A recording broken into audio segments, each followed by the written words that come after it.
Chapter 151, Another One. Ray stepped out of the portal room as he looked around. Since Eve and Bai Wu should be here, I should be able to find them using my senses.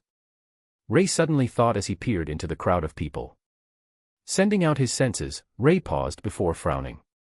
My senses can't reach past 5 meters. What's going on? Ray thought with a frown. Hey bro, seems like you're pretty new. In the God Ascension realm, you can't spread out your senses far. It's restrained. A cheerful voice called out behind him. Ray glanced back as he looked for the source. The cultivator behind him had rough brown hair with a long ponytail at the base. His eyes were black as his outfit seemed peculiar in Ray's eyes. He wore a leather jacket with a white undershirt and jeans. Ray furrowed his brows as he looked at the outfit. You are? Ray asked confused. Me. I'm known as the happy-go-lucky cultivator Vex. Vex pulled a pose with a grin. Don't fucking listen to him, he's the insane cultivator. A voice replied as Ray saw Vex's grin falter slightly. EY. Don't talk shit. I'm not insane, it's called fashion. Vex retorted as he gave the collar of his leather jacket a slight tug. Ray raised an eyebrow. F.A., Cheyenne. Ray repeated. Yeah, don't you know Earth fashion? I thought you should be from Earth since your shirt looks a lot like Archer's style from Type Moon. You should know either the anime or be a part of the Type Moon universe. Vex replied, causing Ray to widen his eyes slightly. The people that he had interacted with had always been either his lover or just someone passing by. In a way, had it ever been someone who was like him and knew anime? Type Moon. What year were you from on Earth? Ray asked as Vex grinned. I knew it, you're from Earth too. As for me, 2017. Died by Mighty Truck San, reincarnation, and all that shit that you should know. Got a system, found out I was in high school DxD. Vex wrapped his arm around Ray's shoulder as he acted a bit too comfortable. Ray removed his hand and supported a slight frown. Bit close, but if you're in high school DxD then why aren't you there? If I recall, it should be an eki anime with fan service everywhere. Shouldn't a lot of US want to stay there? Ray asked with a raised eyebrow. I know, but fucking Issei was still there, man. Fuck. I now know how side characters feel now. Vex said with a slight tear in his eyes. I saved the world, destroyed evil, but they only looked at Issei, man. Vex ranted as Ray decided to be patient since it was rare that he saw anyone who also went to an anime world. So which world did you go to? Vex asked with curious eyes. Boku no Hero Academia, One Piece, Fate Stay Night, 7 Deadly Sins, and them some other world I didn't know about. Ray replied as Vex looked at him in awe. Hey, since you went to so many worlds then you should have seen the endings, right? Tell me, did Luffy become Pirate King? What did he do? How did he do it? Vex asked, becoming a bit too enthusiastic with Ray. Like hell I know. I left after saving Ace and destroying Marie Joyce. Ray replied, annoyed, and ripped Vex off his arm. Che boring, how could you not stay till the end, man? Vex grumbled. Waifu needs attention and the world was pretty much finished after I kill I.M.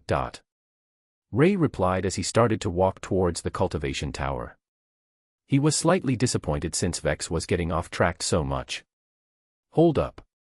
Bro, as an anime lover, cared to tell me who your waifu is? Vex asked with a grin. Not in any anime. Ray replied simply. Also, stop getting off track. Weren't you going to explain why I can't send my senses? Ray asked with a side glance.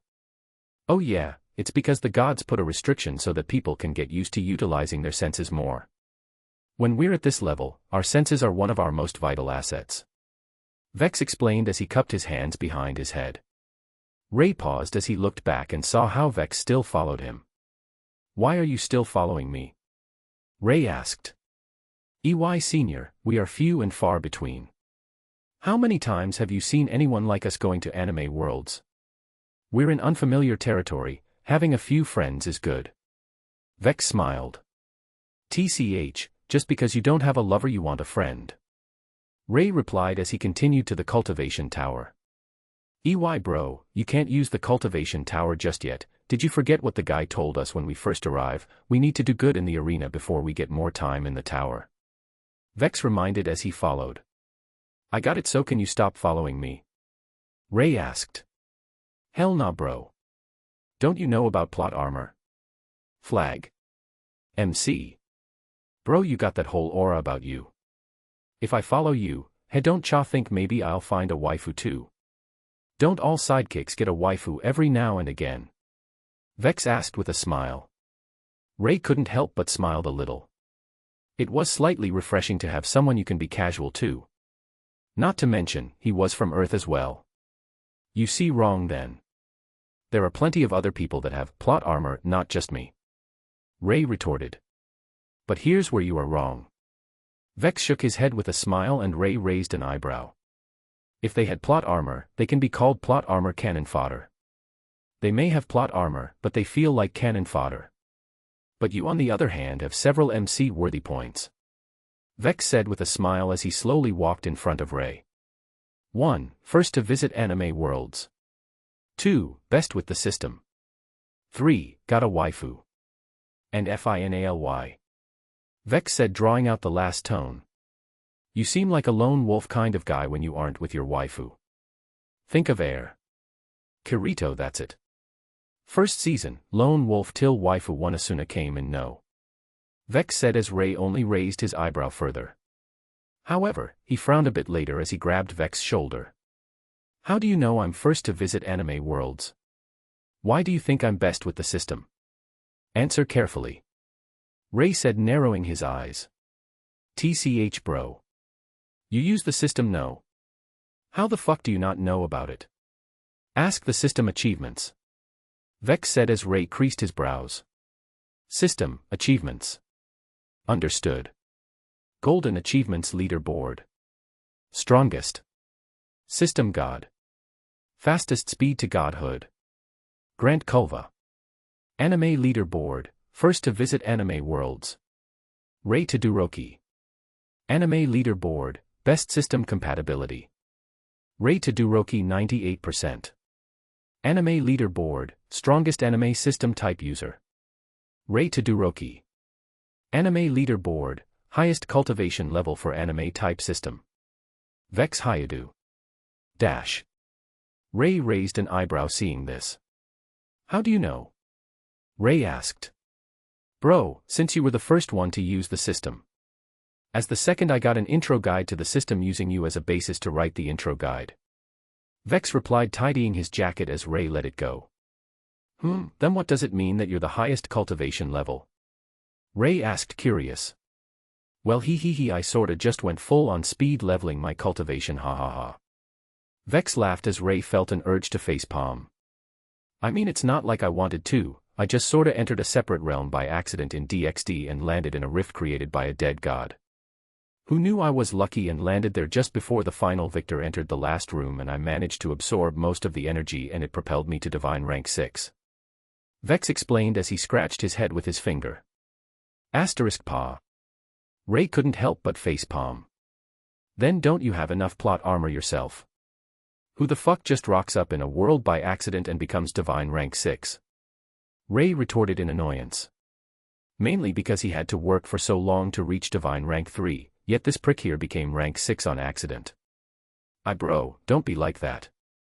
Come on man, see, I don't even know how to use the benefits that come with rank 6 bro. Vex said as he nudged Ray with his elbow. Bro? Vex asked as he saw Ray's straight face. Ray shook his head as he walked away. Come on bro, where you going now? Vex asked. Arena. Bro, I knew you'd need me. See, isn't it because I told you about the arena that you've turned around, no? Vex smiled as he followed Ray. The system god looked at the interface showing Ray and Vex interacting before the corner of his lips quirked up slightly. Ho Ray Boi and someone else? The beast god asked as she looked over his shoulder. Did you get him a friend? She grinned. Think what you want, but having a friend is not a bad thing. Especially since if they're roughly the same background, no. The system god replied. Aya, how long have I known you for system god? Ha ha ha, change of heart. Maybe your baby daughter made you reconsider your son-in-law. The beast god grinned as she leaned on the system god's shoulder. Get off. The system god said flat out. Che, so cold. The beast god said as she sat down on the table and crossed her legs. So, what's brought this up? She asked as she looked at Vex. Ray needs to relax. He can't relax fully with Eve and Bai Wu. Having a friend will help him relax his mind. The system god said as he hesitated slightly at Bai Wu's name. Oh hiya. Seems like you care quite a lot for your son-in-law. The beast god raised an eyebrow. It's what I owe him, oh Eve. The system god said as he dismissed the system. Anyways, forget about that. I heard that your spy is dead. The system god said serious. Heis, don't remind me, so unfortunate. But he did bring back some news. Apparently an old war relic resurfaced. He did some digging around and apparently the other side had 3 death gods from the old era which perished in the war. And it seems like one of the 3 death gods had returned. The beast god said with a lack of her previous playfulness. You think they're speeding up their preparations? The system god asked. Yes, my spy tried to slow it down as much as he could before he was killed. But now we don't have that much leisure time anymore. War is imminent. And if the trainees aren't ready, we'll need to send them away so they can retake everything should we gods lose. The beast god said as she shook her head slightly. War is imminent, huh? The system god muttered before closing his eyes. No one knew what he was thinking right now apart from him. Chapter 152, Show of Strength. Hey bro, why don't I go first in a fight and show you what I'm capable of? Vex asked Ray. You don't really need to, but what brought this up? Ray gave Vex a side glance. Well, think of it as an interview. MC needs a good sidekick rather than one being a baggage all the time, no. Imagine how annoying it would be when you're fighting a massive battle and they pull out your old pal me. Wouldn't that be annoying? Vex grinned. No, I'll kill him while he has his guard lowered by having you. Ray replied coldly but was smiling inside. Bro. Don't do this to me. Vex cried out. Fine, I'll also punch through your body so that you don't need to live with the trauma. Ray continued. Oh come on. Of course I won't live with it cause I'll be fucking dead. Vex replied. I'm only joking, I should be able to prevent anything like that to happen. Of course if it did then don't worry, I'll keep you safe. Ray said. Bro. Vex muttered looking at Ray with gratitude. Your grave that is. I'll keep your grave safe. Ray grinned. Fuck. Vex cursed. Reaching the area where the contestants apply, Ray watched as Vex signed up for a fight against another rank 6. I thought you weren't adept in utilizing your rank 6 powers, yet you're facing another rank 6. Ray asked slightly surprised. Well, you're not wrong in that fact that I'm not adept in using my powers.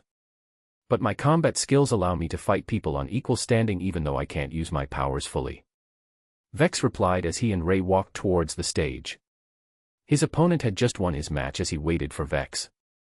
The man of the stage had a long traditional cultivator hairstyle which reached his waist. His features were sharp as his aura seemed to radiate like the cold edge of a blade. He's a sword cultivator, huh? Vex muttered feeling the aura. Ray stood silent as he looked at Vex to see what he was going to do against his opponent. Stepping on stage, Vex smiled as he opened his palm. Bro, watch carefully, okay? This is my application to be your kick-ass sidekick. Vex shouted out as his hand clutched down in empty space. Come. Vex shouted out as he swung his clenched fist backwards causing a 3-section staff to appear in his hands. The staff was pitch black in color as it had gold dragon carving along each shaft of the 3-section staff. On the 2 tips were spearheads as Vex swung the staff around his with swiftness. The sword cultivator unsheathed his pristine white sword as he held the sword in a reverse grip. Match start. The announcer shouted out as they charged at each other. Vex kept a smile of his face as he controlled the 3-section staff like his own body. As he swung the 3-section staff, the end sections would collide with the sword blade. Flowing through his movements, Vex was able to defend while also attack with the 2 end shafts of the staff. Oh, pretty interesting weapon. Ray muttered seeing the staff in action. Vex's speed started to increase as he controlled the momentum to his advantage, ensuring the staff gained speed as he swung the connected sections around. His movement didn't stay idle either, as he was using a strange set of footwork that kept his base low and solid while also letting him close in on his enemy. TCH. The sword cultivator clicked his tongue as he blocked the attacks. His eyes narrowed as he sent out sword energy that started to duplicate and eventually envelop Vex's entire body. Ta. Vex shouted out comically as the sections of the staff seemed to disappear as he increased his already fast speed even further. Asterisk ping. Ping. Ping. Ping. The sword energy shattered constantly around him as Vex kept his smile. How is it, bro? Pretty good, right? Vex shouted out to Ray leisurely. Not bad, but not great either. Ray replied simply. It focused on too much defense as the offense was lacking a lot. It meant that he couldn't take the initiative of a fight most of the time. Now I know what you think, bro, but watch this. I'll finish it in an instant, so don't blink.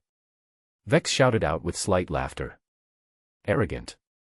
The sword cultivator shouted back in anger as it seemed as if Vex was looking down on him.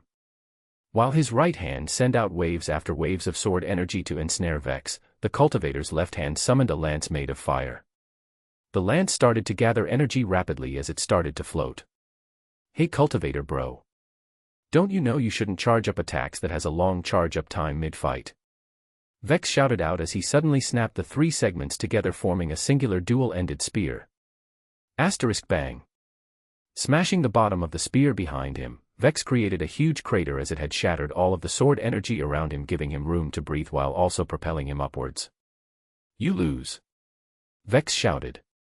His staff seemed to disappear as his body flashed forward. It wasn't that it disappeared with speed, but rather it seemed to slip past everyone's recognition. When spectators snapped out of it, Vex had the bladed end of the staff on the cultivator's throat. W winner. The announcer called out a little late as Vex grinned as hopped lightly towards Ray while putting away his staff. Hey bro, what do you think? Pretty good, no? Vex asked. Misdirection, right? Ray replied as Vex only laughed. You saw through it in one go. He replied. Ray nodded. It's not too hard since I'm used to exerting my other senses to the max. But if anything, I'm surprised you could use what was a basketball ability in a spear. Ray said, expressing his surprise. Well, you see, I was quite the fan of Kuroko no Basket. I think it was pretty amazing how Kuroko could fool most people with his lack of presence. Naturally people got used to it over time, but if it happened suddenly mid-fight it would be pretty devastating. Vex explained with a smile. Indeed, which is why you have to aim for a one-hit kill and not less. Ray nodded since it made sense. So do you think I'm good as a sidekick? Vex asked, placing his arm of Ray's shoulder. Gently flicking the arm off, Ray only shrugged. I don't hunt in pairs or above unless it's my wife. Ray replied. Che, so bro, what's your ability?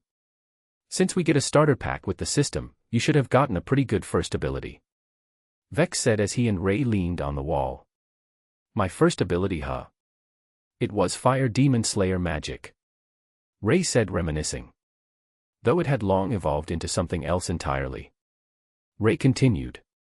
It was true, most of his fundamental abilities had evolved and combined into something completely different while technically still being same as the base forms. From Fire Demon Slayer, it combined several times to become Gluttony. Wait, Fire Demon. Lucifer. Ray shouted out mentally as he had totally forgot about Lucifer ever since he went to Dolua Dalu. Ah. What is it? I was sleeping. How long has it been? A nostalgic voice rang out in Ray's mind. It's been around a few million years maybe. Ray replied. Fuck. A million years. Motherfucker. Why didn't you wake me up? Lucifer's annoyed voice rang out suddenly, causing Ray to flinch slightly. Bro, why did you flinch? You hurt? Vex asked with concern. Nothing, just remembered something important. Ray replied. I'm pretty sure that my existence is more than important. But I was absent for a million years, do you know how much fun I could have had? Lucifer complained. I know you probably seen everything that has happened. I'll let you out when I go to another realm. Don't you fucking dare forget. Trust me, if you do I'll make sure to fuck you up inside so hard that you can't move. Lucifer retorted.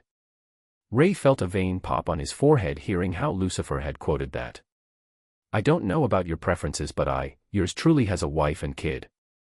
Ray replied as it took a moment for Lucifer to understand. %% and %. This ancestor here is the fucking origin demon. Do you think I hadn't had my share of 3,000 beauties, huh? Lucifer continued to rant as Ray blocked out all the noise coming from Lucifer. Bro. What is it? Ray asked hearing Vex shout for him. Not just worried, you lookin' a little pissed. Vex replied as he gestured at Ray with his left hand. For a moment I thought the devil Lucifer was gay. Ray replied as Vex made a what the fuck face. I don't know what made you think that, nor do I want to know. But bro, why don't you fight in the arena as well? The more fights we win, the higher our rank, the longer we get in the cultivation tower. Vex decided to forget the image of a gay Lucifer boning another dude that had surfaced in his mind. Should Lucifer see what Vex had thought, he would have done everything he could to break Vex's leg. Ray registered for a randomized match while Vex was musing to himself. Walking on the stage, Ray could see that his opponent had a very muscular frame. Clad in white heavy armor from head to toe. His opponent wielded a heavy shield and a long sword. On his armor, there were highlights of metallic red forming a cross on his chest. On his shield, the red highlights also formed a cross much like the hilt of his sword. Red looked at his opponent up and down before opening his mouth. Which religion are you crusading against? Ray could almost feel the animosity radiate of the Night Cultivator after that quote. You who has 3 gods watching you. Prepare to fight, should I win here it would prove my worth in front of the 3 gods. He said as he pointed his sword at Ray. Whatever, but let me ask you this. What weapon do you want me to use? Long swords. Dual wield. Staff. Spear. Glaive. Halberd. Any weapon, or do you want me to use my bare fists? Ray asked while gesturing at his opponent with one hand. Use everything you have, weapons, magic, abilities. Anything. Otherwise it wouldn't be meaningful to defeat you. He said whilst getting into a stance. Fine, since that is what you want, your request shall be granted. Ray took a deep breath as his aura started to emit outwards. Match start. The announcer shouted out as he saw that everyone was ready. Hearing the announcer, Ray slammed his hands downwards as he created a giant pillar of earth, instantly giving him the high ground. Stomping his foot down, his created waves of earthen spikes shooting towards the Night Cultivator. While that was happening, Ray clenched his fist as neon blue circuits surface on his arms as a bow appeared in his hands. With my bow and arrows, I respectfully ask for the divine protection of the sun god Apollo and the moon goddess Artemis. I offer thee this calamity, Phoebus catastrophe.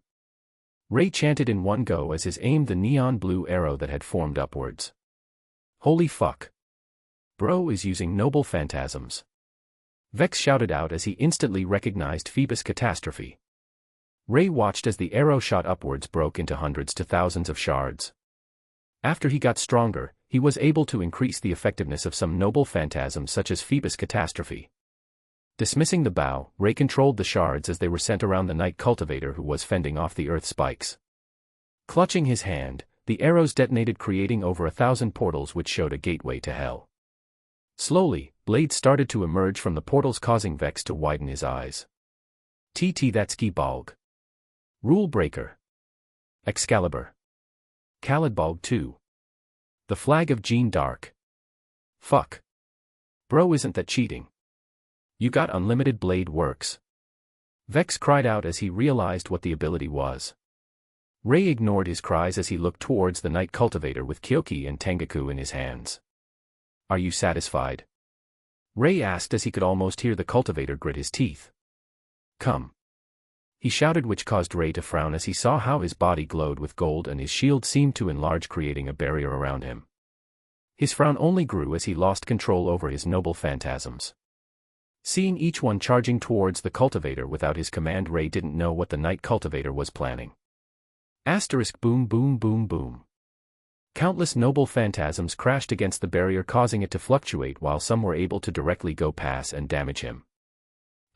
Ping. Not too long after, the barrier broke as countless wounds appeared on his body.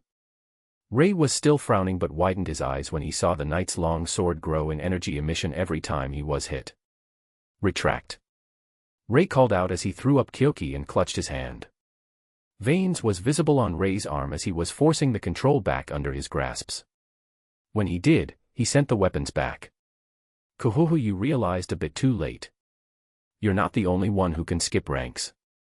The Knight Cultivator shouted out as the glow on his long sword intensified, almost blinding anyone looking at him. Sever all who stands before me. Hexus. The Knight Cultivator shouted as a giant blade of light shot out before anyone realized. Ray dismissed both Kyoki and Tengaku as a new glow of light appeared in his hands. A smirk appeared on his face for a split second before light overwhelmed the world. Boom. Ha ha, ha ha, ha ha ha ha. I won. The Knight Cultivator laughed out in joy seeing his hit land on Ray. Not quite. Ray's voice broke out, destroying his initial joy. But when he looked back at Ray, his eyes widened. I won't lie, the attack power was quite unexpected.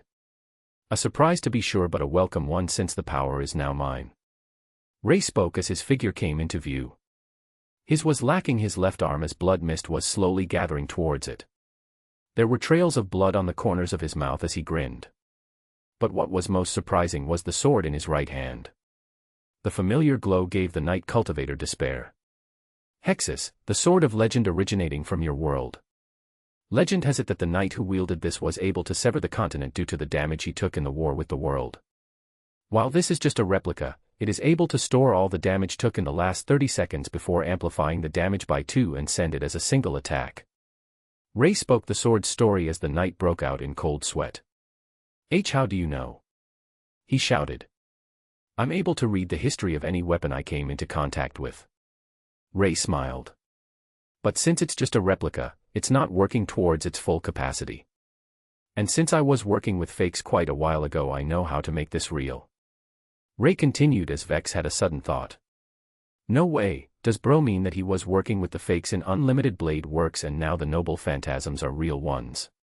Then that means cleanse and sever this hideous world. Hexus Arceus.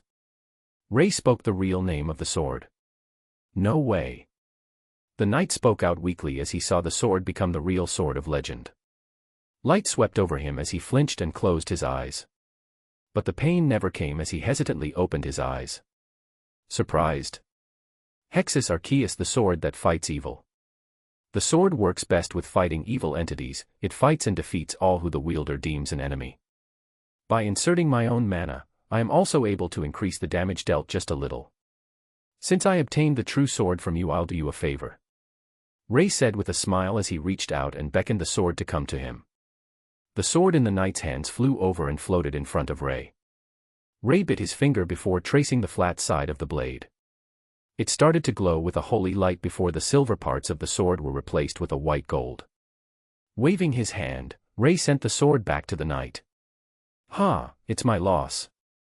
Thank you for granting me the real sword. The knight said with a weary smile. Ray had completely overwhelmed him. Winner. Ray Todoroki. The announcer called out as Ray walked towards Vex. No sensei. Please teach me the ways. Vex cried out as he gave Ray a Digiza. Crack. The floor cracked with the power behind Vex as he slammed his head on the floor. What the fuck? Sensei, please teach me the ways to Unlimited Blade Works. Vex asked again. You have the system, so you should. I can't write. I wanted to try anyways. Oh well. Vex said as he got up with a shrug. Are you fine? Jesus, look at the amount of blood. Ray thought as he saw blood flow out continuously from Vex's head due to his Digiza. Right then, let's fight a few more times so that we can rake up more time in the tower. Vex smiled as he registered for another fight. Ray smiled slightly as he followed Vex. Chapter 153, Trials of God. Both Ray and Vex fought several tens of times before they stopped. Fuck bro, you sure you're only divine rank 3? Because, mind my language, fuck me you are strong. I know that you got that whole main protag aura about you but there should be a limit damn it. Vex ranted as they walked towards the cultivation tower. Amen, it depends on what you get and what you do with it. Abilities that is, you have to try experiment more. For example, misdirection can be combined with lots of abilities to improve the effectiveness. But you know most people can only obtain 2-3 skills and if they wanted more they'll have to discard one and forget all about it. You on the other hand with your cheat MC aura has more than 10 from what I can tell. Vex gestured at Ray's entire body. Then how many do you have? Ray asked. URG, don't remind me. Against a cheat existence like you even the happiest person would feel disappointed with themselves. I only have motherfucking 3 skills man. Misdirection, heightened perception, and combo star. Misdirection and heightened perception is self-explanatory. But isn't combo star the ability of one of the commandments from 7 deadly sins? Ray asked as he thought back to the 7 sins world. Yeah, I gain more power as long as my combo isn't broken. Ray and Vex chatted for a while longer about how different abilities could synergies. Before they knew it they reached the cultivation tower. So bro, as agreed on. We're going to cultivate for 3 months before we head to another realm. Vex asked to confirm the thought. Ray simply nodded as he used the teleportation seal on the doors of the cultivation tower. Letting his body relax, Ray slowly opened his eyes as he felt an influx of energy. A smile grew on his face as he could feel his strength increase slightly by just being here. Sitting in the lotus position, Ray prepared to cultivate it but stopped when he saw something flashing in his peripherals. Trials of God function has been activated. Host has gained the Trials of 5 gods as they have designated you as their successor. 1. System God, Divine Rank 10. 2. Berserk War God, Divine Rank 8. 3. Elemental God, Divine Rank 5. 4. Slaughter God, Divine Rank 10. 5. Demon God, Divine Rank 10. Host may challenge the Trials of God to gain the inheritance of the gods. Each trial has their own recommended rank for which host should challenge them. Please be noted that host only has 3 chances to obtain the inheritances. On this note, host must remember that it is 3 chances across the combined trials. For example, should host fail System God's trial 3 times, host would lose the chances to challenge the other trials. Ray stared blankly into the screen as he almost couldn't believe what he was looking at. I think I know about System God and the War God, but why the others? And first off, why is the geezer this generous with me? Didn't he hate me because of the whole Baiwu incident? Ray asked with a perplexed expression. He still felt guilty about it ever since he remembered everything. While Eve may say it was okay, Ray couldn't help but feel more guilty. However, to not worry them, he had hid it away within his heart so that neither Baiwu or Eve would worry. Should the System God not given you the trial, the mainframe would have presented the chance to gain the inheritance in the first place. However, it seems as though the System God has partially forgiven you, thus presenting you with the inheritance trial. As for the War God and Slaughter God, the mainframe believes that it should be quite self-explanatory for the host. Reading the message, Ray nodded in understanding at their titles suggest what they did. As for the Element God and Demon God, the mainframe believes that due to your ability to control all elements and eat them, the Element God has kept his eye on you. Finally, for the Demon God, it may be because the host pound happy face asterisk and $caret, percent dollar asterisk pound dollar and caret asterisk pound and dollar asterisk and pound caret dollar asterisk pound percent asterisk and pound caret dollar asterisk pound and dollar asterisk pound and caret asterisk pound dollar and caret asterisk and percent pound asterisk. Ray frowned when he saw the rest of the message being censored. System, what are you trying to tell me?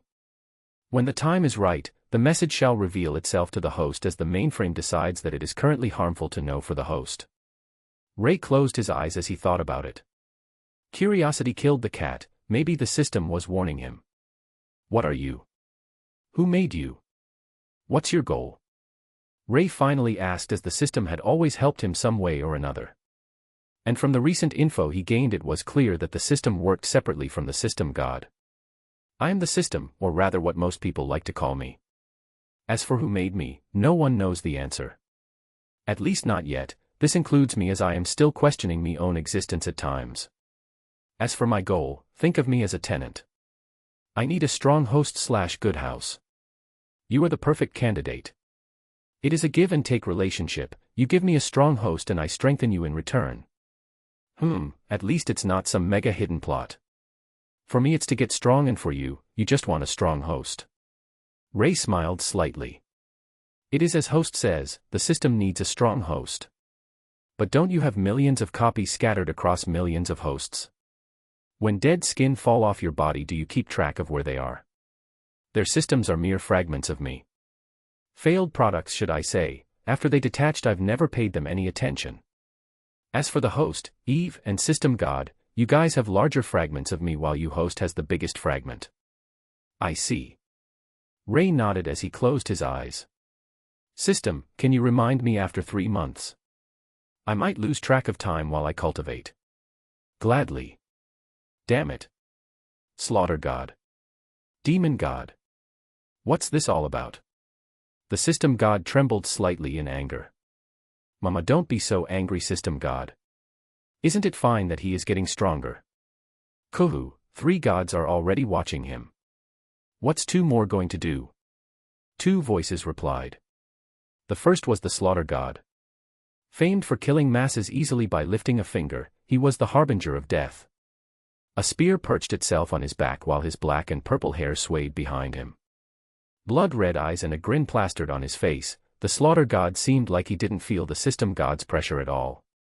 The second voice was the Demon God. He was the most mysterious god in the higher realms, as no one knew when or how he came to be. He had no form, as he was black mist with a pair of white eyes. What's 2 more going to do? What's 2 more going to do? It could kill him. The System God shouted in anger. The system had already taken the trials and dispatched it to Ray. Now he couldn't do anything about them and could only hope that Ray didn't succumb to the powers of 5 gods and die. Gritting his teeth, the System God glared at the 2 gods before eventually turning around. Scram the fuck away from here. He shouted. Ha ha ha, stop being so mad all the time. Ray, that boy is more fit towards the path of slaughter than you know it. The Slaughter God laughed before his form faded away. As for me, I only gave him it because I felt suppression from him. The Demon God spoke as the System God turned back quickly and stared at him with widened eyes. What?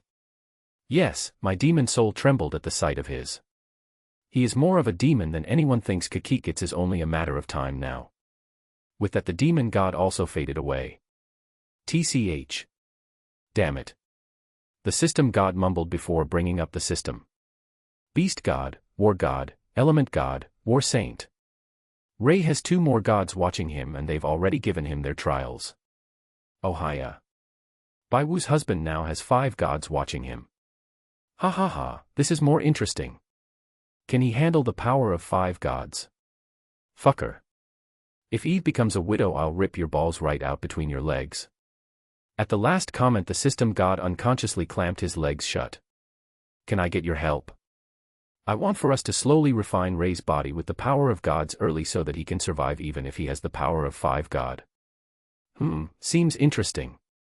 While we beast cultivators are said to have the strongest physics, I truly wonder what would happen with a body refined by 5 gods.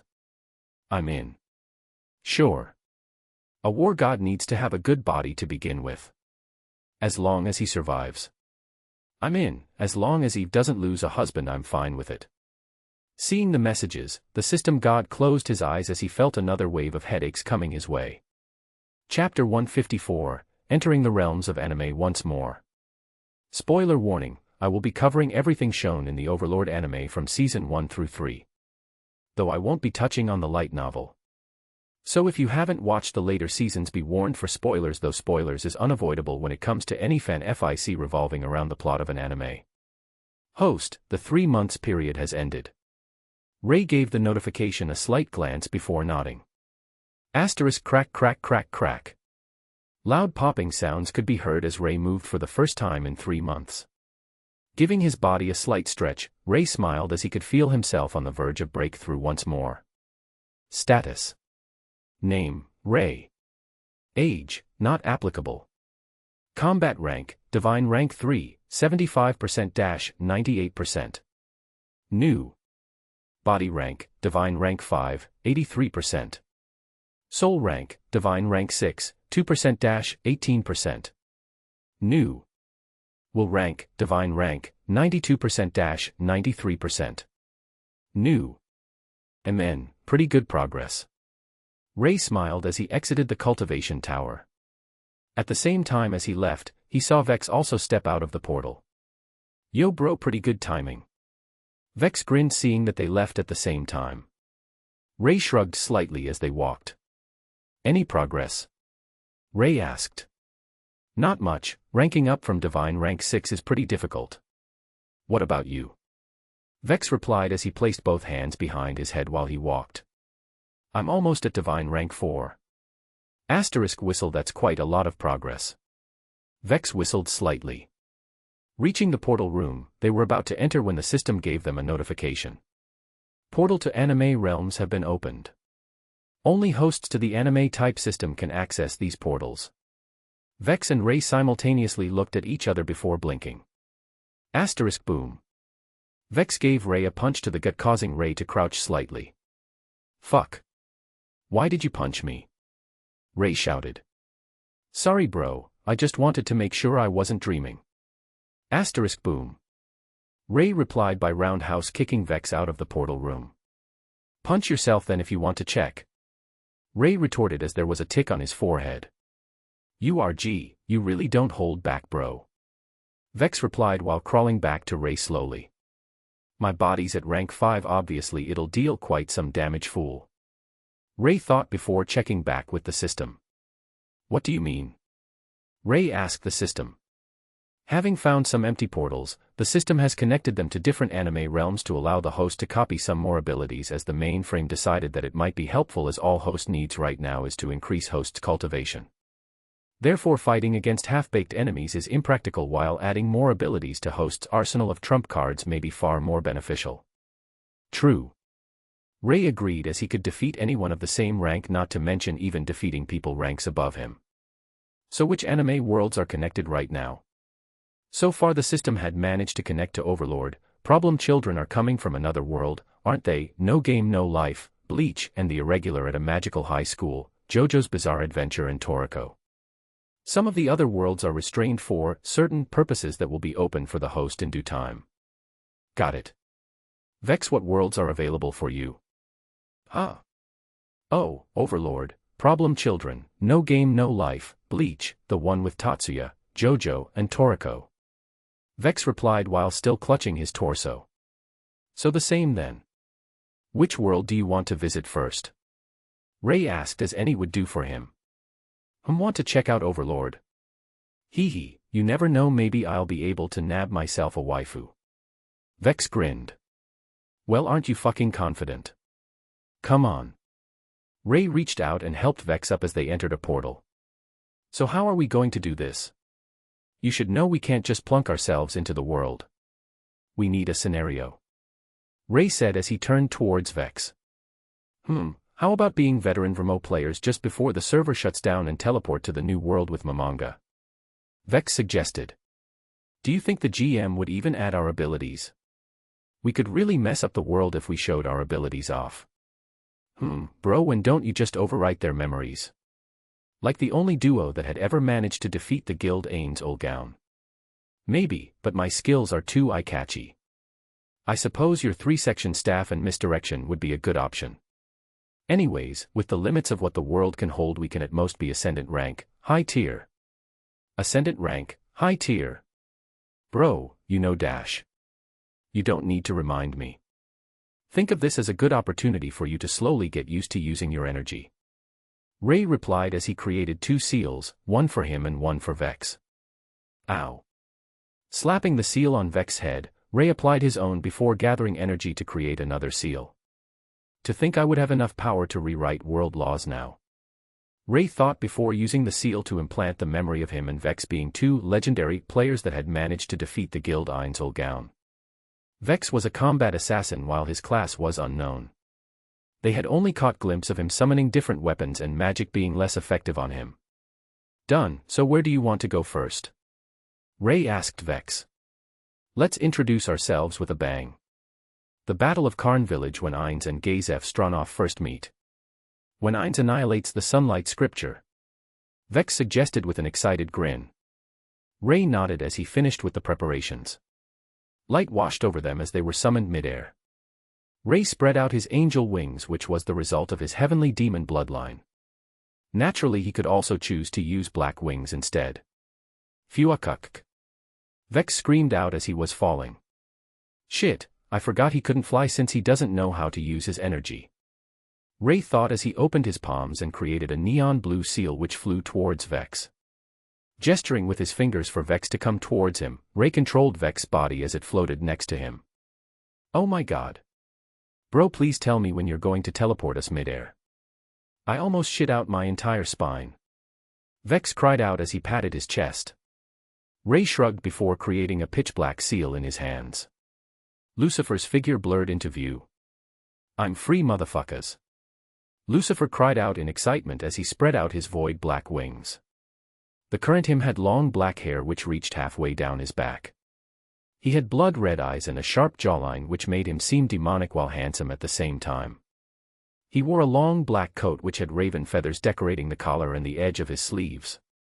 In addition to this, he wore what seemed to be a black shirt, black trousers and boots. Similar to Tang San's blackening, https://i.imager.com/zzrwfmo.jpg. Edgy fucker. Ray immediately thought as he saw Lucifer. Don't shout, Lucifer. We got people below us. Ray said as he gestured downwards at the ongoing fight between Gazef and Sunlight Scripture. Gazef was a muscular man with a slightly tanned skin, sharp eyes which burned with passion, pulled back brown hair with a few strands hanging over his forehead. He supported a short beard as it made him look slightly heroic. Wielding a great sword, Gazef cut through what seemed to be robotic angels. Ho ho, a show to entertain me after I finally breathe fresh air. Me gusta. Lucifer smiled as he made a pose which seemed as if he was sitting on an invisible recliner. Who's this bro? Vex asked, seeing Lucifer. This great one here is known by many things. Satan, devil, traitor. But you may call me Lucifer. Lucifer grinned while giving Vex a side glance. Ah, the one who bro thought was gay. Vex responded as he remembered Ray's rants a while back. Fuck. Ray, you want to fucking fight, ah? Lucifer shouted out. Shut it, our turn is almost here. Ray replied as he remembered this scene from the anime. You're in my way. Gazef shouted as his sword glowed with a red light. Martial arts, sixfold slash of light. 6 crimson slashes ripped through the body of 6 angels following the shout. Planting his foot backwards, Gazef neutralized the initial momentum to his sword swing as to not waste any more stamina. Ho, truly a seasoned veteran. Ray thought as he saw the way Gazef fought. It was efficient and powerful. Martial arts, instant counter. Gazef called out once more as he cut down the angel that tried to take advantage of him. Using the momentum of his swing, Gazef redirected the force into his calves, giving him a bigger jump. Flow acceleration. Using his skills to their maximum potential, Gazef amplified the little remaining momentum he had at the peak of his jump in order to take out 3 more angels. Kurg. Gritting his teeth, Gazef resisted the impact due to his jump having landed. Tensing his muscles, Gazef stopped his arm from releasing his sword. Ha. Haa. Ha. I can't waste any more time. We're at too much of a disadvantage. He though while redirecting his gaze towards the commander. The commander had priest robes along with a shaven head. The whites of his eyeballs seemed to be tainted an inky gray. Impressive, to have mastered so many attack skills, but it's not enough. Summon the next set of angels, focus your magic on Stronov. The commander smiled with blatant disdain and contempt, seeing mortals try to resist the angels. This is bad. Gazef muttered, seeing the current situations. You know, Ray, if this Gazef was born with better conditions, he has the potential to be a great cultivator. Heck, with a few more skills I think he might give you a good warm-up. Lucifer commented, seeing Gazef's performance. And then, he isn't fated with that path. Not to mention he commits one of the most moronic mistakes I have ever seen, and it lead to his death. Ray replied with narrowed eyes. Gazef's decision resulted in the needless death of an entire army as well as himself. But then again he did that so that he could show the blonde kid and brain unglouse the difference in power. Vex thought verbally since for him, Gazef was similar to both him and Ray. Prioritizing the important people over the masses. Understanding what Vex was referring to, Ray only smiled and shrugged since he wasn't saying he hated Gazef, but rather annoyed at the pointless action and the harsh result. Think of Gazef like a warrior with his own pride. Let's say you find yourself with an enemy you can't defeat, would you bend your back so that you can live? Vex asked with a rare moment of seriousness. No, it would be against everything I have done and believed in up to this point. Ray replied instantly without hesitation. And there is the answer to or at least why I think Gazef did what he did. Vex smiled. Ray went silent to think about the question before smiling. I'll admit, a third opinion does wonders sometimes. Ray admitted as Vex grinned. Bromance, there's nothing really gay about it, Lucifer grinned as he sung. Just to tick Ray off even more, he formed a love heart using both his hands. I'm not even going to ask how the fuck you know that song. Ray gritted his teeth as he gave Lucifer a glare. While Ray, Vex and Lucifer was chatting, Gazef was the only one remaining on the battlefield. Having fought a downhill battle, Gazef was on the verge of collapse.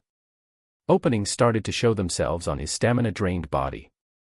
If the angels had a mouth they would no doubt be smirking right now as Gazef looked pitiful. Though his spirit of a warrior burned even brighter wanting to take as many angels with him to his death. H-A-A-A. He shouted as he cut down another angel. However, this caused a slight opening to show on his back as another angel appeared stabbing Gazef through the back. Ku. Die. Gazef cried out as he twisted his body and swung his sword bisecting the angel who stabbed him.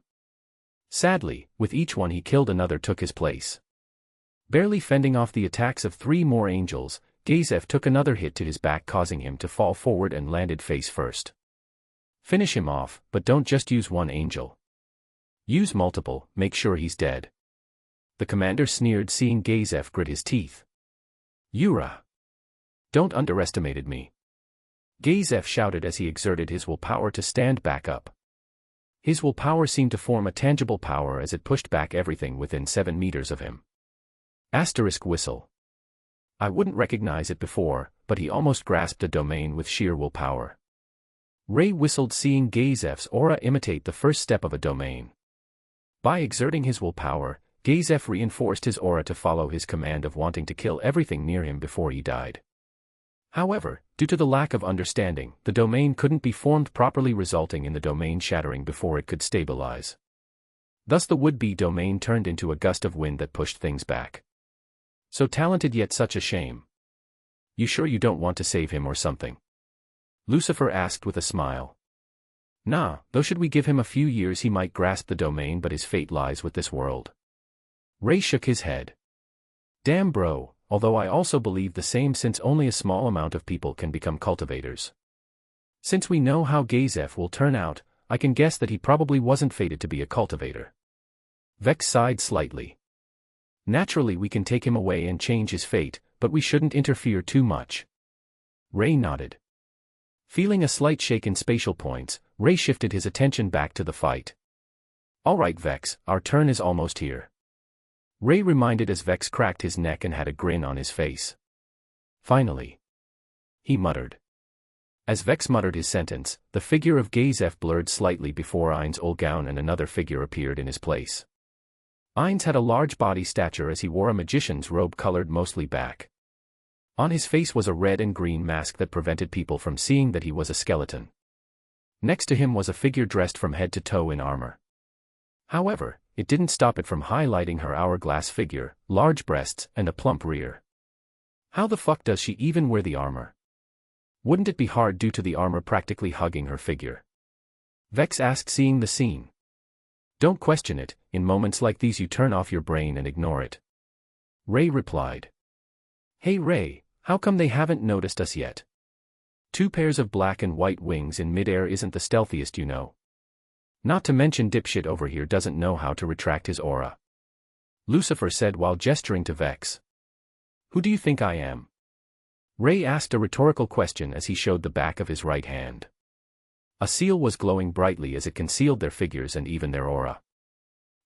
Maybe I should study seals as well. Vex muttered, seeing how convenient seals were. You can try, but it isn't easy. Ray smiled in return, but then realized how easy it was for him to master seals compared to other people. Maybe I am a cheat existence. Ray thought to himself. Ray glanced back down to Ainz as he saw two angels pierce his body with light swords. High-tiered physical resistance. It's a passive skill that nullifies the attack of low-tiered weapons and monsters. Ainz said while grabbing the head of both angels. Skill copied with the end. Skill improved by a factor of 50%. Peak-tiered physical resistance, copied from the user Mamanga/Ainz Olgaun. Allows for host to negate any damage done should the attacker be weaker than the host physically. Only works if the enemy is weaker by 2 ranks on physical body. If host has divine rank 10 body, any attack rank 8 or below is negated. Ray raised an eyebrow seeing this. Well, I'll be damned. Ray muttered out subconsciously. Ray, do you know how much of a cheat that skill of yours is? Lucifer asked telepathically. Of course I know, why do you think I haven't told anyone else? Though some people might know using other means. Ray replied as he too understood how powerful the end ability was. So these really are the Archangel Flames from Yggdrasil. I want to know why you can use the same magic and summons from Yggdrasil. Though I'll put it aside for now. Ainz spoke out loud as he stood back up, having crushed the head of the angels. It's my turn now. It's going to be a massacre. Ainz said ominously. Attack him all at once. The commander gestured as every angel started to move towards Ainz. Albedo, stand back. Ainz gave Albedo a glance as she understood what Ainz wants to do. Hi. She replied while he figure blurred out of sight. Negative burst. Ainz invoked his magic as a sphere of death energy surrounded him and pushed outwards, disintegrating all of the angels that tried to attack him. Skill copied. Skill boosted. Negative burst - death aura. Using death element, the user forms a domain where it stops and kills cell activity of enemies weaker than the host by a whole realm. Using the skill as a divine rank 3 would instant kill anyone ascendant rank, low tier or below. The system was right. Visiting these worlds again would most defiantly give me some useful skills. Ray, though, seeing the message. Wah. Impossible. The commander muttered in shock, seeing the angels wiped out in an instant. His troops shook with fear as they sent wave after wave of magic towards Ainz, who didn't even flinch. Skill dash. Stop, just compress weak skills into one. Ray replied before the system could even finish the notification. Skill compressed. Skill boosted. Low tier, mid-tier elemental magic. Weak, either trash it or just combine it with something.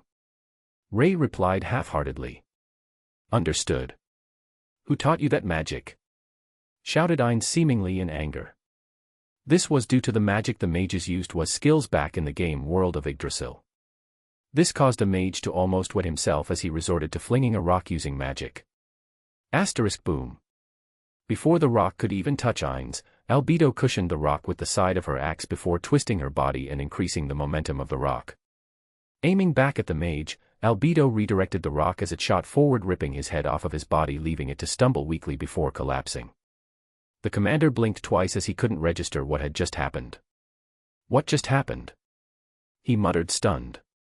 Albedo, you should know such weak aerial weapons would do me no harm. There were no reason for you to use your strength. Ainz said calmly while smiling slightly under his mask. Or rather his normal expression due to skeletons not being able to smile. Please wait, Lord Ainz. There is a bare minimum that must be met before one can fight with you, Supreme One. For them to throw a small insignificant pebble at you. Ha ha ha, so you say these insects failed the test then? Right. Ainz asked the commander after a short pause. Wow bro, Ainz is a pretty good actor. Looks quite menacing. Maybe we should pull of an act as well. Vex turned to Ray with a smile. There's no need to act since I've already showed them our personalities with the memory seal. Oh, so how would you describe my personality? You know about the term, crouching idiot and hidden badass. It refers to people who act idiotic but are quite strong. Well, for you it was something similar. Bro. Vex felt gratitude but stopped midway. Why does this feel like déjà vu? He thought. For you I made you a crouching idiot and obvious pain in the ass. Ray smiled. Fuck. Vex cursed himself for walking into the same trap, having already experienced it once already. While they were talking to each other, the biggest angel on the field, Principality of Observation, started to move as it swung the mace in its hands at Ainz. My, I guess I should fight back. Ainz replied casually as he caught the mace with one hand. Lifting his spare hand, Ainz pointed a finger at the huge angel. Hell flame. A black and crimson wisp of fire flickered towards the angel before exploding into a ball of fire devouring the angel. Hell flame. That puny candle light is the flames of hell. Should I show him what real flames of hell looks like? Lucifer said while narrowing his eyes. Deep purple flames danced around his palm as it seemed to even burn the light. Stop acting S-wipe, I know you wouldn't kill Ainz. Ray blew out a breath as it put out the purple flames. Che, boring. Can't you let him enact? Lucifer replied with a click of his tongue. You'll get your chance, don't worry. Bro, you never cease to amaze me. Being this causal with the devil himself. Vex complimented honestly. Ray only shrugged as he saw the angel being burned away, leaving the battlefield bare. One hit. That's impossible. There's no way a high-tiered angel could be killed with one spell. The commander seemed to have lose his mind as he pulled out a luminescent crystal. I'll summon the highest tier angel. Dominion authority. The commander shouted as the crystal glowed. Oh hiya, Ray. The angel is pretty high tier. Its original strength should be around sovereign tier, but it's restrained using the crystal, which resulted in the heavy decrease of its rank. It can probably sense you through bloodline since you're only at ascendant tier right now and the seal isn't at its original strength. Maybe we should reinforce it a little. Lucifer said, sensing the angel that was materializing. No need, we're stepping out now. Ray replied. Finally. Vex grinned as he summoned his 3-section staff and connected it into a spear. Seeing Vex prepared, Ray dismissing the seal at the same time Dominion authority was summoned. Without the seal to block off his aura, Vex caused everyone to kneel with the exception of Ainz and Albedo. Though Albedo was struggling, eventually stopping with only one knee on the ground.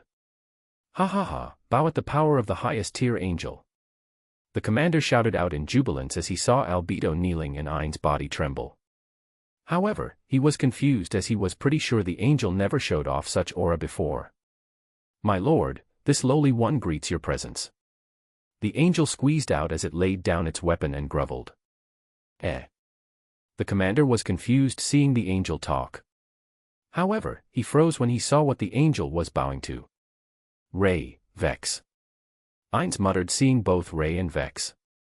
His body trembled as he remembered those two defeating the guild he and his friends created with Ray hardly doing anything. Lord Ainz, please retreat while I buy some time. Albedo gritted her teeth as she understood that the two people in front of her was the only ones to have ever defeated the Supreme Ones. Long time no see mo, nah I guess it's Ainz ol gown now. Ray smiled as he acted. Vex, can you restrain yourself? Ray asked, glancing at Vex. Bro, you know I can't control my aura. I suppose. Ray replied while created a new seal and slapped it onto Vex. His aura instantly faded as everyone regained control of their bodies. My lord, why are you together with a heathen? The angel asked, seeing Lucifer's void black wings. Ha ha ha, you hear that, Ray? Lucifer grinned as he saw the angel glare at him. The commander couldn't believe what he was seeing as 3 figures floated in the air. One with 7 pairs of void black wings, one with 7 pairs of pure white wings, and finally the monstrous youth who let out the pressure. Ahahaha, it's over, wizard. Servants of God have come to smite you down. The commander shouted out at Ainz, who gave not fucks to him. Shut it, who said I was a servant of God? Lucifer snarled as the large angel gave Lucifer a glare. My lord. How can you stand for this blasphemy? The angel shouted, hoping that Ray would speak out in the name of God. Angel, who said I was your lord? And I am no servant of God. Ray spoke calmly, confusing and angering the angel. Ray, Lucifer, and Vex floated down as they landed near Ainz and Albedo. Stand back.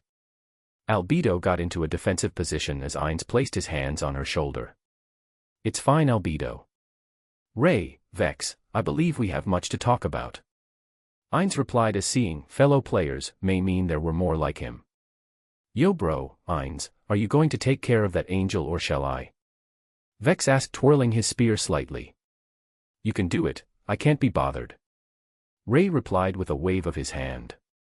Hold it, dipshit, let me have some exercise since I've only been let out not too long ago. Lucifer smiled whilst walking towards the angel. Yo man, I have a name and it's Vex. Hey kid, do I look like I care? Lucifer gave Vex a grin. Summoning a lance made from purple flames, Lucifer deflected a strike from the angel. Seeing this, the commander knew that they were in danger and released the control over the angel as it could fight better without his commands. Being freed from the control, the angel formed two swords which locked together with Lucifer's lance. Holy smite! A beam of light descended onto Lucifer's body while he had the purple flame wrap around his body. Kahahaha, you call this a holy smite? Feels like a hot bath. Lucifer shouted out as he spread out his wings. Flying up towards the head of the angel, Lucifer morphed the flamed into chains as it held down the angel's hands. Gripping the head of the angel, Lucifer started to rip chunks of the angel off while it screamed.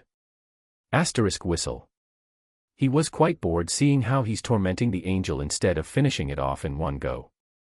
Ray said as Vex nodded. Ainz had a perplexed expression under his mask as Ray didn't have angel wings from what he had remembered. I don't remember there being a playable angel race back in Yggdrasil. Ainz asked Ray. Hidden race, though I wouldn't say I'm an angel. Ray smiled as his wings were dyed black instantly. Ainz raised his would-be eyebrow at this while Albedo gasped slightly, as there had never been a case of anyone possessing both holy and dark type race traits. So how does it feel to lose your dick? Ray grinned slightly as he gave Ainz a side glance. He had always been curious as to how Ainz felt about it. Don't remind me. Ainz sighed as losing his manhood made him feel incomplete as a man. Say Albedo, how do you even get into that armor? Did you get help? How about I try help you? Vex asked several questions at Albedo who looked at Ainz for help seeing as though Ray and Vex didn't hold any hostility towards Ainz, it was not her place to bear hostility with the guest of Ainz. Vex, if you want to pick up chicks pick someone else. NTR isn't something I like to watch. Ray spoke as Vex shrugged. Say Ainz, do you mind if I try pick up some chicks over at Nazarick? Vex asked as Ainz didn't know how to respond. They're more powerful than me so I have to tread carefully. Though I can't lose out in terms of presence in front of Albedo since she sees me as the supreme overlord. What to do? We will see, but Albedo is off limits. Ainz replied as he determined it was the best way to retain his image in front of Albedo. Lord Ainz. To stand up against these monstrous supreme beings for my sake. Albedo thought as she was feeling hot. Ha. Albedo was panting seductively even though she was trying to suppress it due to Ray and Vex being here. Ignore, Ainz thought as he looked away from Albedo and at the fading mass that was the angel. Have you vented enough? Ray asked as Lucifer smiled. Almost. With that he sent out a wave of flames towards the commander and the enemy as they turned to ash. There. Lucifer smiled deviously. Say bro, I'm pretty sure someone was using observation magic, how come we haven't countered it yet? Vex asked as he remembers that the sky would crack due to Ainz countering the magic. Oh that, I've already dealt with it. Ray replied as he turned back to Ainz. So then, lead the way. Ray smiled as he gestured to Ainz. It seems like Ray has entered some anime worlds. The system god said aloud as he was with the 4 other gods that agreed to temper Ray's body. I'll use the system to issue him some quests. The rewards will be stages of a god-tempered body. This will allow him to slowly adapt to the changes while he is off questing in other worlds. How does that sound? The system god asked as the other gods nodded. What kind of quest would you even issue him though? Save the world. Destroy the world. The war god asked. The muscle head has a point. We don't want him to get the god-tempered body easily since it could make him lazy. The war saint replied. Maybe have him do a quest that changes the fate of the world in a good way. The element god suggested. How about a vague quest seen as though that boy doesn't like to be controlled? The beast god suggested, understanding Ray's personality. The question is how vague. The system god replied. If the quests are too vague, it would be like there were no quest at all. How about we give him small steps first?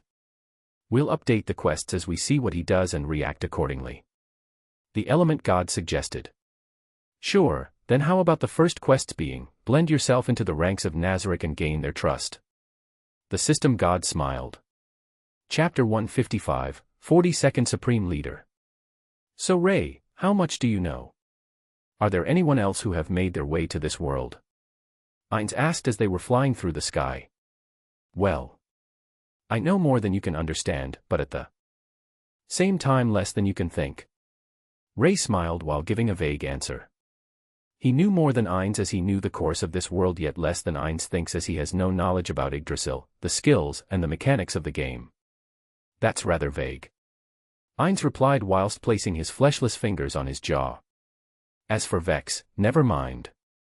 Ainz dismissed the verbal though, as Vex was always like a muscle head back in the game. Oi, I'm offended. Vex replied with a tick mark on his face. Then do you have anything to share, kid? Lucifer grinned as Vex replied by giving Lucifer the middle finger. Ray gave the two a glare as they instantly settled down. Seeing as though Ray is able to restrain those two, I'd say it's either he has their respect, or he is stronger than both of them. I'd say the latter, seeing as Ray feels much more dangerous than either of the two. If I fought them, I'd probably lose. Ainz analyzed. Well, either way, I'm thinking of having the Floor Guardians do some scouting in this world. Ainz replied. Ainz, before I forget, let me give you a piece of advice. Try to clear up the misunderstood before you become a puppet controlled by one you trusted. Ray gave Ainz some advice as later on in the timeline Ainz followed the commands of his demon underling due to its intelligence.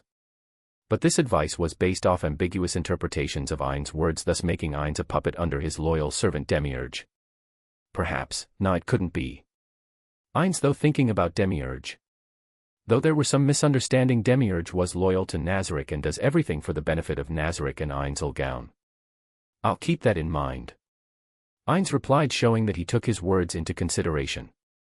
It was open to interpretation as it wouldn't offend Ray, seeing it though he could defeat and possibly kill him. This was the new world. Ainz doesn't know if resurrection magic still worked yet, so he didn't want to take any chances just yet.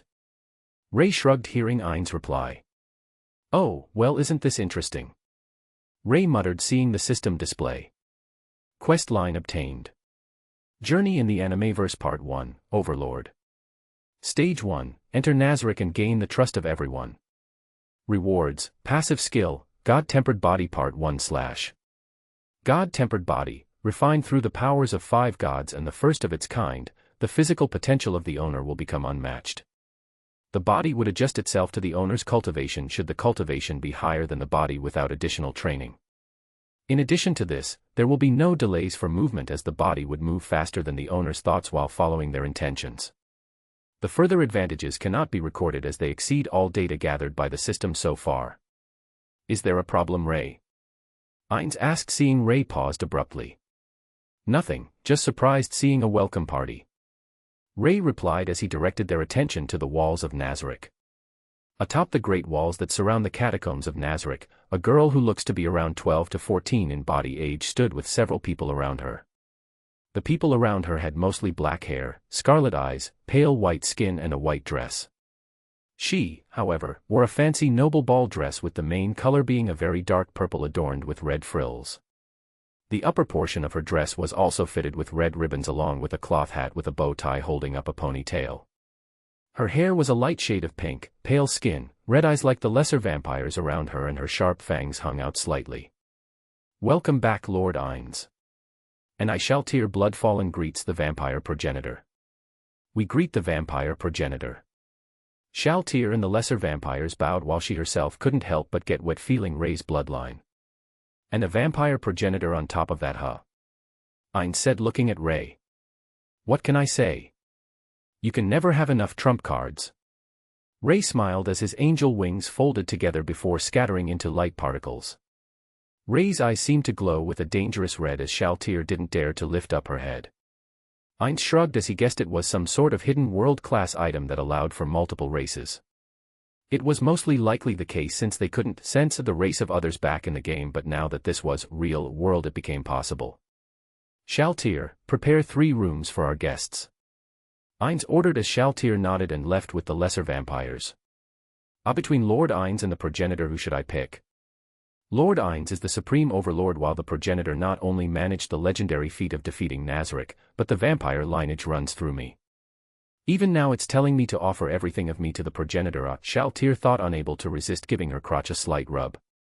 She had accidentally looked back only to see the lesser vampires not faring any better from having met the progenitor. Their dresses were wet through while their skins seemed more human-like due to the blood rush, giving the paleness a rare moment of peach in their color. We need to vent out our desires having come face to face with the progenitor, or else it would be blasphemy to show our shameful display. Let us complete Lord Ainz's task before we head to the chambers. Shaltir ordered as the lesser vampires rushed off to quickly complete the task, hoping to get the opportunity to vent out faster. Ray. Ainz. Vex. Lucifer. Albedo. They stayed silent as they looked at the trail left behind. The liquid glistened under the moonlight as it followed where Shaltir and the lesser vampires had gone. They were moist. Vex. Moist they were. Lucifer. Indeed very moist. Ainz. Moist were they not? Vex. Completely drenched. Lucifer. Absolutely flooded. Ainz. Flooded they were. Vex. They need to vent. Lucifer. Vent they need. Ainz. Shall I give them thy vent? Vex. Ray. Albedo.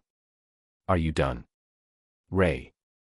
One more, bone them I will. Vex. Bone them you shall. Lucifer. And with that, I think it's a cue for us to resume our talk. Ray said, having enough of their shenanigans. Snapping his fingers, Ray erased the trail. It's gone. Vex. Gone it is. Lucifer. Gone it is indeed. Ainz. Lord Ainz, if you desire a moist from a female body, I can moisten on command for you. Would you like to try? Albedo. Fuck me, what did I just listen to? Ray said while face-palming. Fuck you. Lucifer. Fuck him. Vex. Fuck who? Ainz. Fuck it. Ray. Fuck this. Albedo. Fuck her. Ainz. Fuck yes. Albedo. Fuck that. Lucifer. Fuck no. Ray. Holy fuck. Vex. Ray was going to reply before he gave up and sighed out with fatigue instead. Taking the lead, he walking inside the great tomb of Nazarick. Did we just capture all of the fucks a person could give? Vex asked, staring at Ray's departing back. Except for fuck off and fuck them, I'd say yes. Lucifer replied.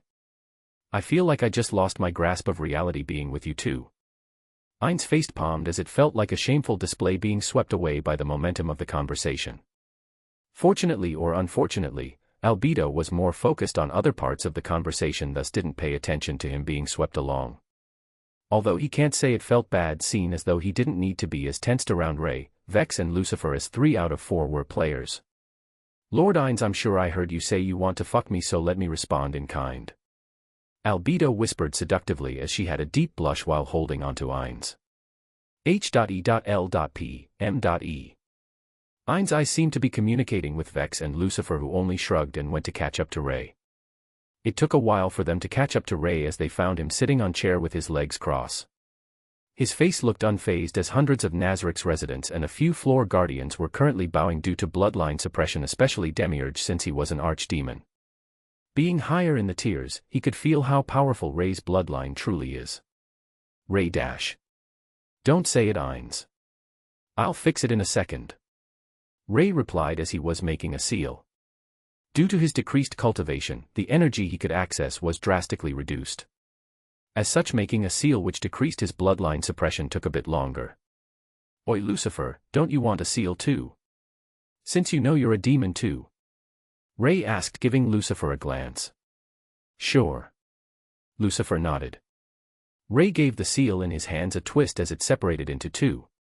Sending one over to Lucifer, the residents of Nazarick barely stood up while still feeling slight suppression from both Ray and Lucifer.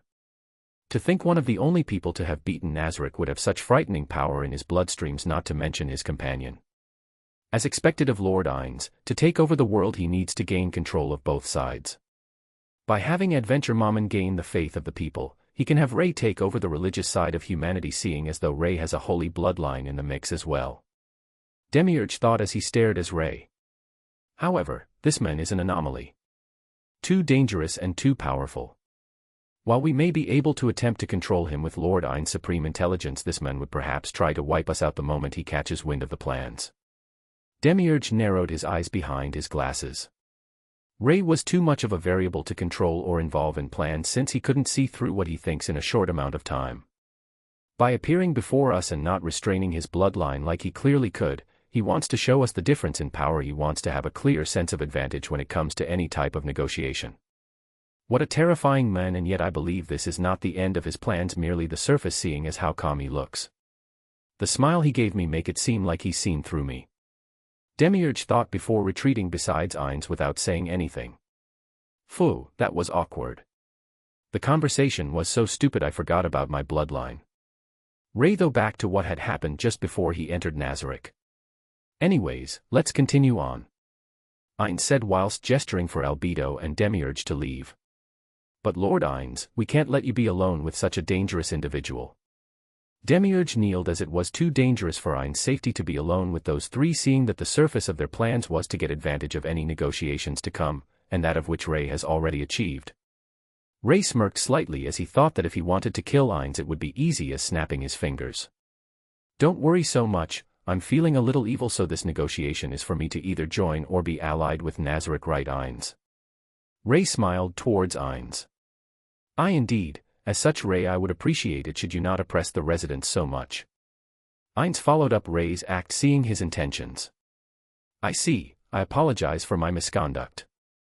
Demiurge apologized while he brain worked to decipher Ain's plan. As expected of Lord Ainz, while it may seem like Ray has the advantage, it doesn't change the fact that he came to us first, thus with Lord Ainz being the merciful leader. Took advantage of such a strong chess piece and slowly bring it under his banner, while the chess piece itself still thinks everything is under his control. Without the subtle hints Lord Ainz revealed, I believe he is trying to warn me not to interfere, seen as though my weak deciphering had almost foiled Lord Ain's plans. And this is merely the first stages of his plan. To think as was already 5 moves ahead of me while I thought I knew what was happening. Demiurge thought to himself before looking at Ainz with worship. Please don't look at me like that. I don't know what the hell is happening right now. Want to join? Sure, but what do you mean by feeling a little evil? Ainz thought while faking composure. During this, Vex had a perplexed expression. You seem to have some concerns. Ray sent over a seal without anyone looking so that they could have telepathic communication. Some, yes, I do know that most of the humans in this world are mostly trash, so I have no problems with killing them and helping out Nazarick, but I don't know why there are so much trash in this world. There are good people we meet later, but... So you're confused about that? Okay, do you know about Newton's third law? For every action there is an opposite reaction.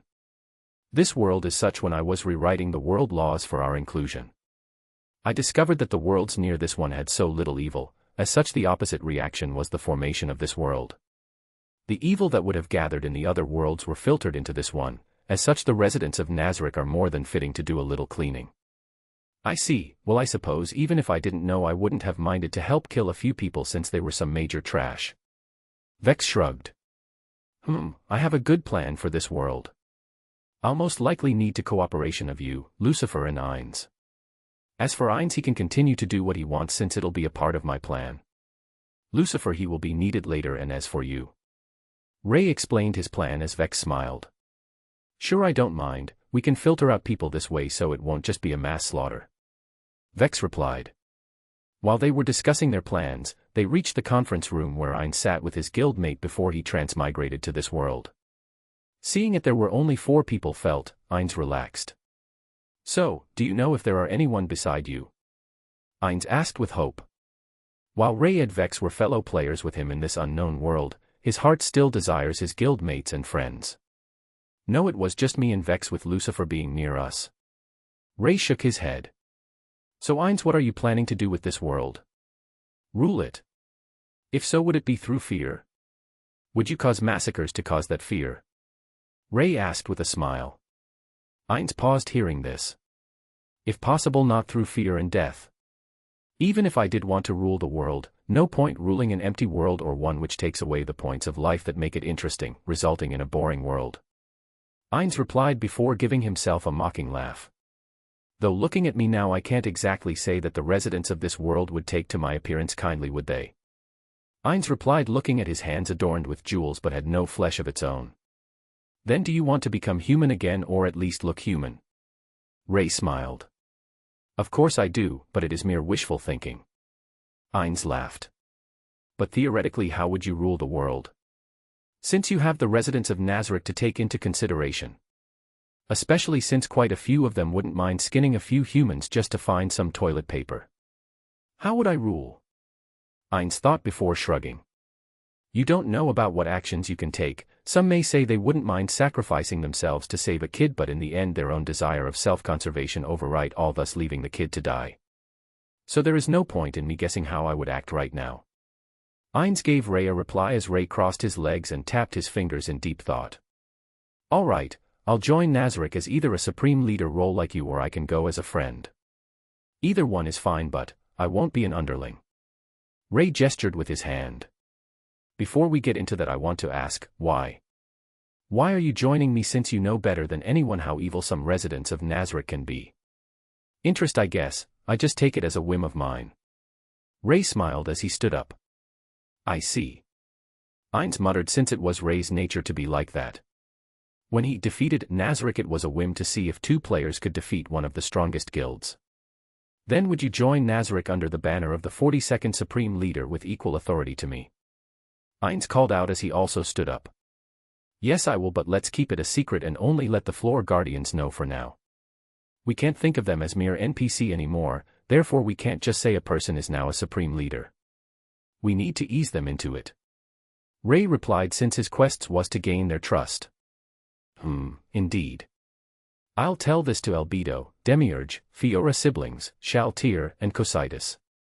Victim will know about this later, and the fourth floor guardian doesn't think for itself, so he doesn't need to know. Ainz replied as he led the way to the Lucifer. Ray called out. What's up?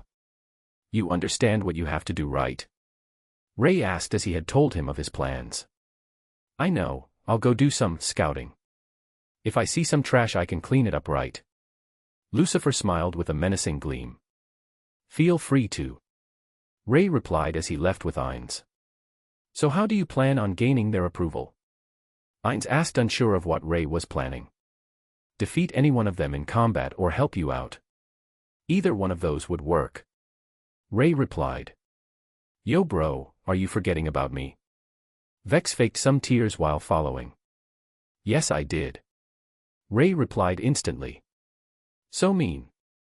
At least lie about it. Vex retorted, but got over it instantly. I'll go to the human cities first and register myself as an adventurer.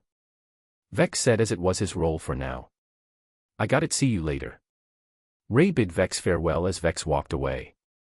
Seems like you got those two completing different tasks. Ainz said, giving Ray a glance.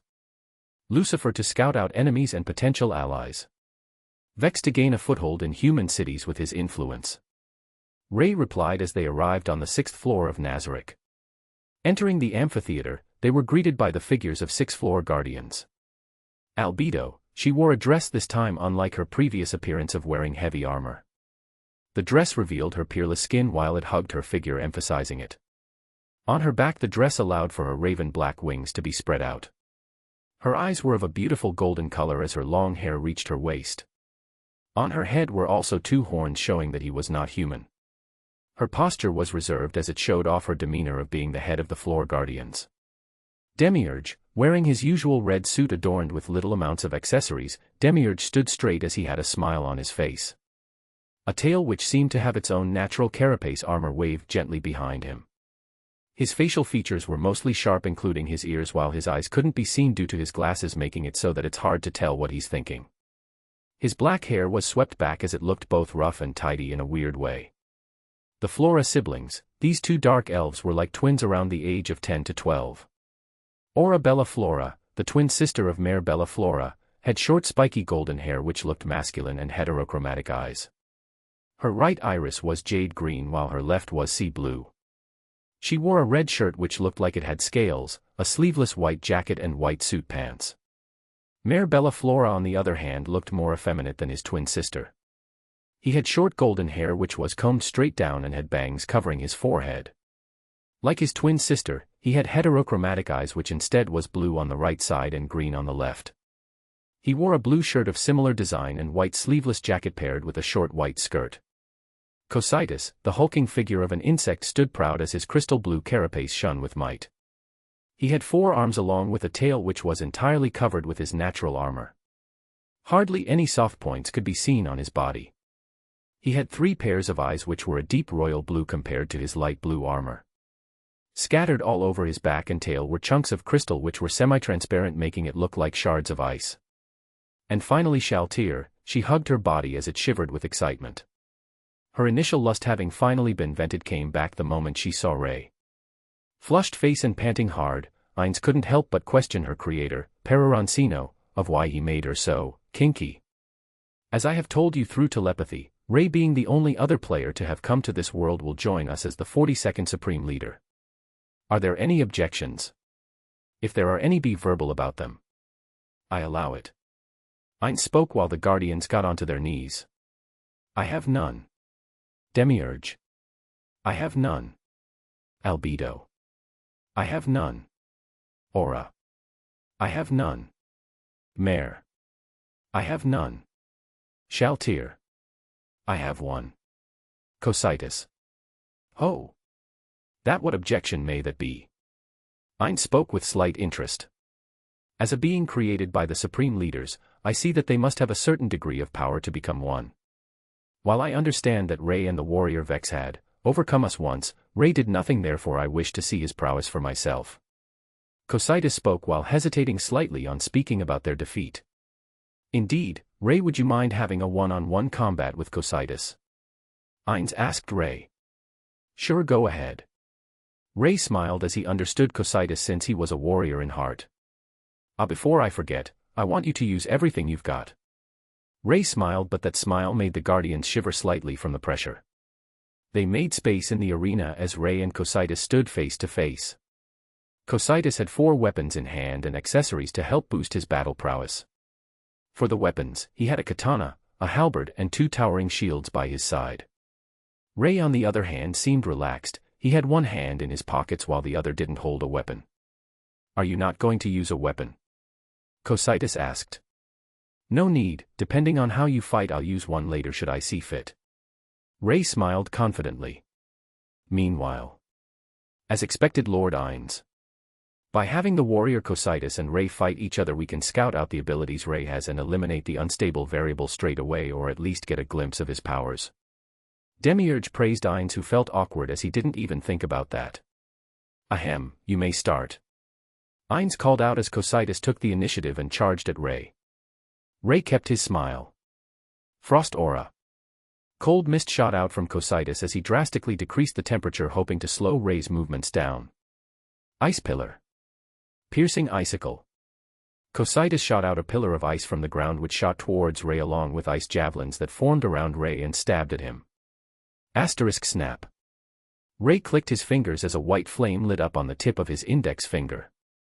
Waving his finger slightly, Ray blew on the flame as it grew in size and evaporated everything around him.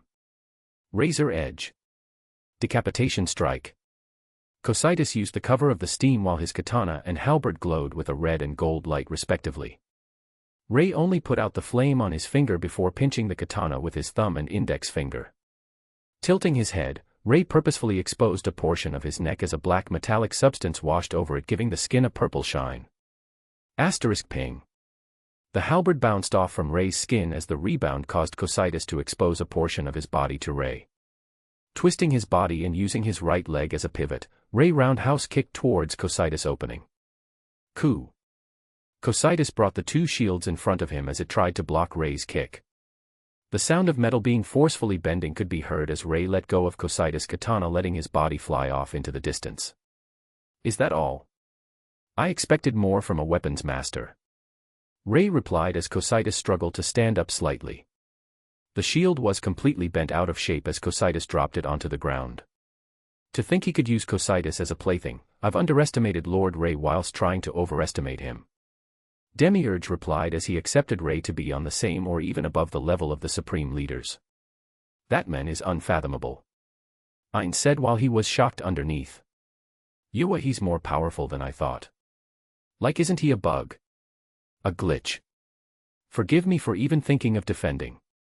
Against a man like you, one has to forget any chance of survival if they wish to even put a dent on you. That being said, please allow this one to indulge myself in selfish desires as I wish to fight even more. Cocytus shouted out as he replaced his shields with two swords. Sure, I'll indulge your little wish of wanting to fight a little more. Ray said as he removed his hand from his pocket. I am grateful. With that, Cocytus shot towards Ray once more as his four weapons attacked from different directions. Jumping slightly, Ray used his left hand to pinch the halberd, his right to pinch the katana, and both his legs to kick away the two swords. Using the downwards momentum of the halberd, Ray swung his body as he kneed Cocytus in the torso, lifting his heavy body off the ground. Stumbling back a little, Cocytus swung his tail at Ray, hoping to create an opening. Placing both hands on the tail, Ray did a handstand while giving Cocytus a kick to the side of the face, sending his body back. Do you wish to see more? Ray asked the downed Cocytus. I wish to see what I couldn't force you to bring out. Cocytus replied, sounding very fatigued. Look up. Ray smiled while pointing his finger up. Everyone was confused until they did what Ray said and looked up. Above them was an array of weapons ready to drop at a moment's notice. Some felt more threatening depending on their attribute, which is the reason Demiurge shivered, feeling the powerful holy element coming off the blade Excalibur. Holy shit. They didn't know who said the two words, but the floor guardians agreed. I see, so I never had a chance. No, it was foolish to even consider the possibilities. Cocytus sighed. I Cocytus greets the 42nd Supreme Leader. I Demiurge greets the 42nd Supreme Leader and the Demon Progenitor. I Albedo greets the 42nd Supreme Leader. I Aura greets the 42nd Supreme Leader. I Mare greets the 42nd Supreme Leader. I Shaltir greets the 42nd Supreme Leader and the Vampire Progenitor. The floor guardians bowed towards Ray as they accepted his role as the 42nd Supreme Leader. As for trusting him, that was another question altogether. That's step one done. With the seeds I've sowed, now I just need to water them every so often and wait for the flower called trust to sprout. Ray thought as he was closer to completing his quest. Now then, with that sorted, let us discuss the next step of Nazarick. Namely the fortress city near us, Irantal. Ein spoke as the guardians had serious expressions. Ray kept a smile on his face as the timeline hadn't deviated too much yet, though he couldn't say for sure what the butterfly effect would change to the timeline. The change could be small. Likewise, the change could destroy the very foundations of the world. Only time will tell. Chapter 156, Plans in Action. Ray wandered through the royal capital with a red scarf trailing behind him as it covered the lower half of his face. It was a poor attempt at keeping what he looked like a secret, but somehow worked as people couldn't seem to see what was beneath the red scarf. Naturally, Ray had a seal on the scarf, making it so that people doesn't see his true form. Even if they managed to peek under the scarf, they still wouldn't be able to tell. With the current plans being worked on, Ainz will debut in Irantal, Vex will debut in the imperial capital of the empire to the east of Nazarick. Lucifer will scout out the holy city down south of Nazarick near the slain theocracy. Demiurge will be trying to find new resources for Nazarick far away in the west. Ainz butler and combat maid, Seabass and Solution will be gaining a foothold as nobles in the royal capital. As for me, I'll be debuting as an adventurer in the royal capital near Seabass and Solution. Ray thought as he made his way to the Adventurer Guild. His snow-white hair and blood-red eyes stood out as people turned their gazes over to Ray. To gain the trust of Nazarick's residents, I have to assist in Ainz's supposed plans and make some great achievements. First, the easy ones will be the insectoids, as they have the main problem of needing food. Especially Kyuhuku, who resides in the 4th floor of Nazarick. He wasn't as evil as other members and pretty much neutral, meaning he is the easiest one to gain the trust of first. He cares about his cockroach family as their patriarch and have expressed his sadness over the lack of food and having to resort to cannibalism. To gain his trust, I would need to gain the large corpse of a monster and bring it back to Nazarick. I can probably place a seal on the corpse allowing it to regenerate as long as one gives it mana. It should sort out his food problem as it would gain his trust as a result. Ray thought out his plan as he will be slowly gaining the trust of the mid to high rank residents first. But the first plans are to take over the branches of adventurer guilds. Maybe become a hidden supporter or their VIP, as it would allow easy access to the already huge intelligence department all over the world. Reaching the adventurer guild, Ray walked up to the counter as the female receptionist became mesmerized by Ray's appearance, even if it was just the upper half of his face. "Gee, good afternoon, how may I help you?" she asked with a blush. "I wish to register as an adventurer." Ray gave an eye, smiled as the receptionist blushed harder. "Ah yes, that would be 10 coppers for registration." The receptionist spoke as Ray rubbed his nose. "You see, I don't have any money, so I was looking to see if I can land a job. If possible, can I do a job first before paying you?" Ray asked. He hadn't taken any money from Nazarick as it was already low on resources, thus Ray figured it was better to earn it first. "Puhahaha. You hear that, guys? This fucker dresses nice, looks clean but doesn't have money." This shouted causes the surrounding to laugh while making Ray sigh. Ignorant was a bliss. He though as if they knew his strength they probably won't even dare breath near him. "So miss, may I take a job first?" Ray asked again. "This. I'm afraid I'm not authorized for this. However, I should be able to trade some money for items if you have some." She offered another way as Ray thought about it. The only thing that has any value would be some monster parts one still have saved up from the Blood Craze realm. Though their toughness and mana density would probably flatten the city though.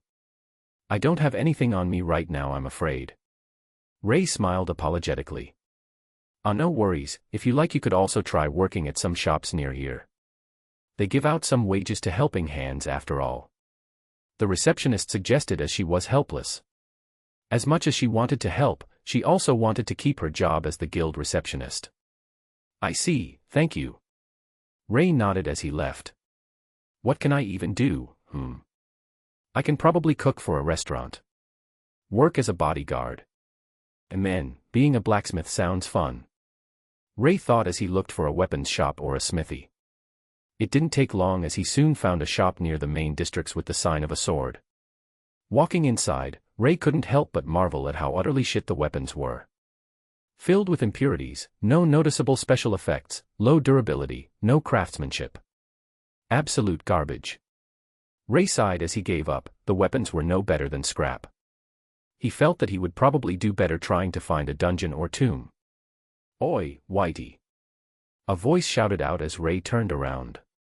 The source was a tanned muscular man who had a scar over his left eye and no hair. Wearing the traditional blacksmith garments, Ray could see the fury in his remaining eye. "Did you just sigh at my products?" he snarled in anger. "And if I did?" Ray retorted with a raised eyebrow. "Are you making a mockery of me? My weapons are one of the best in the city, to even sigh in disappointment are an insult towards them," the blacksmith said while pointing his hammer at Ray. "You ignorant fucker can't even see a good weapon when it's placed in front of you. You shouldn't even touch a weapon, you'll disgrace them," he continued as Ray was getting annoyed. Calling trash like these good weapons and how he wasn't fit. As a user of unlimited blade works, all of his weapons were the best of the best. Ray felt his pride as a weapons master rage when he said that he shouldn't even pick up a weapon. A good weapon? You call this trash a good weapon? Fine, open your eye, Cyclops. Ray replied as he touched the wall of the shop. His forearms glowed with neon blue circuits as Ray narrowed his eyes. "What are you doing?" the blacksmith shouted out as he was going to run over to Ray when an overwhelming aura washed over him. Ray offhandedly forged a stone sword using the shop's walls. Pulling his arm back, the stone sword started to compress as the thick sword slowly became as thin as paper. Due to the compression, the blade itself became transparent as there were blue circuit lines hidden inside as it shows signs of reinforcement. The aura of the sword made the shop shake as the walls started to break down. The other swords started to shake and crack as even a casual creation of Ray could overwhelm the best swords this world could offer. The blacksmith widened his eyes when he saw how Ray's easy movements created such a powerful sword. His skin was slowly being ripped just by being in the sword's presence. "Amen, it's okay," Ray muttered as he looked at the sword, as it was just within the limits the world could handle from his reinforcement. Walking away from the kneeling blacksmith, Ray ripped the door off the hinges as he reformed it into a sheath for his sword and placed it on his hip. "Kyoki and Tengaku are a tad too powerful for this world to handle, so I'll use this sword for now." A name. Compression blade. Lightweight, fast, contains compressed vibrations to increase cutting strength. Ray thought as he ignored the stares of the spectators. Walking into an ally, Ray dissembled his body into bloody mist as he knew there were some knights trying to tail him. His mist-like body traveled through the shadows of the city until he left the outer walls. Rematerializing near the shadow of a tree, Ray smiled as he tilted his head up. Looking at the orange sky, Ray estimated that after 2 hours it would become completely dark. Looking around him, Ray saw lots of people entering and leaving the royal capital. Focusing his gaze onto a caravan, Ray could tell there were quite a few people with half-decent strength. "It'll be you," Ray muttered as he walked towards the caravan and trailed behind it, making it so that the more skilled adventurers could spot him. Following the caravan for a few hours, they reached a mountain range as there were a cave on the side of the mountain. "Dismount," the captain of the adventurers shouted as 3 other parties also dismounted. "Little friend, why don't you come out now? Since you have followed us this far, why don't you join us?"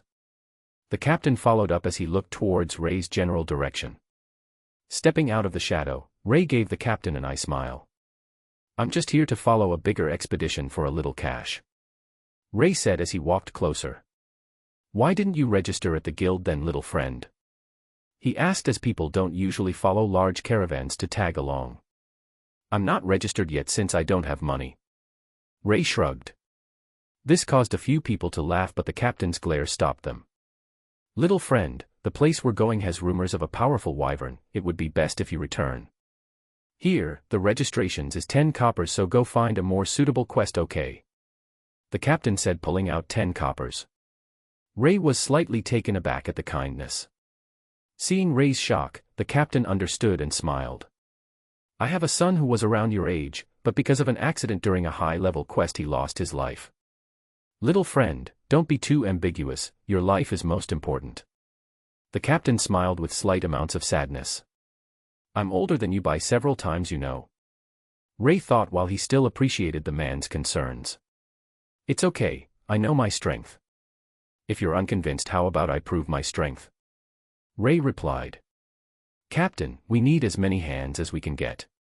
We're fighting a wyvern, more hands would defiantly help," his companion said as the captain made a hard-to-describe face. "Heis, fine, just take this anyways. If it gets too dangerous for you halfway through, don't hesitate to escape, your life is more important after all," the captain said as he handed Ray the 10 coppers. "Thank you," Ray replied with a smile that couldn't be seen due to his scarf.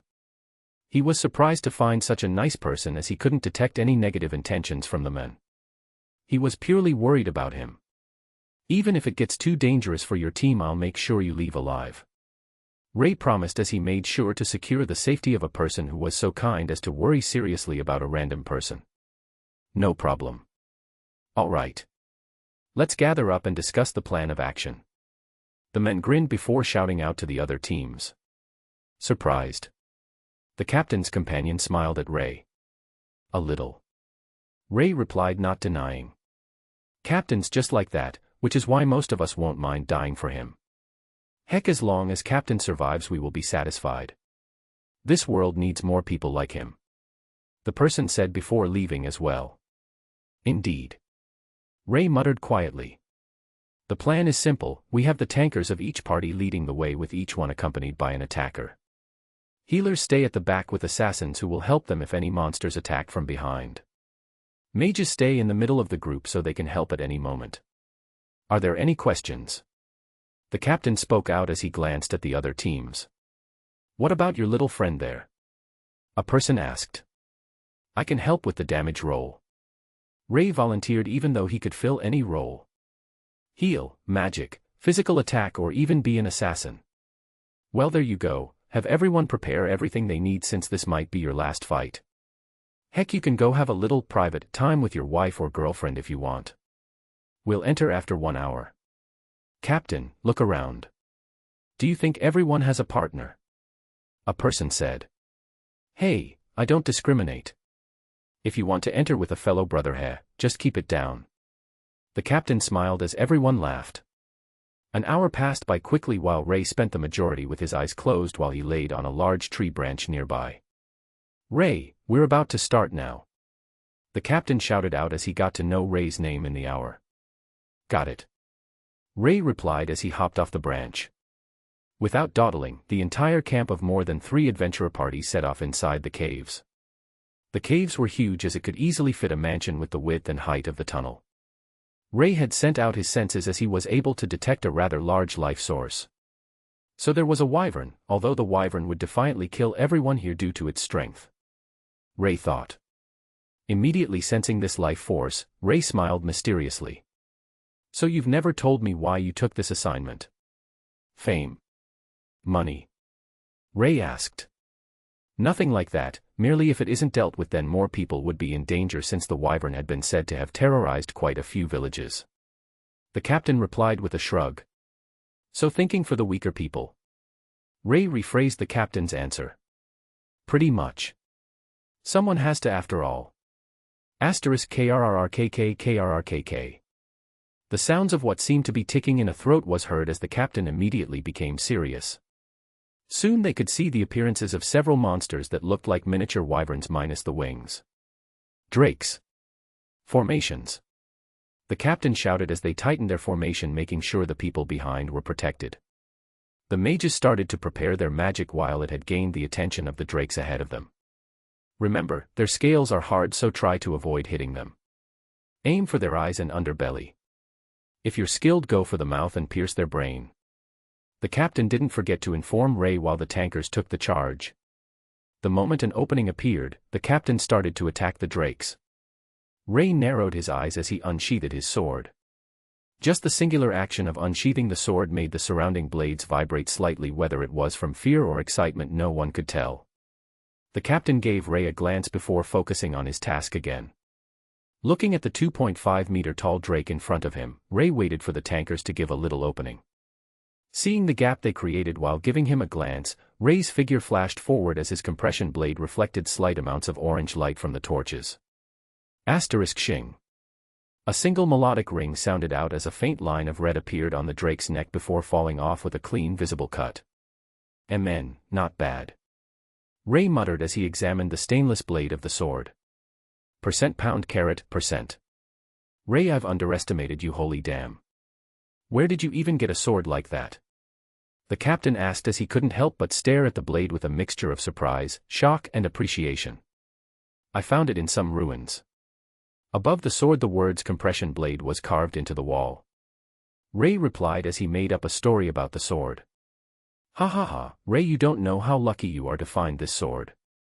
While I don't know anything about the sword, by merely being near it makes me feel like I'm getting sliced up. This tells me the sword is probably a peak-tier sword, heck maybe even legendary. The captain said as he killed the drake in front of him.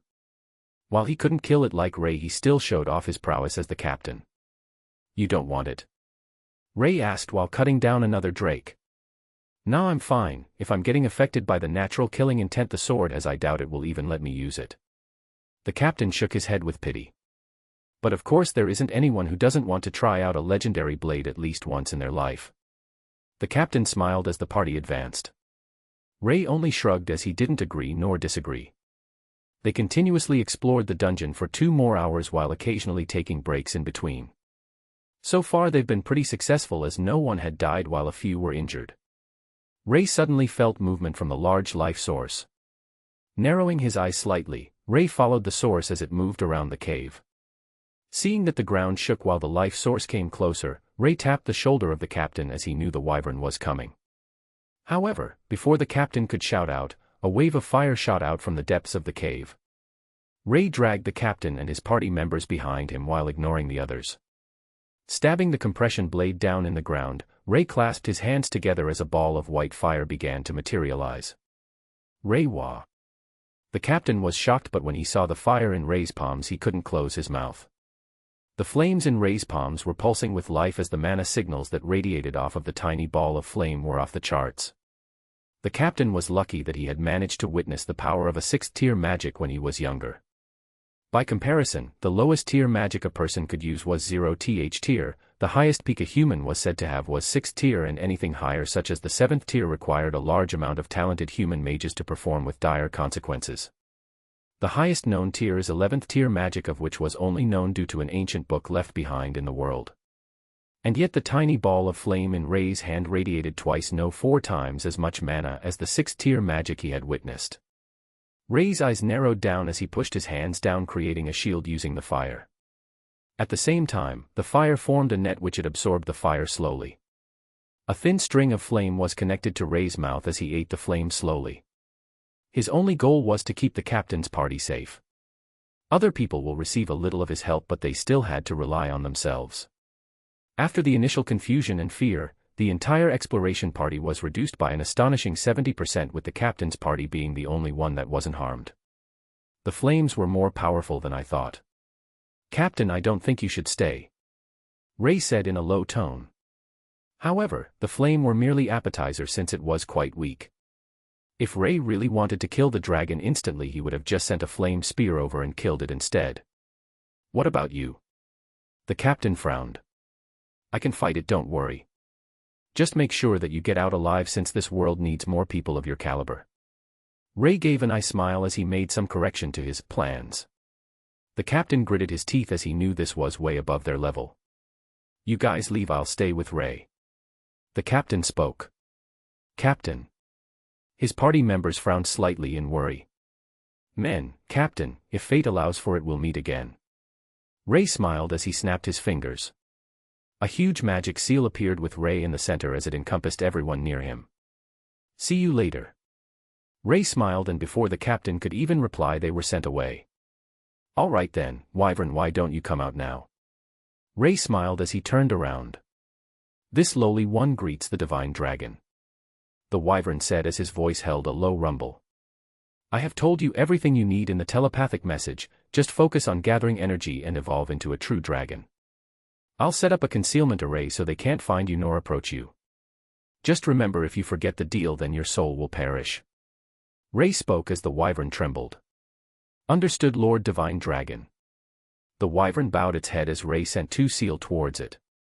Making sure that his plans were advancing, Ray left the cave as he stood at the very top of the mountain. The plan has had some changes, the initial 10 steps have increased, but together with the Wyvern evolving into a true dragon the impact would be bigger. Ray thought as the wind blew his hair slightly. Looking at the surroundings, Ray couldn't help but feel slight regret rising once more. Eve, Bai Wu. Sigh. Ray sighed after muttering their names. Shaking his head, Ray reorganized his thoughts. But still, to gain the trust of Nazarick is almost heaven-defyingly tough. They know their creators, and thus have an unbreakable loyalty to them. Trying to budge my way into that will be harder than I thought, since they would never fully trust me. Ray thought with a frown, since he started to realize the impossibility of such quest. If it was normal humans or monsters, he may be able to gain their complete trust over time. But these monsters knew their creator and were programmed to the core to not betray them. Even if one of them managed to leave, betray, or even attempt to kill their creator, it just means that it would be even harder to gain their trust. TCH, what kind of fucking quest is this? Ray muttered in annoyance. Quest updated due to finding out flaws. Journey in the Animeverse Part 1, Overlord. Stage 1, enter Nazarick and gain the trust of everyone.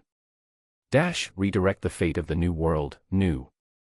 Having realized the difficulty and impossibility to gain the trust of the group Nazarick, the quest has been updated to redirecting the fate of the world. Rewards, passive skill, God-tempered body Part 1 / God-tempered body, refined through the powers of 5 gods and the first of its kind, the physical potential of the owner will become unmatched. The body would adjust itself to the owner's cultivation should the cultivation be higher than the body without additional training. In addition to this, there will be no delays for movement, as the body would move faster than the owner's thoughts while following their intentions. More parts of the god-tempered body will be rewarded depending on how much the fate of this world would have differed. The further advantages cannot be recorded as they exceed all data gathered by the system so far. And then, now isn't this coincidental with my plan so far? Ray muttered as his plan, should it succeed, would turn the world on itself. Hey, system god, since you're giving me such a fine free gift, it would be rude not to take it. Ray narrowed his eyes as he understood what was happening. Finishing the steps in this mountain range regarding the wyvern, Ray's body dissolved into mist as he made his way back to the city. 1 hour later. Hey, where's the wyvern you were talking about? A woman's voice could be heard as they were looking through the caves. It couldn't be. Did Ray actually defeat it? But there's no battle damage. The captain muttered with worry. Unless he was able to defeat it with overwhelming power, or he was defeated with overwhelming power, the caves wouldn't look like this. Another voice replied. The captain and the party of 5 continued to explore when one of their smallest members paused with a trembling body. What's wrong? The party leader of the 5 females asked in worry. However, the woman didn't speak as her body was shaking uncontrollably. Looking around frantically, she continued to examine everything around. Looking above her, she sent out a wave of magic, causing shock to the other party members. Flying up, she landed where Ray was before. Vampire progenitor. She muttered as her body was shaking with delight, which is out of her control. Vampire progenitor. Are you sure it's the vampire progenitor? The party leader narrowed her eyes as the short member nodded. So we have more of her kin, but this one is worse than any other. A muscular member said with a sigh. We don't know if he or she is good or bad, but we do know that the progenitor of the vampire race will be strong. It was a he came up here after feeling some negative emotions. The short member replied. Can you tell if he was hostile or not? No, it seems like he was scheming something large, but I don't know the details. Let's head back to the royal capital first and report to the Adventurers Guild. With that, the party of 5 and the previous captain returned to the royal capital. Alright, can I register for a copperplate badge now? Ray asked, handing over the 10 coppers. Yes, this will serve somewhat as your ID. I just need your name and class, highest tier of magic or martial arts you know, and a talent if you're a talent holder. The receptionist replied. Thank you. Ray said while filling the form. Name Ray. Class mage. Talents none. Highest tier of magic tier 6. Highest tier of martial arts none. Passing the form to the receptionist, she gave him a weird stare as he had a sword while being classed as a mage. Are you able to prove you have tier 6 magic? She asked while Ray nodded. Please follow me to the testing room, we'll test you there. Okay. Ray replied. Walking for a little while, they arrived at a reinforced room.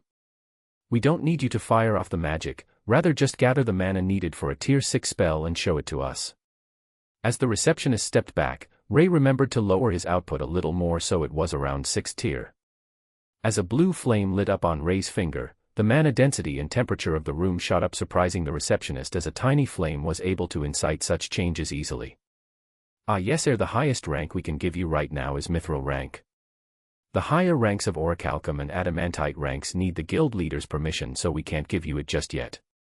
It is not that you're any less of an adamantite adventurer. The receptionist apologized while Ray just waved his hand. No problem. Are you able to sort my plate out today?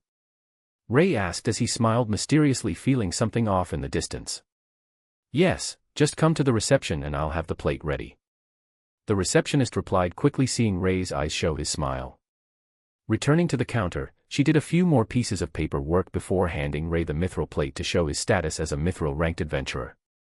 Stepping out of the Adventurers Guild, he could feel the present speeding closer and closer. Jumping lightly, Ray landed on the roof of the Adventurer Guild before turning towards the highest point in the city and jumped once more. Landing softly, Ray smiled as he waited for the presents to come to him. And as he guessed, it didn't take more than a few seconds before he felt 5 presences landing on the roof below him. Looking over, Ray could see the adamantite party blue rose. The captain, Locu's Alvian Dale Aindra, had golden blonde hair as it was tied into a long single braid. Her clothes were mostly colored white, red and blue. On her back was a sword colored a deep purple that seemed to hold the galaxy within the blade. Evil Eye, the vampire of the party and their spellcaster. She had a red robe on covering his body while a mask covered her face. Only slight amounts of blonde hair slipped out from the hood. Gagarin, the warrior of the party. She wore heavy purple armor as it covered her muscular body. She had shoulder-length blonde hair and a huge hammer behind her. Tia and Tina, similar to Aura and Mare, these two are twins. Almost identical twins as they both wore slightly revealing ninja-type outfits. They both had blonde hair as it was tied into a ponytail. Tia had blue on her outfit while Tina had red.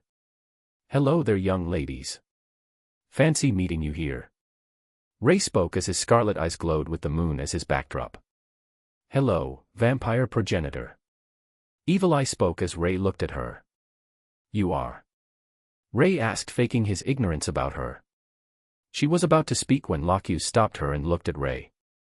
"I'm Lockhugh's Alvian Dale Aindra, the party leader of the Adamantite Party Blue Rose. I would like to ask what you are doing in the royal capital, Lord Vampire Progenitor." Lockhugh spoke as she looked at Ray with her gaze. She tried to speak in a more polite tone as they couldn't help but feel goosebumps when seeing Ray. Due to their strength, they could feel Ray's power better than others, and they could say without a doubt that should Ray want to destroy the capital he could. "What am I doing in the royal capital, huh? I suppose for some fun. Being an adventurer seems quite entertaining." Ray smiled, showing them his mithril ranked plate. "Entertaining, is it? But why would Lord Progenitor wait at the church of all places?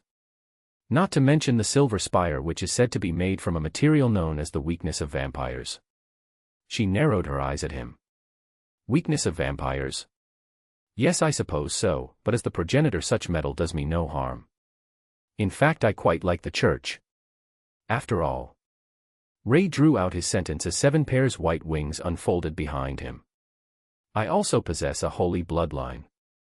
Chapter 157, Plans in Action Part 2.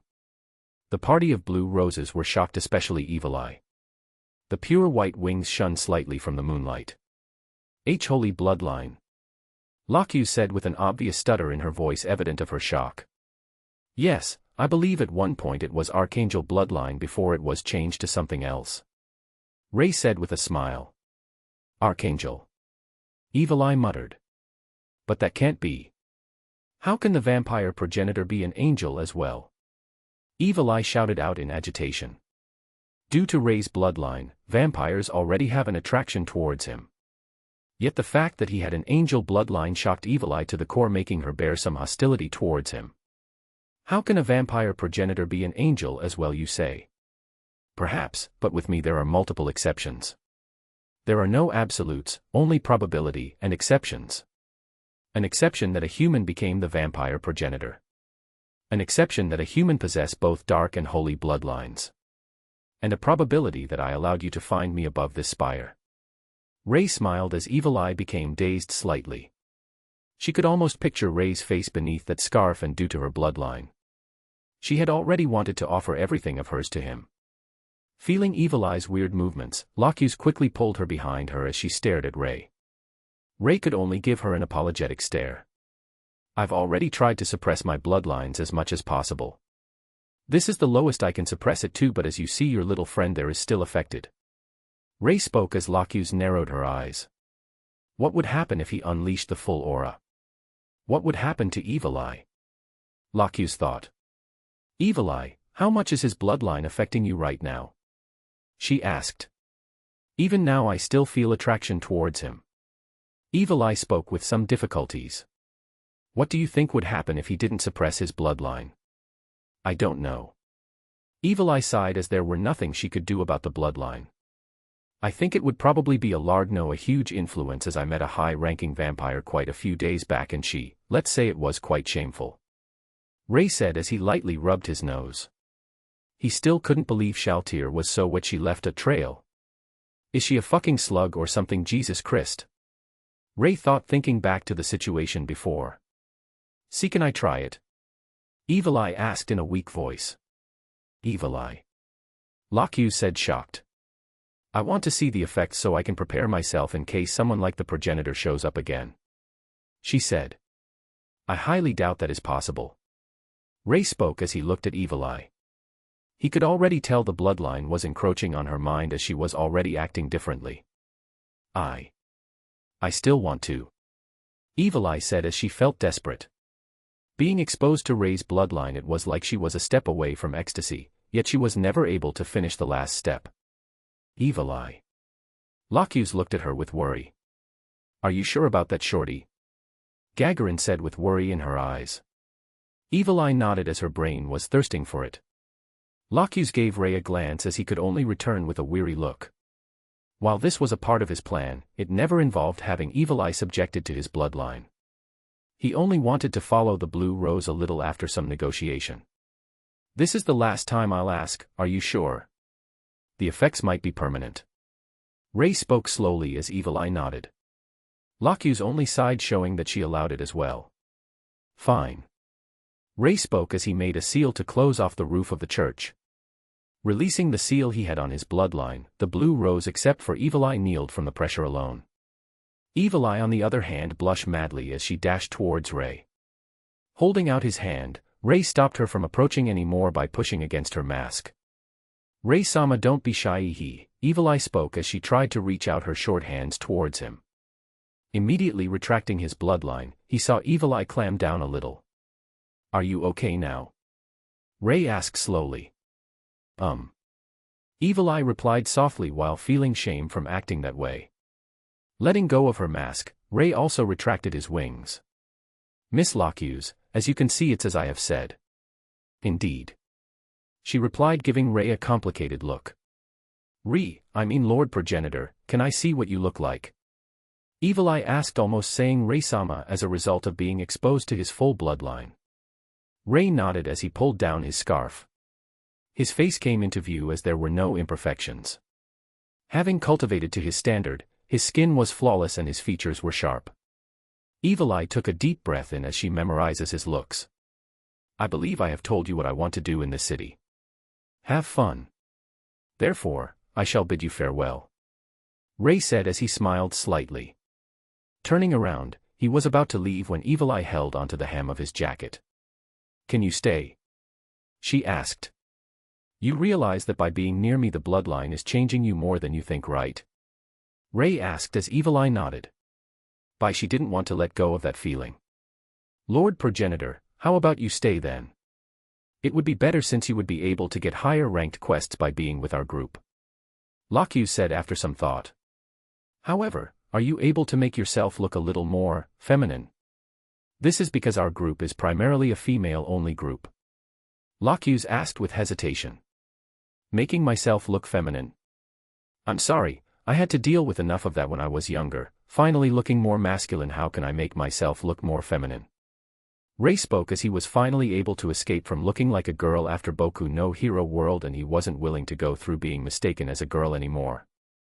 Indeed, such a handsome man like yourself should be more dominating. Evil Eye spoke whilst nodding her head happily. Seeing Locuse, the rest of the Blue Rose and Ray giving her a weird stare, Evil Eye realized what she had just done. Ah! She cried out whilst holding her head. Come on, get it together. I haven't even met him for more than an hour. Well, it is sort of my fault for telling him to expose me to his bloodline, but it couldn't be helped, can it? I just want to see the effects just in case something bad happens, right? Right. Evil Eye thought whilst shaking her head. Heh, the bloodline is affecting her more than I thought. Ray thought, looking at the fidgeting Evil Eye. Well, in that case, are you able to wear a mask and a robe that hides your figure? Locuse asked. That I can do, give me a second. Ray said as he walked over to the spire and pressed his hands on the silver. Blue circuits glowed slightly as Ray pulled a pure white silver mask out. The mask was simple as it had nothing on the surface. There were 2 eye holes as the rest of the mask was smooth. Placing the mask on his face, Ray took off his scarf and enlarged it into a robe hiding his figure. Pulling up the hood, Ray's red eyes glowed slightly from the shadow cast by the hood. His white hair swayed slightly as Ray's current outfit looked mysterious. Would this do? Ray asked as Locuse nodded. Perfect. Evil Eye cried out happily as it was quite similar to her outfit. Ray glanced at her with pity as he made a seal and placed it on her head. The Blue Rose was about to charge when they saw that. It should suppress the effects of the bloodline so she won't be affected as much. But it depends on her willpower. Ray said as Evil Eye calmed down. While he couldn't completely reduce the effects since his bloodline was too strong and currently he was only at Ascendant tier. If it was when he first obtained the Alucard bloodline, then he will defiantly be able to suppress it completely, but after fusing with Blood Law and his divine rank 3 strength, the bloodline had far surpassed the original. Thank you, Evil Eye said as she walked back to Locu's side. Lord Progenitor, where will you be resting tonight? Locus asked. Just call me Ray and I don't sleep. I haven't slept in several years now, Ray said as they nodded. Ray-sama, you should still rest every once in a while. It's good for the mental health, Evil Eye said as Ray thought and nodded. Just find me here again in the morning, Ray said as his body faded into the shadows cast by the spire. Locus stared in silence before turning to Evil Eye. Don't say it, I know, Evil Eye said as she walked away. Ha! Locus sighed seeing Evil Eye's back. Ray closed his eyes in the shadows as he drifted off to sleep for the first time in a while. Hashtag. Father. Why are you banishing them? The eldest is too dark, and the youngest is too murderous. They can't stay. But they're still my sisters. They're both infatuated with you, did you know? They want to bear your offspring. They don't mind killing any female god that comes close to you. Both Leah and Kyra are just a little dependent, that's all. Leah's just a little misguided and Kyra just wants more attention. You shouldn't banish them. Did you forget they were your children? I didn't, but did you know Kyra has already killed more than 100 peak god ranked females that were near you? And this is just peak god ranked, don't get me started on the other cultivation levels. Fine, but what has Leah done? She did nothing. Why did you banish her as well? How do you think Kyra can kill them for so long without anyone knowing? They both bear sins too great for them. You've always tried to tell me about compassion and family ties, and who is it that are banishing your daughters now? You've disappointed me, father. You can find someone else to take your mantle. Stay right where you are. I'm going to find Kyra and Leah. You can forget you ever had a son. Are you really going to give up on the higher realms? What would your mother think about this? Don't you fucking dare bring her up. Did you forget it was you who killed her in the first place? Hashtag. Ray snapped his eyes open as his head started to ache. TCH, what the hell was that? Ray muttered as every time he slept he always had a dream of some sorts. But rather than dreams, they felt more like memories. As time passed on, the dreams started to feel more real, as if he was reliving that moment. Shaking his head, Ray stepped out the shadows as he looked up. The sun was just peeking up as it signaled the start of a new day. Ray-sama, it seems like we were just in time. Evil Eye called out behind him. She sounded calmer than yesterday, which was a good thing. MN, what are your plans for today? Ray asked, turning around to the full Blue Rose party. We're going to be raiding a drug trade route by the underground organization 8 Fingers. Our goal is to first stop the spreading of a drug called the Black Dust. Locus said as Ray nodded. Shouldn't we be doing this at night then? He asked.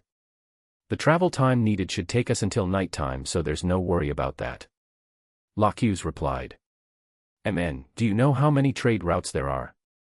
So far we only know that there are at least 80. Locus frowned at the number. Quite a bit, right then how about I help you take care of them today? Ray asked, smiling under his mask. What do you mean? Evil Eye asked curiously. MN, I'll tell you later. I want you to first give me a map and where the locations for the trade routes are. Ray said mysteriously as he followed them. Walking into a tavern, Ray received countless stares as they felt weird that the Blue Rose party has a new member. Sitting in a more secluded area, Ray saw Evil Eye make it so that no one could listen in on them. Pretty good, but the requirements to do this take a lot of mana for you, does it not? Ray said, seeing the spell. Ah. It does, but I can handle it. Evil Eye replied. Amen. Ray only nodded as they sat down. Anyways, for the plan of taking down the 8 Fingers, we're already halfway through. The current step is for us to cut off the trade routes of the drug first, stopping the supplies going around. Next would be taking out the sources of the drugs. The trade routes spread out across the whole kingdom but mostly gather towards the southeast as that's closer to the mainland since anything to the west goes closer out to sea. That's not to say there aren't any there either since each one is dangerous and needs to be taken care of.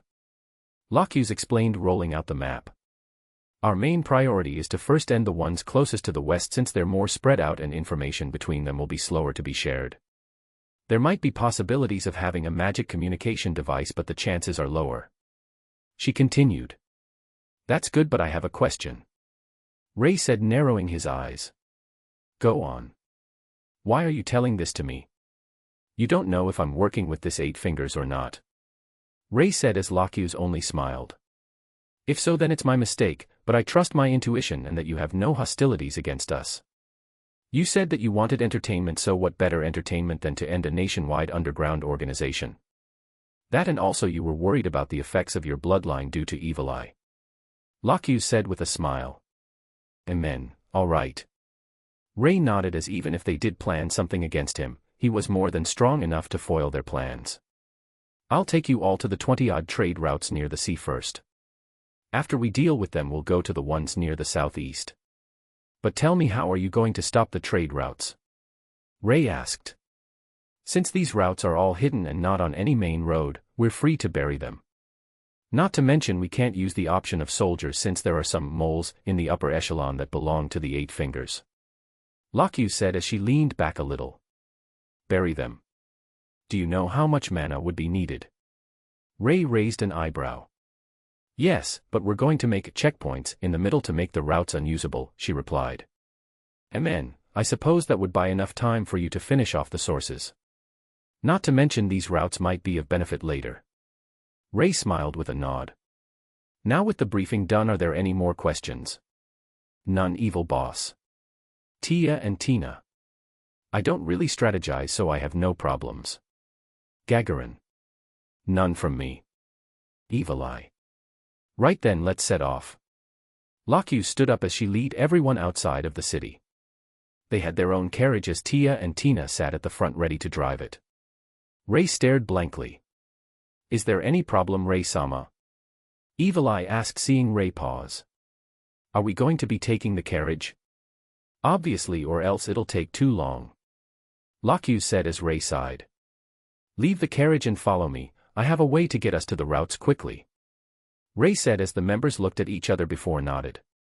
Making sure that everyone was gathered and no one was around to watch, Ray spread out his wings as he made a seal. Are you going to be taking us there? Lockhughes asked. Yes. Evil eye, you should hold on as well since I'll be flying at a much faster rate. Ray said as Evil eye nodded shyly and held onto the robe. Placing a seal on everyone, they felt their bodies lighten as Ray made sure they won't let go. His wings spread out as it looked like they were preparing to explode out with power. Make sure to close your eyes and not open your mouth. Ray gave them a reminder. What do you mean? Lockhughes screamed out as Ray shot off into the air. The landscape flashed by them as Ray flew quickly over to the first trade route. Ah! Tell me when you're flying. Lockhughes shouted out as she gripped onto Ray's robes harder. Tia and Tina didn't scream, but the way they closed their eyes showed their fear. Gagarin only clenched her teeth as she held on tighter. Evil eye was the only one not affected as she had a mask and was used to flying. However, she couldn't help but glance at Ray and his pure white wings with a perplexed expression. Amen, Ray-sama has 2 opposite bloodlines. Holy Witch vampires hate and at the same time the vampire progenitor bloodline. She thought as it could potentially be harmful to Ray since 2 opposing powers in his body could kill him from inside out. However, just as she finished her thought, she realized they were above the trade route. We're here, ladies. Do what you need quickly and we'll move to the next route. Ray said as he had a small smile beneath his mask. Oh yeah. Evil eye muttered, snapping out of it. Looking down, a magic circle appeared in her hands as the route started to change. URG, I don't feel so good. Lockhughes muttered weakly as her face was pale. How about I send you back? Me and Evil eye will deal with it all. Ray suggested. Take either Tia or Tina with you. Lockhughes said after some thought. Sure, I'll send you, Gagarin, and Tina back to the tavern. Me, Evil Eye and Tia will take care of the routes. If we're fast we should be finished by tonight. Ray spoke as he made a seal and teleported them away. You are finally me and Ray-sama alone. I wonder what's he going to do. If he asked me to offer myself, should I agree? Ah. Evil Eye thought whilst disregarding Tia's existences. He did nothing. Ray-sama didn't ask me to do anything apart from the task. Evil Eye thought as they returned back to the tavern after 12 hours. Locus, we've managed to seal off every trade route you showed us and some extras we found whilst we were doing it. Ray said as he sat down. Locus, Gagarin, and Tina's collective pupils shrank hearing about Ray just said. What? You know you have to cover the entire kingdom and past several mountain ranges, right? Locus cried out. Evil Eye didn't forget to make a barrier even though she felt regret that Ray didn't ask anything of her. Yeah, for the last few I just had to pick up the speed a little. Ray said nonchalantly. By picking up the speed he means 3 times as fast, evil boss. Tia muttered weakly as her face was dangerously pale. 3 times as fast. Gagarin cried out, unable to contain herself. Asterisk bang. Slamming her head against the desk, Gagarin decided to exit the conversation. Raising an eyebrow at Gagarin's reaction, Ray shrugged before turning back to Locus. So what now? He asked. This. I'll have to talk to the princess since our plans went faster than I had predicted. Locus sighed. In that case I'll head back to the spire. Get me if you need anything. Ray said as Locus nodded. Ah, Ray-sama, let me take you there dash. He can fly. Why are you asking him if you wanted to take him there? Evil Eye thought as she cut off what she was saying. Thanks. But I can get there myself. Ray said with a perplexed expression. Leaving the tavern and walking into the shadows, Ray appeared above the spire once more. Lucifer, Vex, how is the plans coming along?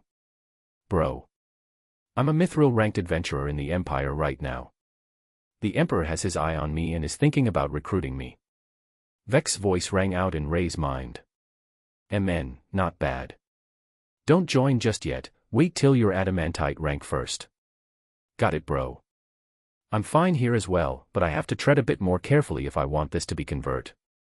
Sunlight scripture and the likes are easy as piss to get past, but the black scripture are a bit more annoying. They have access to items called world items, and to avoid their detection I have to take more precautions. But don't worry, they haven't found out what I'm doing yet. Lucifer reported. Men, be more careful. They have items and gear from the 6 gods or 6 players that came to this world before Ainz. While they pose no threat, if I want my plans to work I can't have them finding out too early or the plan would collapse on itself. Ray replied with a nod. Do you need any seals to help you out? Ray asked. Nah, I'm fine. Doing this shit without seals is harder but a good challenge after not doing anything for a few million years. Just make sure the plan isn't found out. Use the ones I've sent you if the situation is urgent. Got it, if nothing else I'll be going now. MN, contact me if anything happens. Ray said before cutting off the link. Miss Evil Eye, is there anything you need from me? Ray called out suddenly. Evil Eye appeared as her camouflage wore off. Not really. She replied quietly. Asterisk sigh. I guess the bloodline is having more of an effect on you now. Ray smiled apologetically as he took off his mask. Evil Eye shook her head. Ray-sama, it's not your bloodline. Evil Eye muttered. Oh. Then I'm guessing you have something urgent for you to find me, even though the bloodline affects your mind the longer you stay near me. Ray spoke slowly. Evil Eye nodded as she prepared herself. Can you help me become stronger? After watching you I've realized that there are people much stronger than me. Evil Eye said, staring at Ray. This way we can be alone, ahihe, she thought secretly. Well, they barely beat Entoma back in the anime, I can probably integrate her to a small portion of my plan, so having her be stronger is also okay. How do you want to become stronger? Stronger body. Stronger mind. Magic. Bloodline. Choose one and we can probably do it in a short time, or do you want to improve on everything, which might take a little longer? Ray replied as he placed his hand on his chin. See, can I improve on everything? Evil Eye asked hesitantly. Sure, though it would probably take a few years. Ask Locus if you can leave for 10 to 13 days. 10 to 13 days. I thought it should take a few years. Evil Eye replied in shock. Yes, it should, but do you know about time dilation? What we experience in a few years will be a few days to the rest of the world. Ray smiled, giving Evil Eye a shock. Her brain stopped working as she had to try take everything in. Waving his hand in front of her mask, Ray waited for Evil Eye to snap out of it. Ah. I'll go tell Locus now, she said quickly as she disappeared. Shrugging slightly, Ray turned back around. Testing 123, can the most handsome man hear us? Eve. Ray shouted out in surprise. A huge smile couldn't help but appear on his face. Hubby, I'm here too. By Wu. Ray got another shock as he felt his spirits raise. You know you can talk to us in your mind, right? Wouldn't it be strange if you started to talk to yourself out loud? Eve said as Ray realized what just happened. How are you guys? And how come you're together?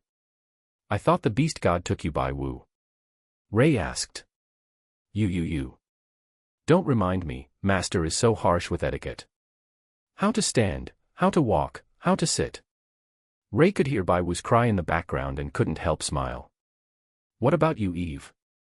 Me. Nothing much, I'm just raising my cultivation now that Master has pretty much taught me everything. Oh, anyways, Ray, we got a question for you. What's the question? Between me and Rabbit over here, who is the first wife? First wife? Wouldn't that be you? Ray tilted his head slightly. Ha. Told you, bitch. Shut it. Still doesn't change the fact that I gave him a child. You know it's only a title, right?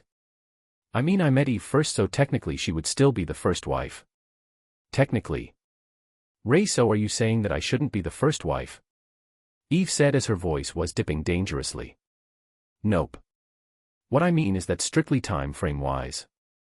Even without it, you'll still be first wife. Good. But what about me, hubby? Bai Wu pouted. Just because Eve is first wife doesn't mean I don't love you any less. Ray said, trying to pacify her. Fine, I'll take it for now. So Ray, what have you been doing so far? Eve asked. I'm in the Overlord world. Your dad gave me a quest while I'm here to give me something called the God-tempered body. Seems pretty good, so I'm doing the quest. I want to join too, I haven't adventured with you in so long. Eve muttered in regret. Don't worry, I'm sure we can go on more adventures soon. Ray replied. Speaking of adventures. Hey Bunny, come here a second. What's up? Let's go to a private room first before we do this. Do what? Hashtag slight NSFW warning hashtag. Hashtag slight NSFW warning hashtag. Hashtag slight NSFW warning hashtag. Eve cut off the link for a second to make sure Ray's not listening. What are you two planning now? Ray asked as his face held a smile. Hee, it'll be a surprise. Ray could picture Eve grinning right now. Okay, are you ready, Ray? Eve asked after a while. Hubby, prepare yourself, okay? Sure, what do you want to show me? Ray asked. In your peripherals, can you see two flashing signs? MN. Yeah, I can, GPN. And, what the fuck? Face cam. Ray cried out in his mind as he didn't think there were a face cam function. Yet just added it in, first turn on GPN or Godly Private Network. Isn't that just basically VPN? Ray raised an eyebrow but still turned it on. Now turn on Facecam. Make sure you have GPN turned on since I don't want Dad and the other geezers watching. Don't worry, system is almighty, even Dad won't see us. Okay. Ray muttered, not sure why they would even tell him it. Turning on the Facecam, Ray felt his mind blank out as in his view, which no one else can see, were two beautiful women laying nude on the bed. Eve had long white gloves that reached her bicep, pure white thigh-length stockings with the rest of her body exposed to Ray's view. Her long white hair with hints of blue framed her body, making her look even more attractive. Next to her was Bai Wu, who didn't lose out at all. She didn't look like a woman who gave birth at all, as her body still resembled that of a late teens.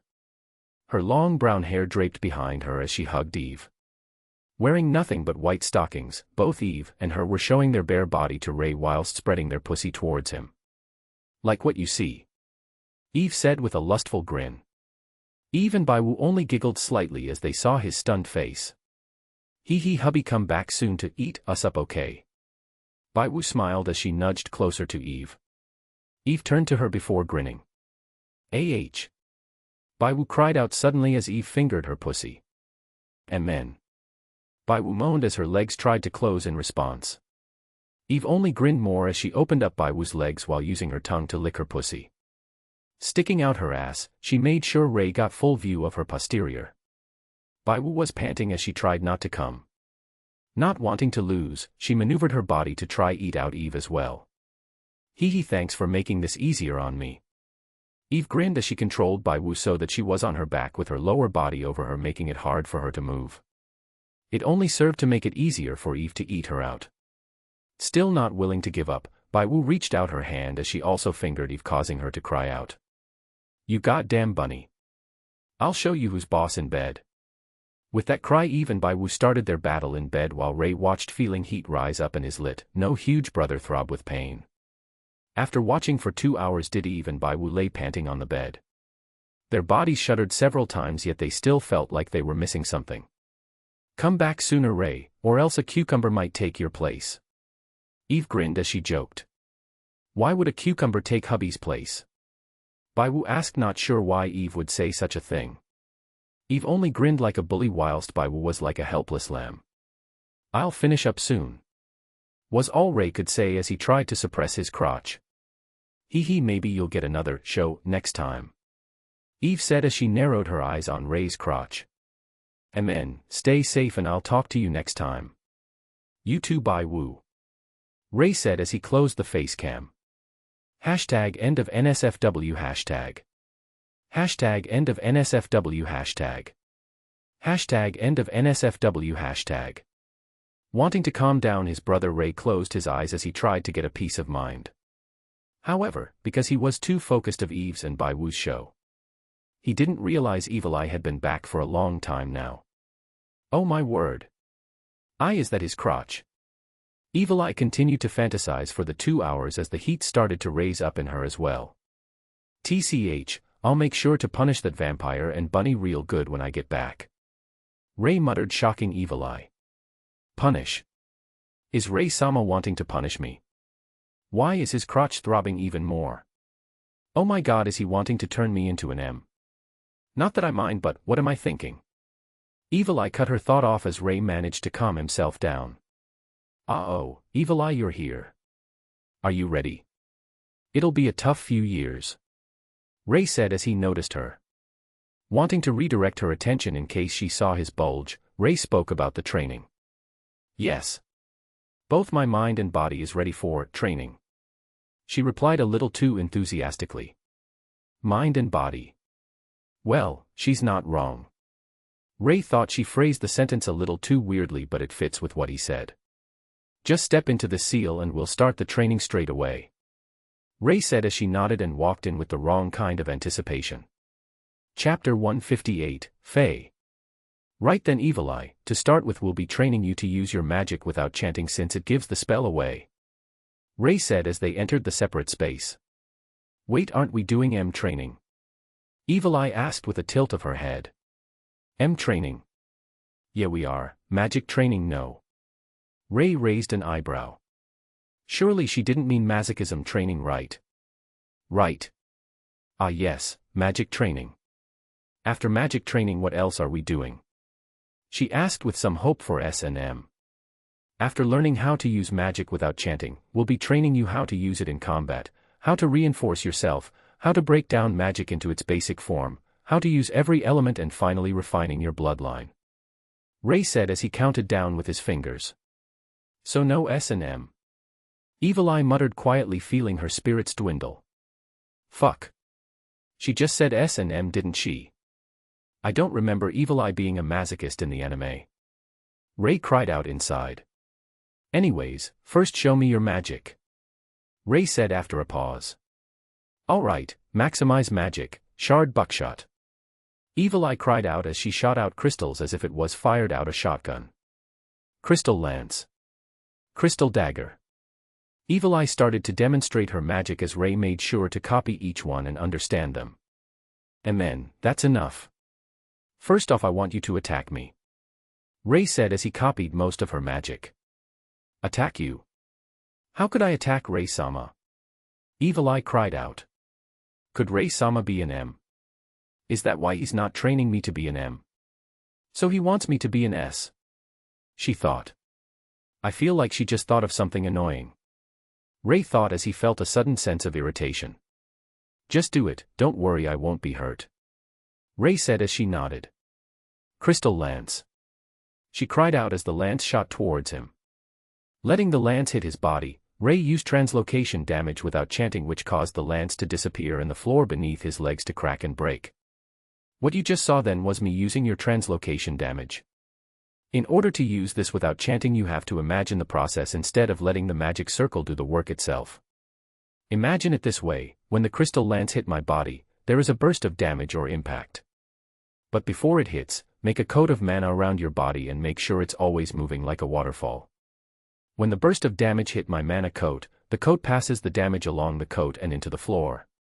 Naturally, if the damage increases to the point of surpassing the maximum limit of your mana coat, then the coat will break. Ray explained as Evil Eye widened her eyes. Another way is to think of the coat like millions of spheres. Each sphere acts like a roller or a wagon wheel. Without the impact of the attack it wouldn't move, and likewise when the attack hits it gives the rollers the energy to spin and passes along the damage to the floor. Ray continued as Evil Eye nodded. ####. Are they gone? Gagarin asked as they stared at the spire. Yeah, she's gone with him. She said they'll be back in a few days. Lacuse replied. It's already feeling a little off without Shorty being here. Gagarin sighed. She'll be back sooner or later. Come on, we'll be meeting Her Highness again today. We need to update her on the progress of the mission. Got it. Gagarin replied as they made their way to the castle. It didn't take them long to meet the princess as they sat by the table. Lacuse, how come you're back so soon? The princess asked. Her full name was Renarthier Chardalon Rylva's elf. She had long flowing light blonde hair, sky blue eyes and a noble light blue dress. Her aura was very calming, as it seems to say that she was a reserved and quiet person. Princess Renner, I'm here to report that we have already sealed off the trade routes. We should be ready to launch attacks on their sources soon. Lacuse said as she stood up and bowed slightly. Don't stand, come sit. Renner gestured as she had some tea already prepared. I'm surprised, Lacuse, I didn't expect you to deal with the trade routes so soon.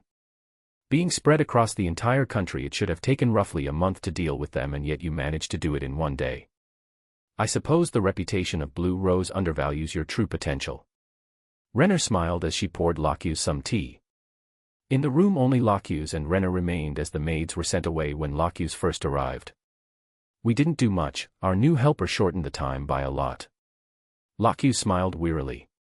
Then the new member must be very powerful.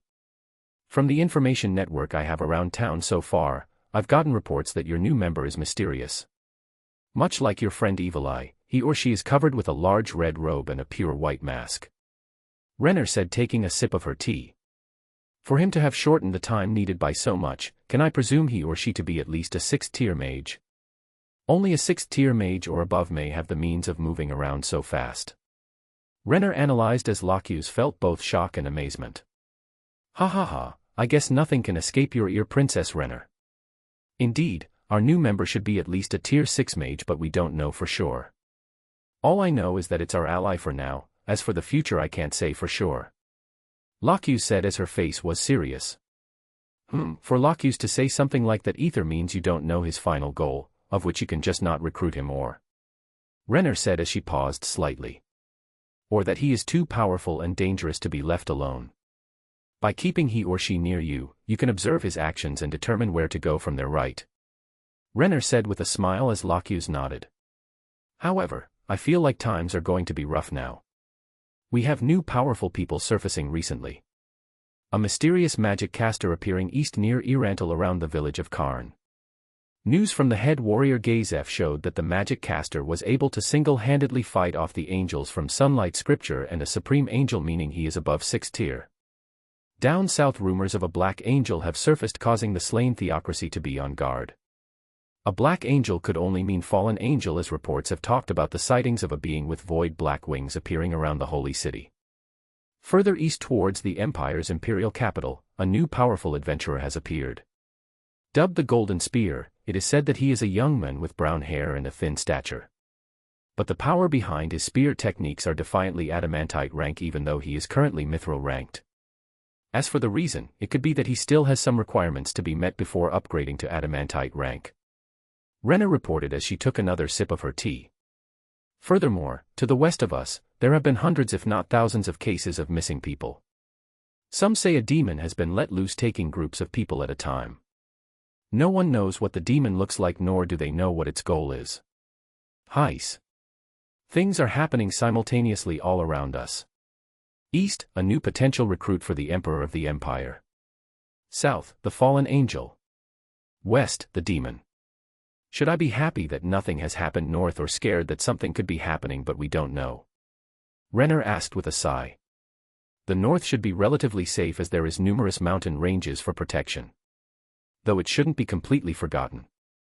Lockhughes muttered with a serious face. Yes indeed.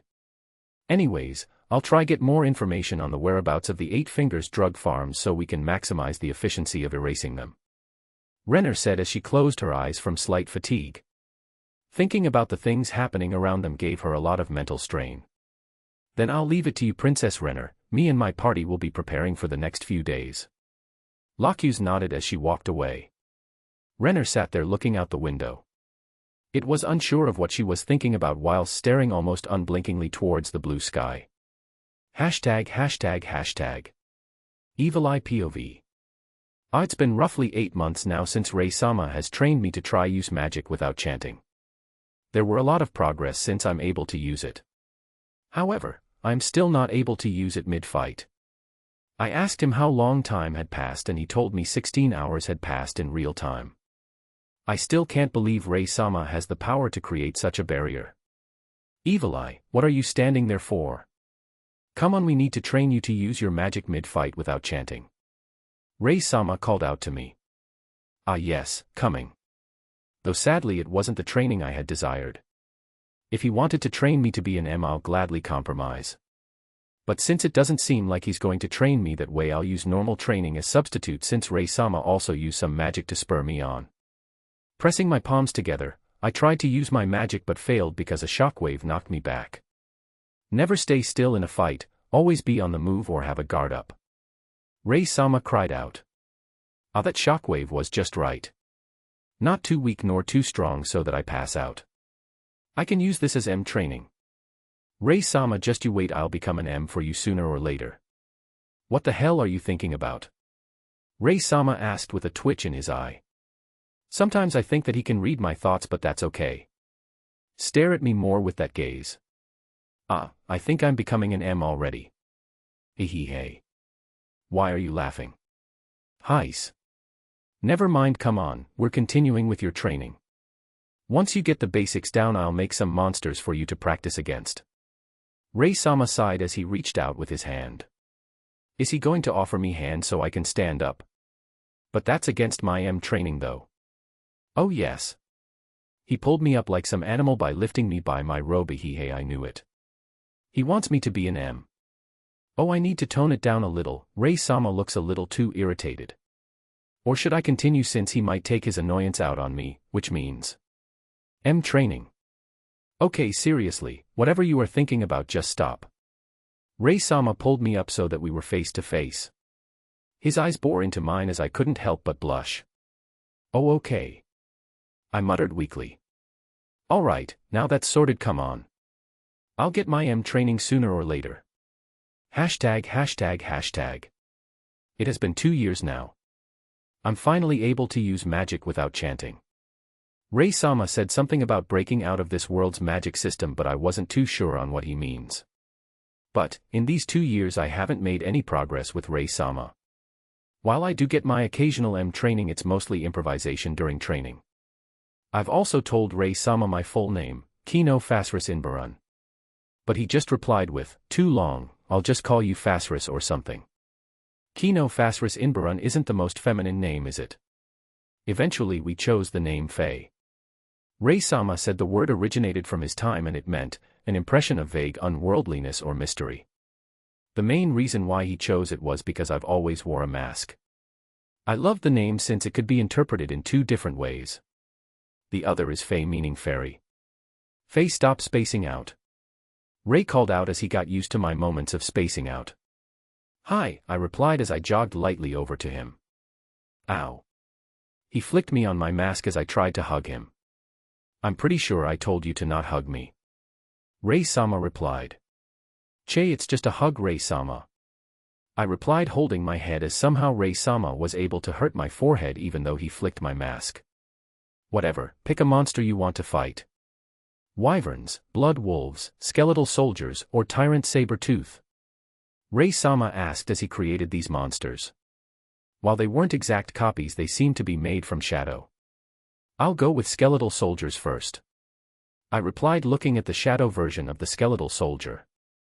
It had heavy armor and dual blades. Skeletal soldiers are said to be cannon fodder, but the skeletal soldier in front of me didn't feel like it at all.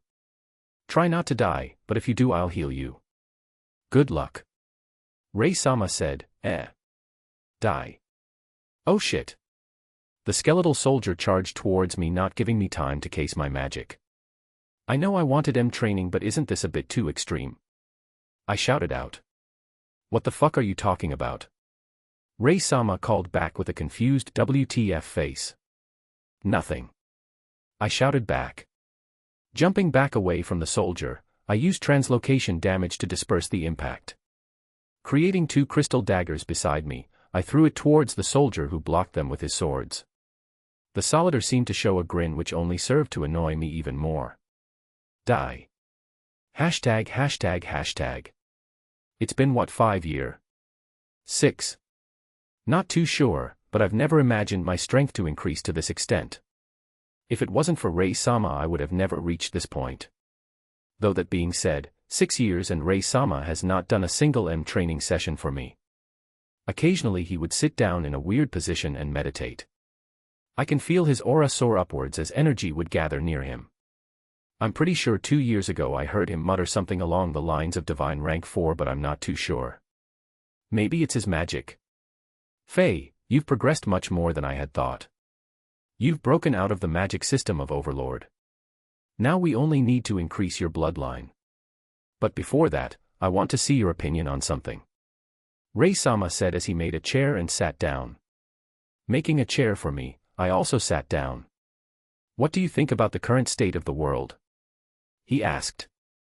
What do I think? I think it's pretty bad. Corruption's everywhere and wars are fought every day. I replied after some thought. Amen. And if you could change the world, how would you change it? He asked again. Change it for the better, maybe. I mean, there are nice people like Locuse, Gagarin, Tia, and Tina. Of course you as well, Ray-sama, but the trashes in this world are also numerous. I don't think I would be able to change it into a black and white world because that's impossible.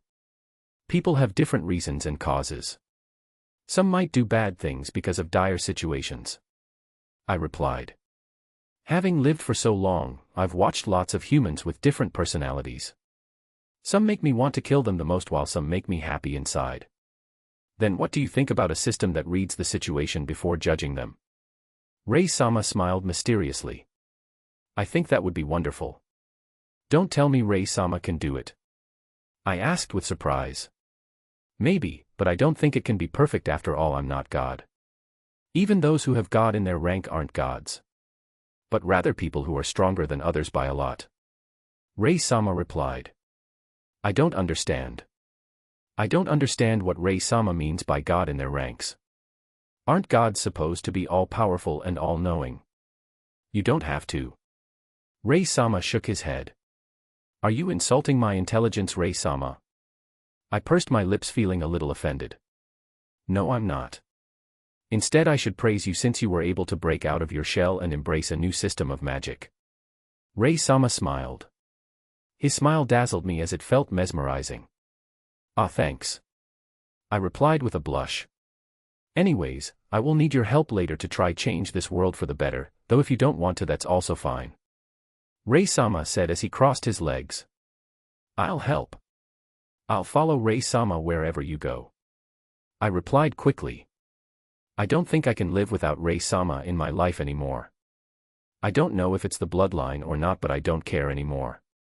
Say, Rei-sama, do you have anyone you love? I asked with my voice becoming faint. Yes, I have two. They're both important people in my life.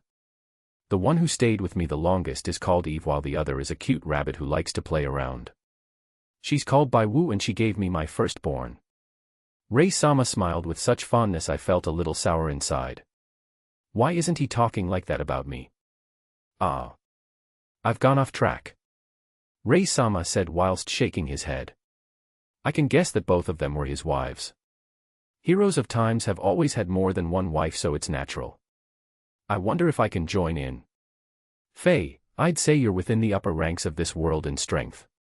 So I don't think any more training is necessary unless you want to improve your bloodline as well. How do I improve my bloodline? I asked, curious. My racial class is Vampire Princess, so the next stage is Vampire Queen. To be honest. Rei-sama said, pausing slightly. I don't know. He continued with a laugh. This caused me to almost fall off my chair, as it had seemed that Rei-sama knew everything in the world. What do you mean? I asked. You see, when I advanced my bloodline, I had either absorbed the bloodline of someone with a similar bloodline but at a higher level. Rei-sama said. Then does that mean I get to take Rei-sama's blood into my veins? Then can I absorb your blood? I asked. You see, the blood I absorbed came from dead people. So you want me dead? Rei-sama said with a smile. Ha! I exclaimed with shock. Want Rei-sama dead? Far from it. Ha ha ha, I'm kidding. But I did indeed only increase my bloodline by absorbing them from dead opponents. That being said, I don't think you can increase it in this world. Except for the Shaltir, but she still has her use. Rei-sama laughed. While I don't know who the Shaltir is, I can guess that she was the other vampire Rei-sama talked about. No, Rei-sama, it's been 6 years since we've started to train, but why haven't you asked me to take my mask off? I asked. I wanted to shock Rei-sama with my beauty so he would get the desire to ravage me. But who knew he never asked once? Not once.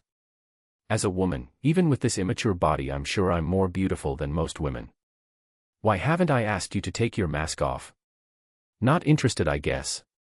Rei-sama replied as he scratched his cheek with his finger. What do you mean you're not interested?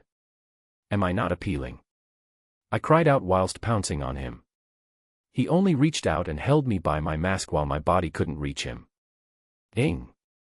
HNG. I tried to move my body over but couldn't do it. Instead, it made me look like a dying fish trying to escape.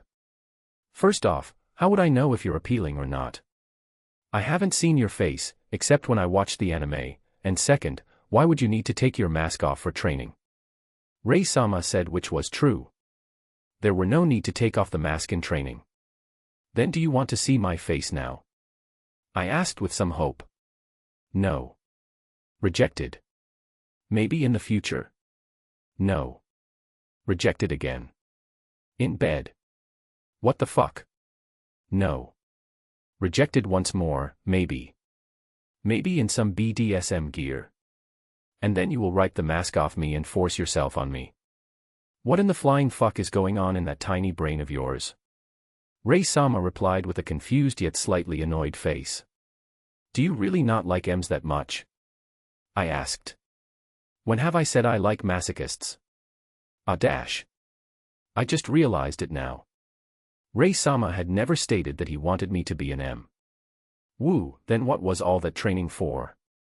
I became an M for nothing. I felt regret, as I don't think I can be anything but an M around Rei-sama now. I just want him to ravage me. When the hell have I trained you to be an M, and how the hell did you train to be an M? I'm pretty sure these 6 years I made sure you trained in your magic, right? Right. Rei-sama asked twice, as there were obvious confusion. You forget it, Rei-sama. Even if it is in my fantasies, I can still imagine my BDSM paradise me within you. I replied. I don't know what's gotten over me, I'm telling Rei-sama everything. Maybe it's because my training was for naught. ####. Back to normal. How in the fuck did she become an M? Rei thought, looking at Evil Eye/Faye still hanging by the mask in his hands. Never mind, we're returning since your training is pretty much done. Rei sighed as he put Faye down. She sat down with a slight pout. I can't believe it. Baka. How did I think Rei-sama wanted an M? You know you're saying your thoughts out loud, right? Rei said with a perplexed expression. His initial goal was only to train her so that she could help him keep order in the world after his plans finish. Ah, I'm sorry, Rei-sama. I'm currently submerged in my own self-loathing. Faye sighed as she stood up. Well, unless you want to self-loathe for all eternity, we'll be returning to see Locus and the others. Rei replied. Hi, I'm coming. Faye said while she got up. Walking through the portal, the two reappeared back at the spire. Night had already fallen. We're back, I think Locus and the rest are sleeping right now. Faye said, looking at the darkened sky.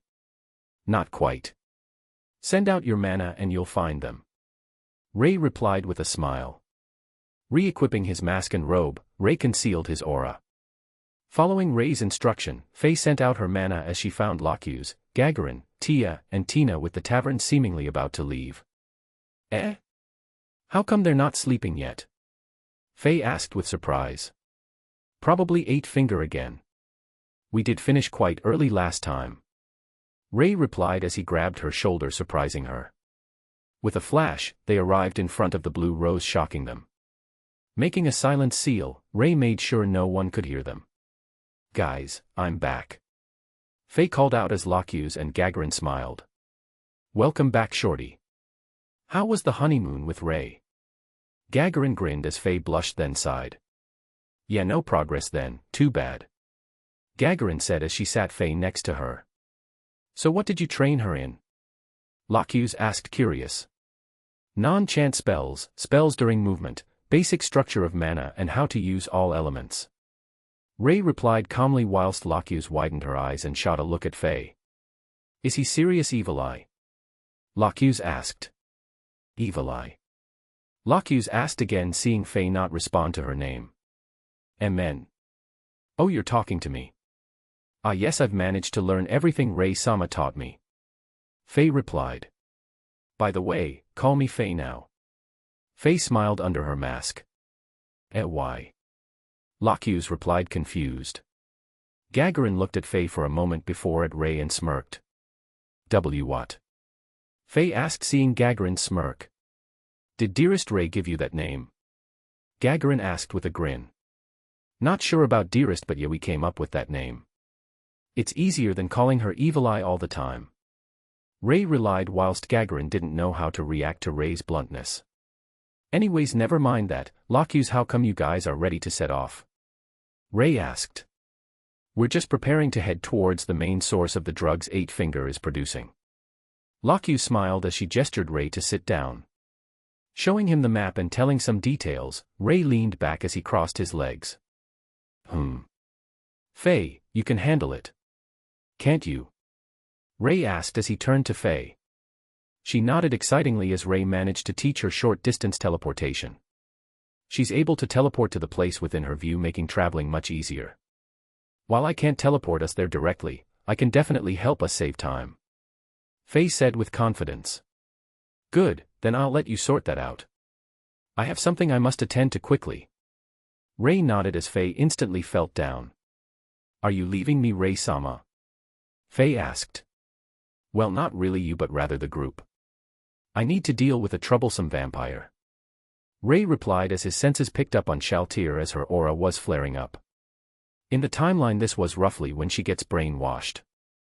Alright, make sure to come back sooner. I'm pretty sure no Faye here don't want you to be gone for too long. Locus smiled at Rei. Amen, see ya. Rei said as his body faded away. He's gone. Faye muttered, looking at where Rei was. Say, Shorty. If he was correct, you've been with him for a few years now. Were there really no progress? Gagarin asked. None. I thought he wanted me to be an M, but after I became one it turns out he didn't ask for that at all. Now I'm an M and I can't change it. Faye muttered absent-mindedly until she realized what she said. Turning around she saw the weird gaze the party gave her. So you're a masochist now? Gagarin said with a forced smile. Not a single fucking word about this. Faye spoke as her aura flared. Why? How can we stay silent when our Faye went as far as to become a masochist for her dear Ray, but in the end it was for naught? Shouldn't we get some justice back for our dear Faye? Locuse grinned as Faye blushed hard under her mask. Shut up. Ah. Faye cried out as she covered her face/mask with both hands whilst crouching down. ####. Ray flew through the air as he spotted a few giant monsters. Remembering about one of Nazarick's problems regarding food, Ray decided to kill them and store them away. Seeing Nazarick appearing in the distance, Ray landed as he already saw Ainz standing there. Raising an eyebrow, Ray wondered why he was here. Ray, you're back. Ainz said as he looked at Ray. I am. How did you know? Ray asked. I didn't. I was about to head out to subdue Shaltir. She's been brainwashed by a strong item. Ainz sighed. How about you let me do it? That way you can be safe and I can do something for Nazarick, right, Demiurge? Ray smiled as he removed his mask and stared at the walkways which revealed Demiurge walking out. Indeed, Lord Ray. Demiurge nodded. Don't worry, I can solve it without killing her. By the way, I remember Kyuhuku having a problem with food. Take these corpses. As long as you don't eat everything, you can give it mana and the flesh would regenerate. Ray smiled as he took out several tens of large corpses. This is amazing. These seals on their bodies radiate a world-bending phenomenon. Lord Ray, how did you grasp such power? Demiurge replied with shock, seeing the seals. It's about understanding the laws. Ray smiled as he made a seal and stored the corpses into the seal. Just inject mana into this and it should release the corpses.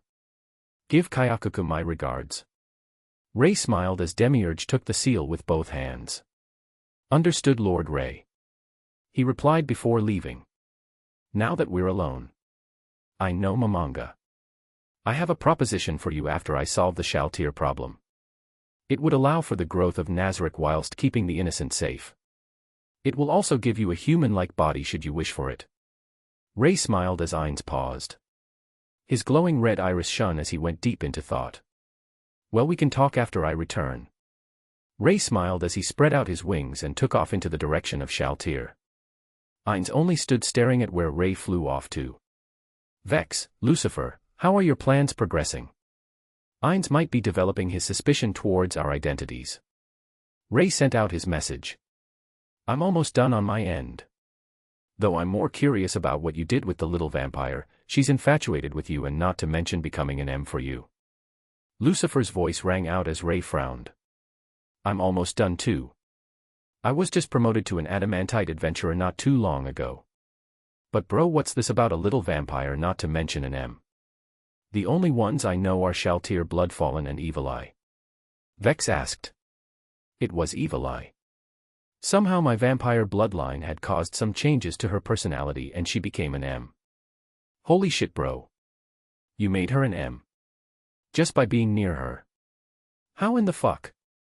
Vex cried out. TSK, shut it. The timeline is around when Ainz would defeat Shaltir. So before he loses all of his humanity, I want us to proceed with the plan. Ray replied in annoyance. This worked as Ray could tell that both Lucifer and Vex became serious. Got it, I'll do some final touches and my part of the plan would be finished. Lucifer replied as he cut his link off. Same with me, I'll finish the plans in the Empire and meet up with you. Vex replied before also cutting off the link.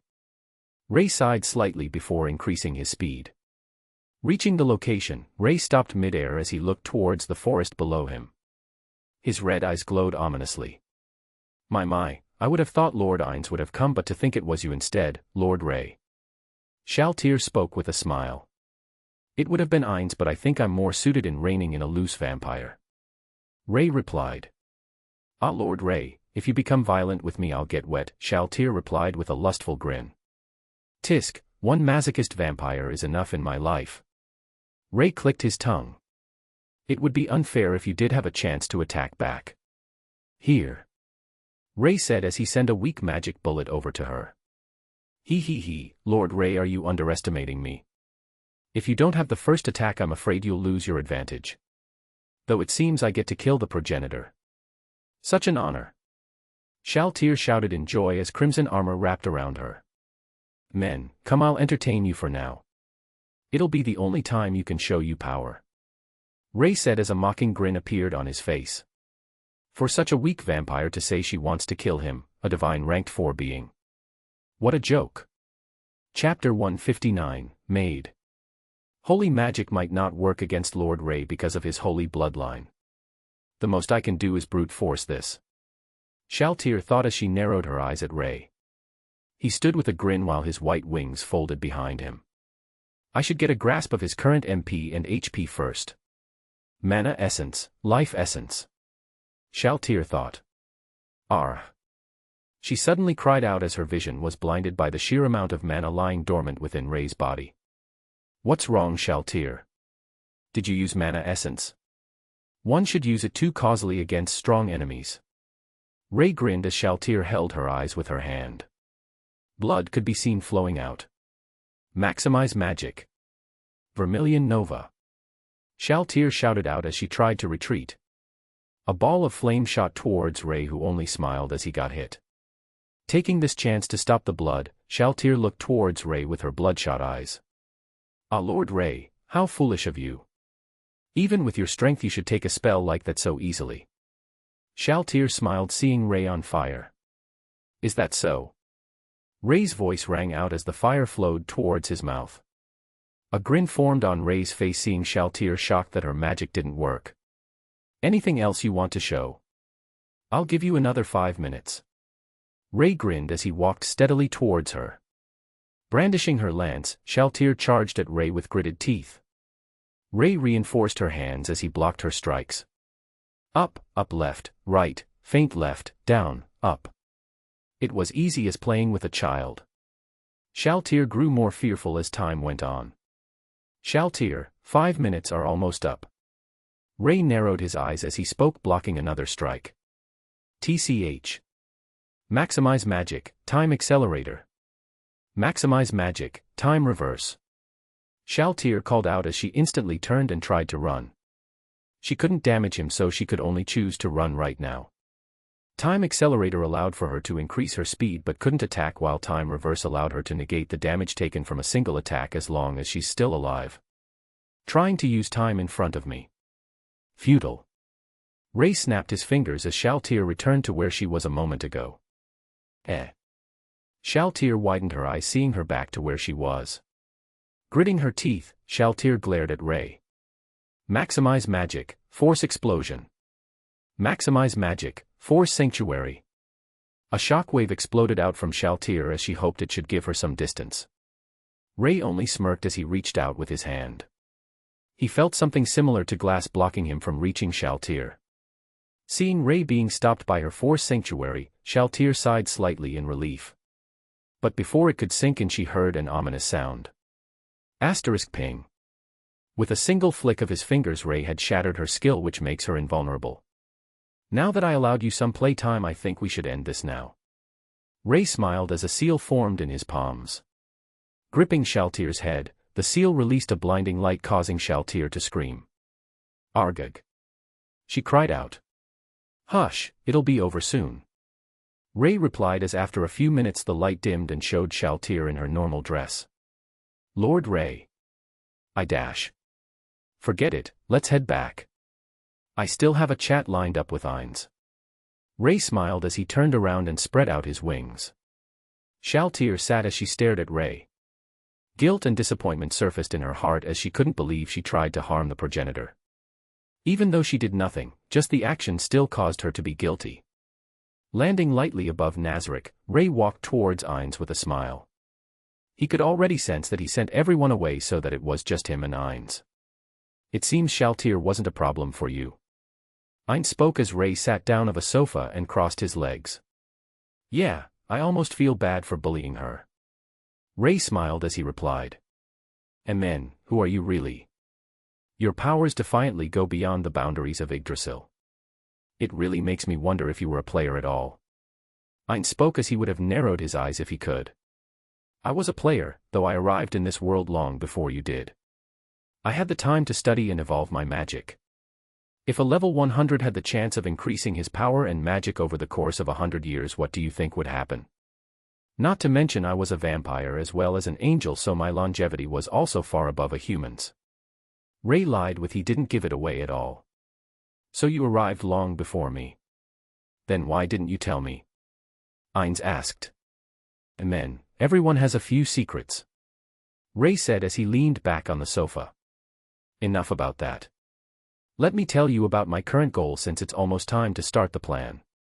Ray said as he closed his eyes. Goal. Yes, I suppose it's something similar to world peace. But at the same time it's not that perfect. Ray replied. How do you plan to achieve it and why are you telling me? Ainz asked. Because I need your help. Well, you also have the choice of not helping me, but then it means there will only be one person managing this world. Go on. What do you think about a real heaven and hell? Split this world in two whilst solidifying the notion to the people of the world. I will give the residents of this world a chance. Evildoers will be sent to hell whilst the civilized will stay in heaven. Ray smiled as Ainz placed his fingers on his chin. How would you determine who's good or not then? Because as I see it, that is a gray boundary that is easily misinterpreted. A seal. You've seen my seals. They're what I have cultivated and perfected over the course of my life. I shall place a seal around the entire world. It will be on a scale bigger than world-tier magic. The seal will watch, judge and use the right measures on the resident. It will give them the illusion that God is watching. The seal will also lock onto the people and read their past, their thoughts and actions, their reasons and circumstances before punishing them for their actions. If they were blackmailed and were innocent all along, the seal will hunt the real culprit. If they were evil yet still blackmailed, the seal will hunt both parties down. Ray explained. And where do I fit into this? Ainz asked. The overseer of hell. Rather than hell, why not name it Nazarick, as the residents of Nazarick will be the wardens of hell. They can torture, destroy, kill to their liking, as the seal on hell will make sure they don't die. Their mental states will be refreshed to keep the fear fresh. What do you think? Ray smiled, but that smile chilled Ainz to the core, as it seemed like human life was just cabbage to Ray. Heaven will also have its own overseer. The seal will not judge between ranks. If any future overseers commit an unforgivable act, their powers will be stripped away and people's memories of them will be wiped out, making them nothing more than another torture candidate. There will be a report function should anyone escape the scope of the seal, but if the person who used the report wanted to frame another, the system will know and punish accordingly. Ray continued. There are a lot more to this, but I have compiled it into a memory seal. As for the whole system that will govern this world, let's call it the world maintenance system. There shall be two main systems. One for each overseer. The system will help the overseer gain what they want depending on their merits. The populace will also get a branch of the system called the world resident system. This system will also give them merits depending on what they do to help the world. In addition to this, there shall be a second chance in hell. Let's call it the redemption games, as it will allow those in hell a chance to return back to heaven with enough merit. In these games, the overseers will set a few basic rules while the system will generate the activity. It should give you some entertainment for your longevity. Ray finished as Ainz honestly couldn't believe what he was hearing. So this world will be run similar to a game. Though I won't deny the benefits, isn't this a bit too extreme to pull off? Ainz asked. Nope, I have the power to do it and the foundations are being laid out. When the time is right, this new world maintenance system will spread out through the world. Ray replied. What about those freedom fanatics? Ainz asked, as some didn't want to be under rule. Then let's create the third plane. Earth.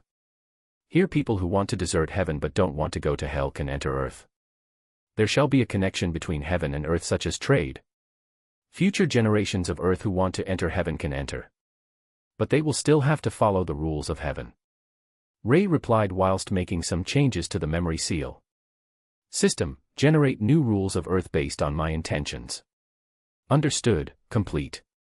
Branch system, world maintenance system, world resident system, hell redemption system, are ready to be deployed.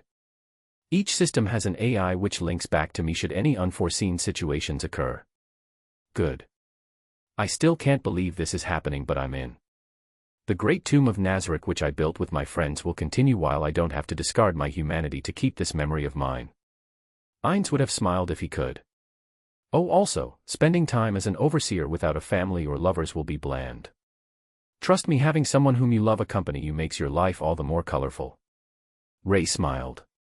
And who shall spend their time with me? The future overseer of hell, ha ha ha. Ainz laughed with slight amounts of self-mockery. What about Albedo? While she does have her faults, she is indeed in love with you. Ray answered. Don't remind me. If I hadn't messed around with her settings in my final moments in the game, why would she love me?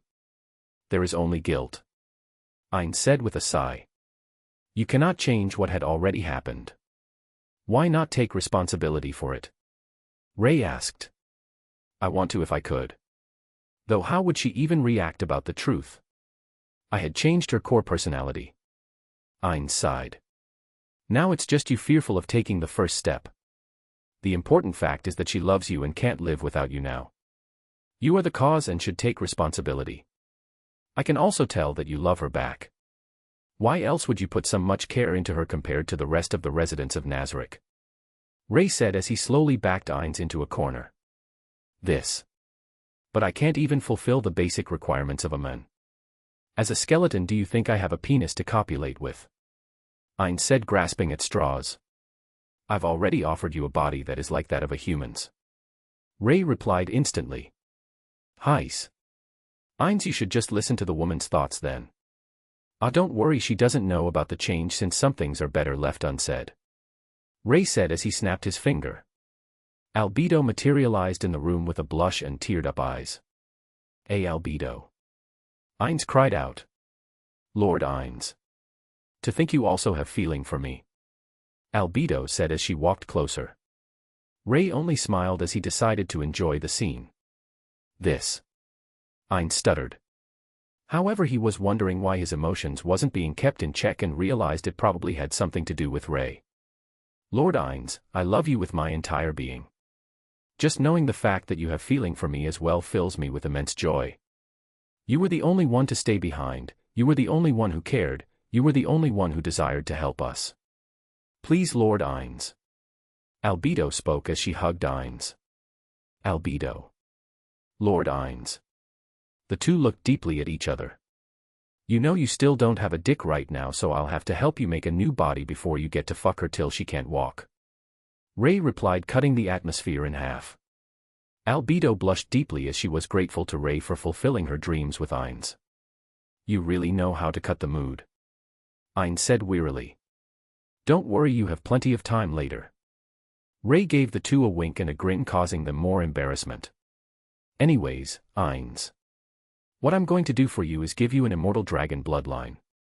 It will give you the chance to regain your penis as the main benefit. I will also send you into a training space with the time dilation of a day out here and a year in there. I want you to break out of this world's and Yggdrasil's magic system before returning. The steps should be written out in the training space. You can enter with Albedo because by the time you enter, you would have gained a body.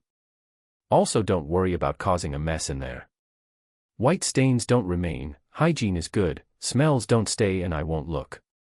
You might also want her to break out of this world's magic system as well if you want. Ray waved his hand as he said this.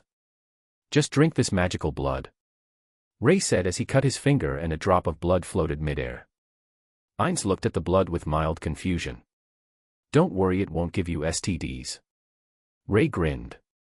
What the fuck? Ainz replied. After another short pause, Ainz closed his would-be eyes and drank the blood. Feeling nothing happen, Ainz opened his eyes in confusion. Ray, nothing happened. Ainz spoke. Give it a second. Ray smiled. What do arrggggg? Ainz cried out as flesh started to grow on his body. Demiurge charged into the room in shock from hearing Ainz scream. Demiurge, don't move and don't touch Ainz. He's growing his new body right now. Ray called out as Demiurge froze in place due to Ray using a higher form of his verbal command. His screams carried on for almost an hour as both Albedo and Demiurge couldn't believe what they were seeing. First Ainz started to grow out his flesh and organs, then more muscle fibers covered his body before skin started to form. Albedo almost drooled as she glanced at where Ainz's crotch would be. Fuck. Ray, why didn't tell me it would hurt so fucking much? Ainz shouted out as his body finally stopped hurting.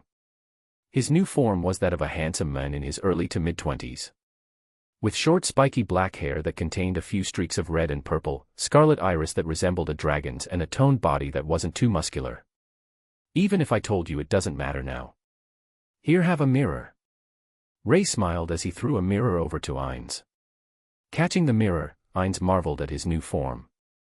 The benefits of the new body should be in your world maintenance system that I've already given to you. Just think status or system in your mind. Ray smiled. As for me, I'll be excusing myself for now. Albedo seems to be quite eager about your new body. Ray grinned as Ainz turned to Albedo and widened his eyes, seeing her pupils glow with lust. Demiurge, I'll have a chat with you as well. Let's leave these two to their activities. Ray smiled as he exited the room with Demiurge. He was sure he heard the tables being knocked over and only grinned.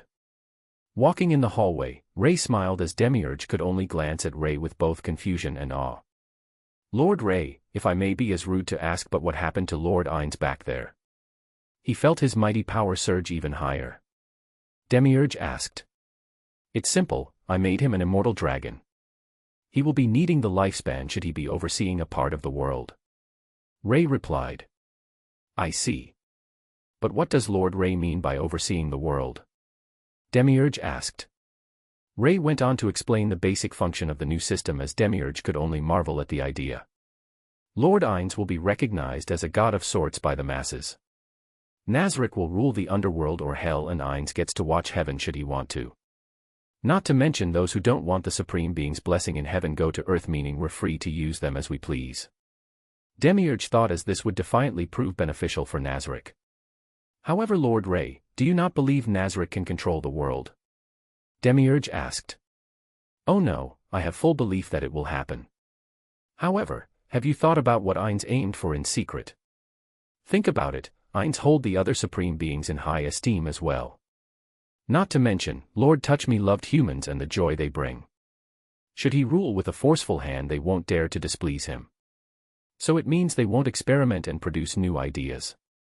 Ainz wants some entertainment in his long life while fulfilling the desires of the other supreme beings. Through this plan of mine, he gets to fulfill everything he had desired whilst also creating 3 worlds that belong to him, a world that realizes the other supreme beings' dreams and a 3rd world of those who don't want this. Ray smiled as Demiurge widened his eyes. I see my intelligence was too shallow. I had thought that Lord Ainz wanted to grasp this world, but it turns out that was the most basic of the basic. I had never taken into consideration Lord Ainz's deeper thoughts before I planned my course of action.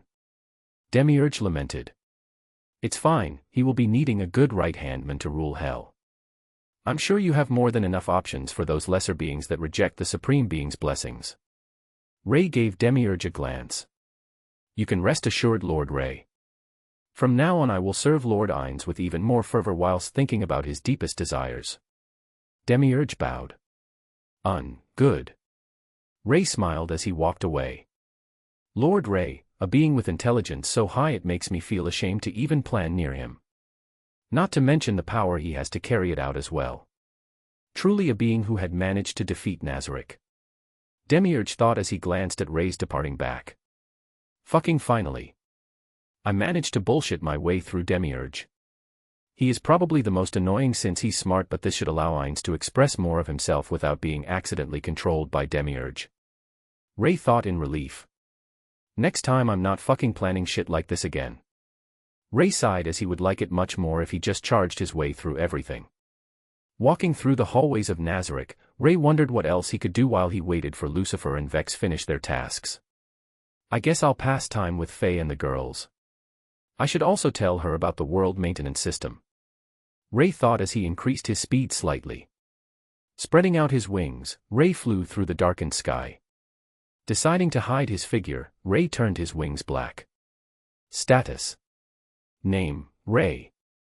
Age, not applicable. Combat rank, Ascendant Peak. True rank, Divine rank 4, 12%. New.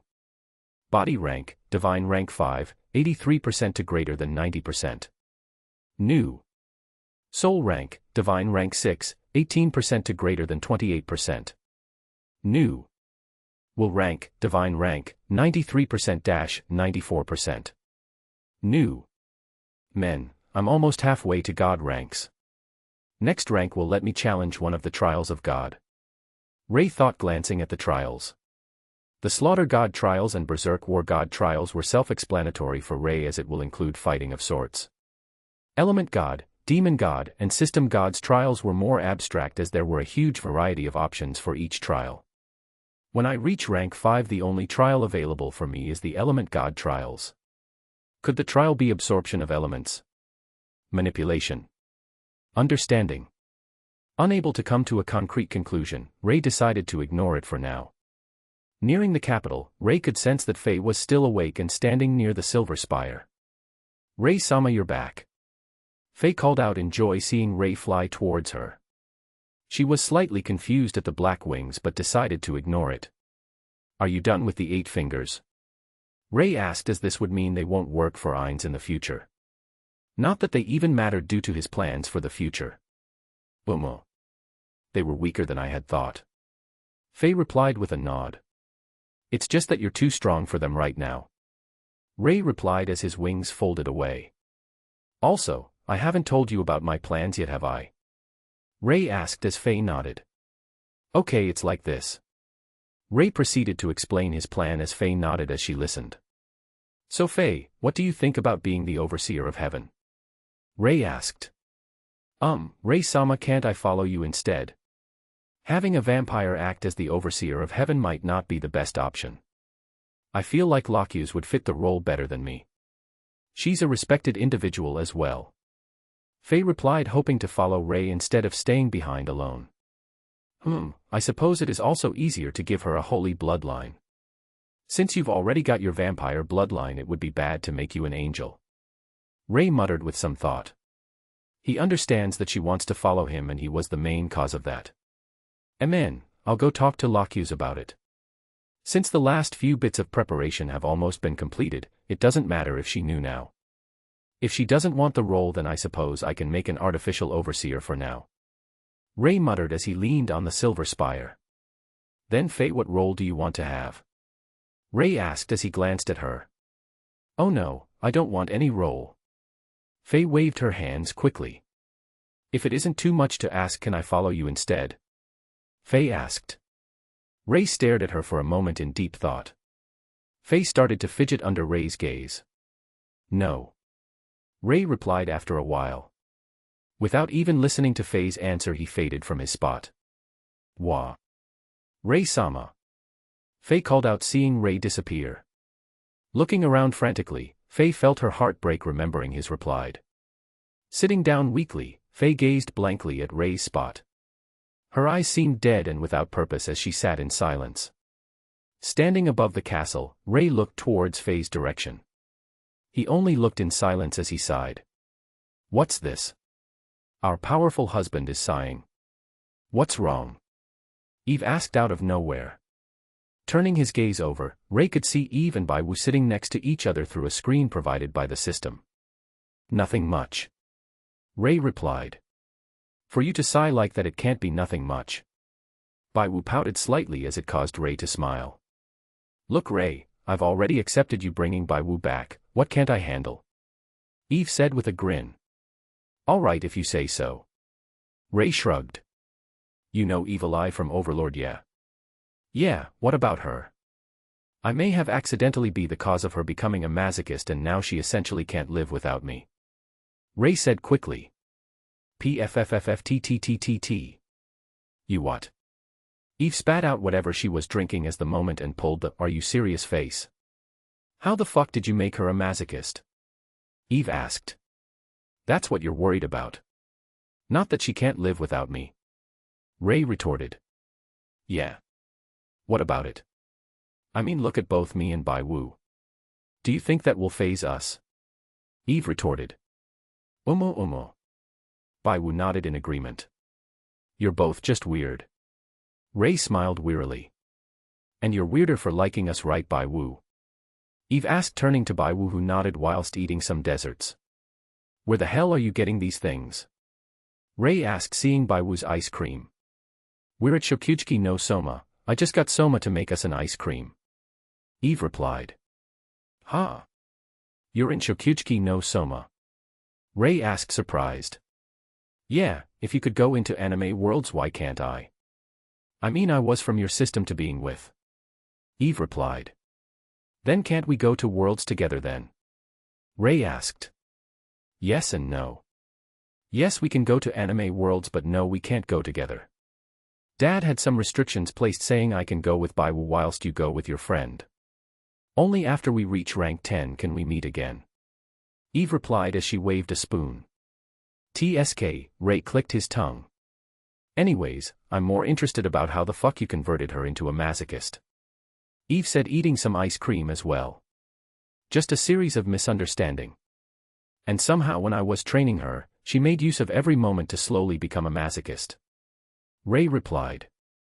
Still doesn't exp dash. For 6 years I've trained her. She became a masochist in those 6 years. Ray cut her off. Then how the hell did you not realize? Eve retorted.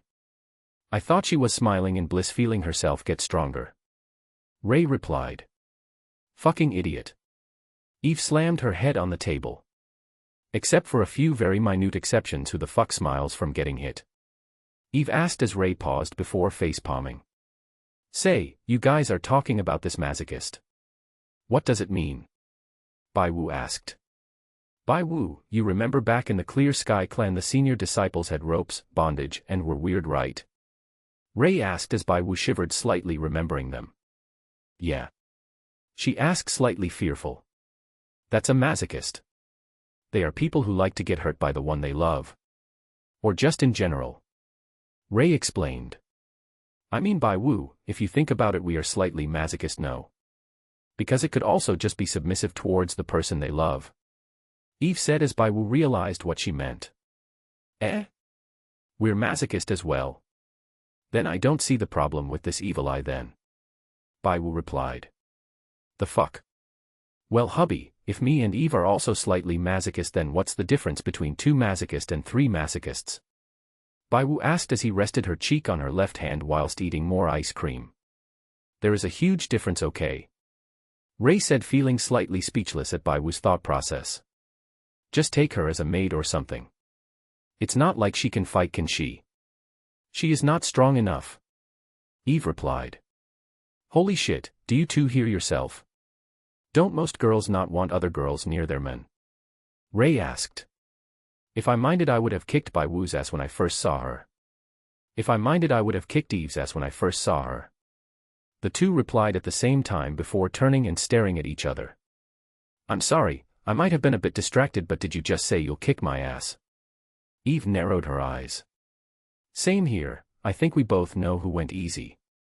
Bai Wu didn't back down. Girls, stop. Ray said, seeing the two about to fight. I see we're thinking of the same thing. Eve said as Bai Wu nodded. Ray frowned as he was about to shout. We'll settle this in bed. We'll settle this in bed. What the fuck? Ray cried out.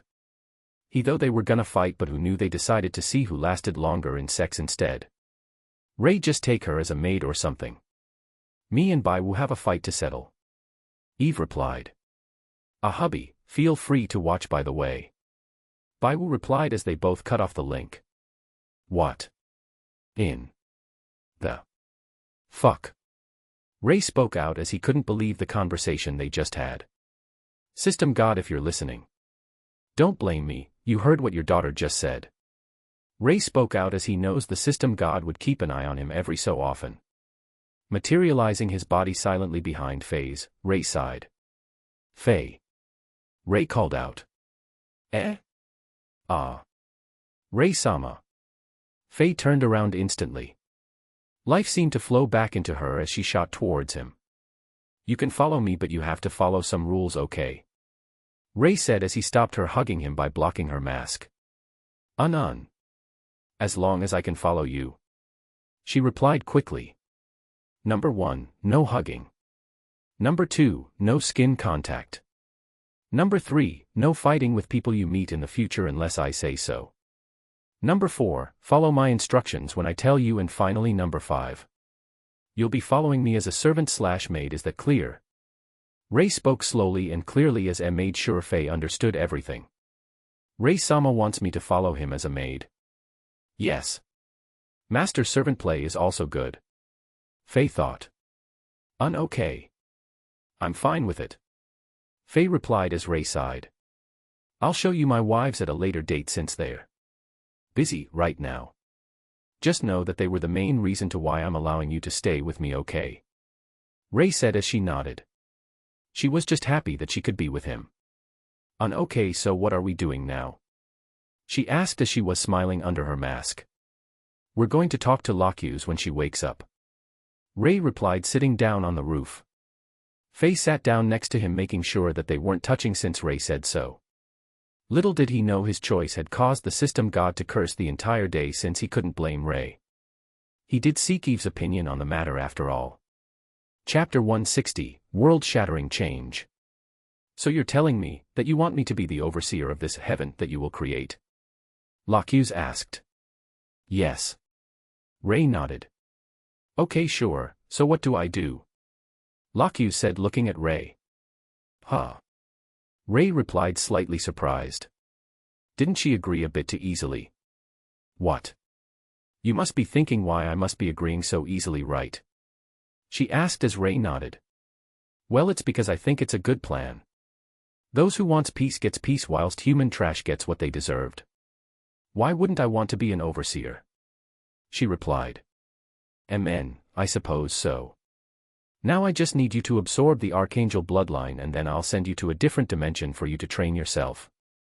You must break out of the current world's magic system and restrictions before you return. Rei said as she nodded. Cutting his finger slightly, the blood rose up in the air as Locuse only looked at the blood drop in slight awe. This is what will change her from a mortal to an archangel. Taking the droplet, Locuse ingested the blood as Rei sent her to the dimension. Well, that was easier than expected, wasn't it, Master? Faye asked. Since becoming Rei's maid, she had changed her way of addressing him, causing Rei to feel lightly awkward. Amen. Now I'll wait for Ainz to come out, Lucifer to finish his steps, and Vex to finish up as well. Then once all of that is complete, we can get the plan rolling. Rei replied as he sat down and crossed his legs. Pardon me for asking, but what are Lord Lucifer and Lord Vex doing? She asked. Their main task is to destroy this world's foundations. In other words, the religion, and make the people more subjective to accepting the new world. Rei smiled. Why would it make them more accepting? Faye asked. What would happen if an army of evil beings invaded on a display all over the world? If the religion and the factions they thought would defend them failed, what would they rely on? In their most desperate times, they would seek out every hope they can get. Even if it is from a devil, they'll still take that hand. Rei narrowed his eyes with a smile.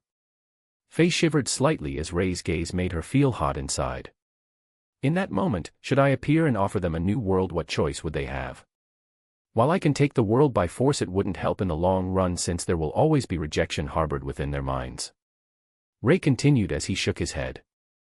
My goal is to change the destiny of this world. Not a temporary fix that will be reduced to nothing in time. Rei finished as he stood up. I see.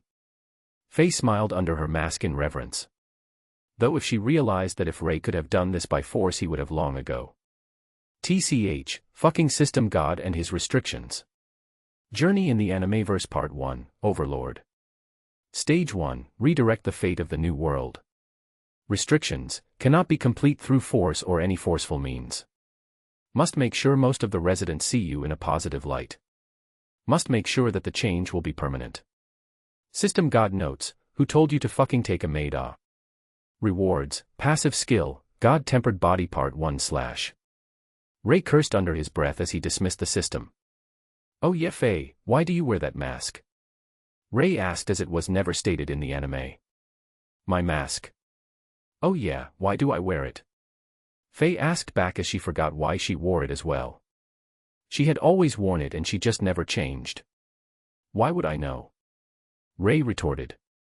Then should I just remove my mask? Faye asked. If you want, you should also change your outfit a little. Ray said, as people would probably realize that she is Evil Eye if she kept her outfit. Okay, I'll get it changed right away. Faye said as her figure rushed away. Ray raised an eyebrow before shrugging and closed his eyes. ####. Leah, Kyra, don't worry. I'll stay with you. Amen, I trust you, brother. Brother, they're here. Come back here. Ray. ####. Ray snapped his eyes open as he felt his head ache. Come on, I wasn't even asleep then.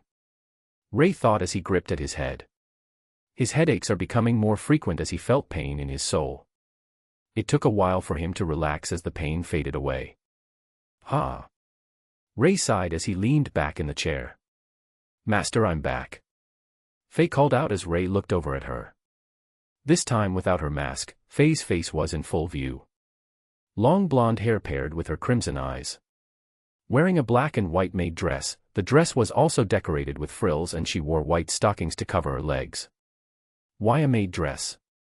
Ray asked, sounding a little tired due to the headache he just had to endure. Why not a maid dress? Am I not Master's maid now? Faye smiled. Sure, let's go with that then. Ray nodded as right now all he wanted was to rest for a little. Are you okay, Master? You look a little pale. Faye said with concern, noticing something off with Ray. Yeah, just a headache. Ray waved his hand as placed his spare hand on his face. Heis.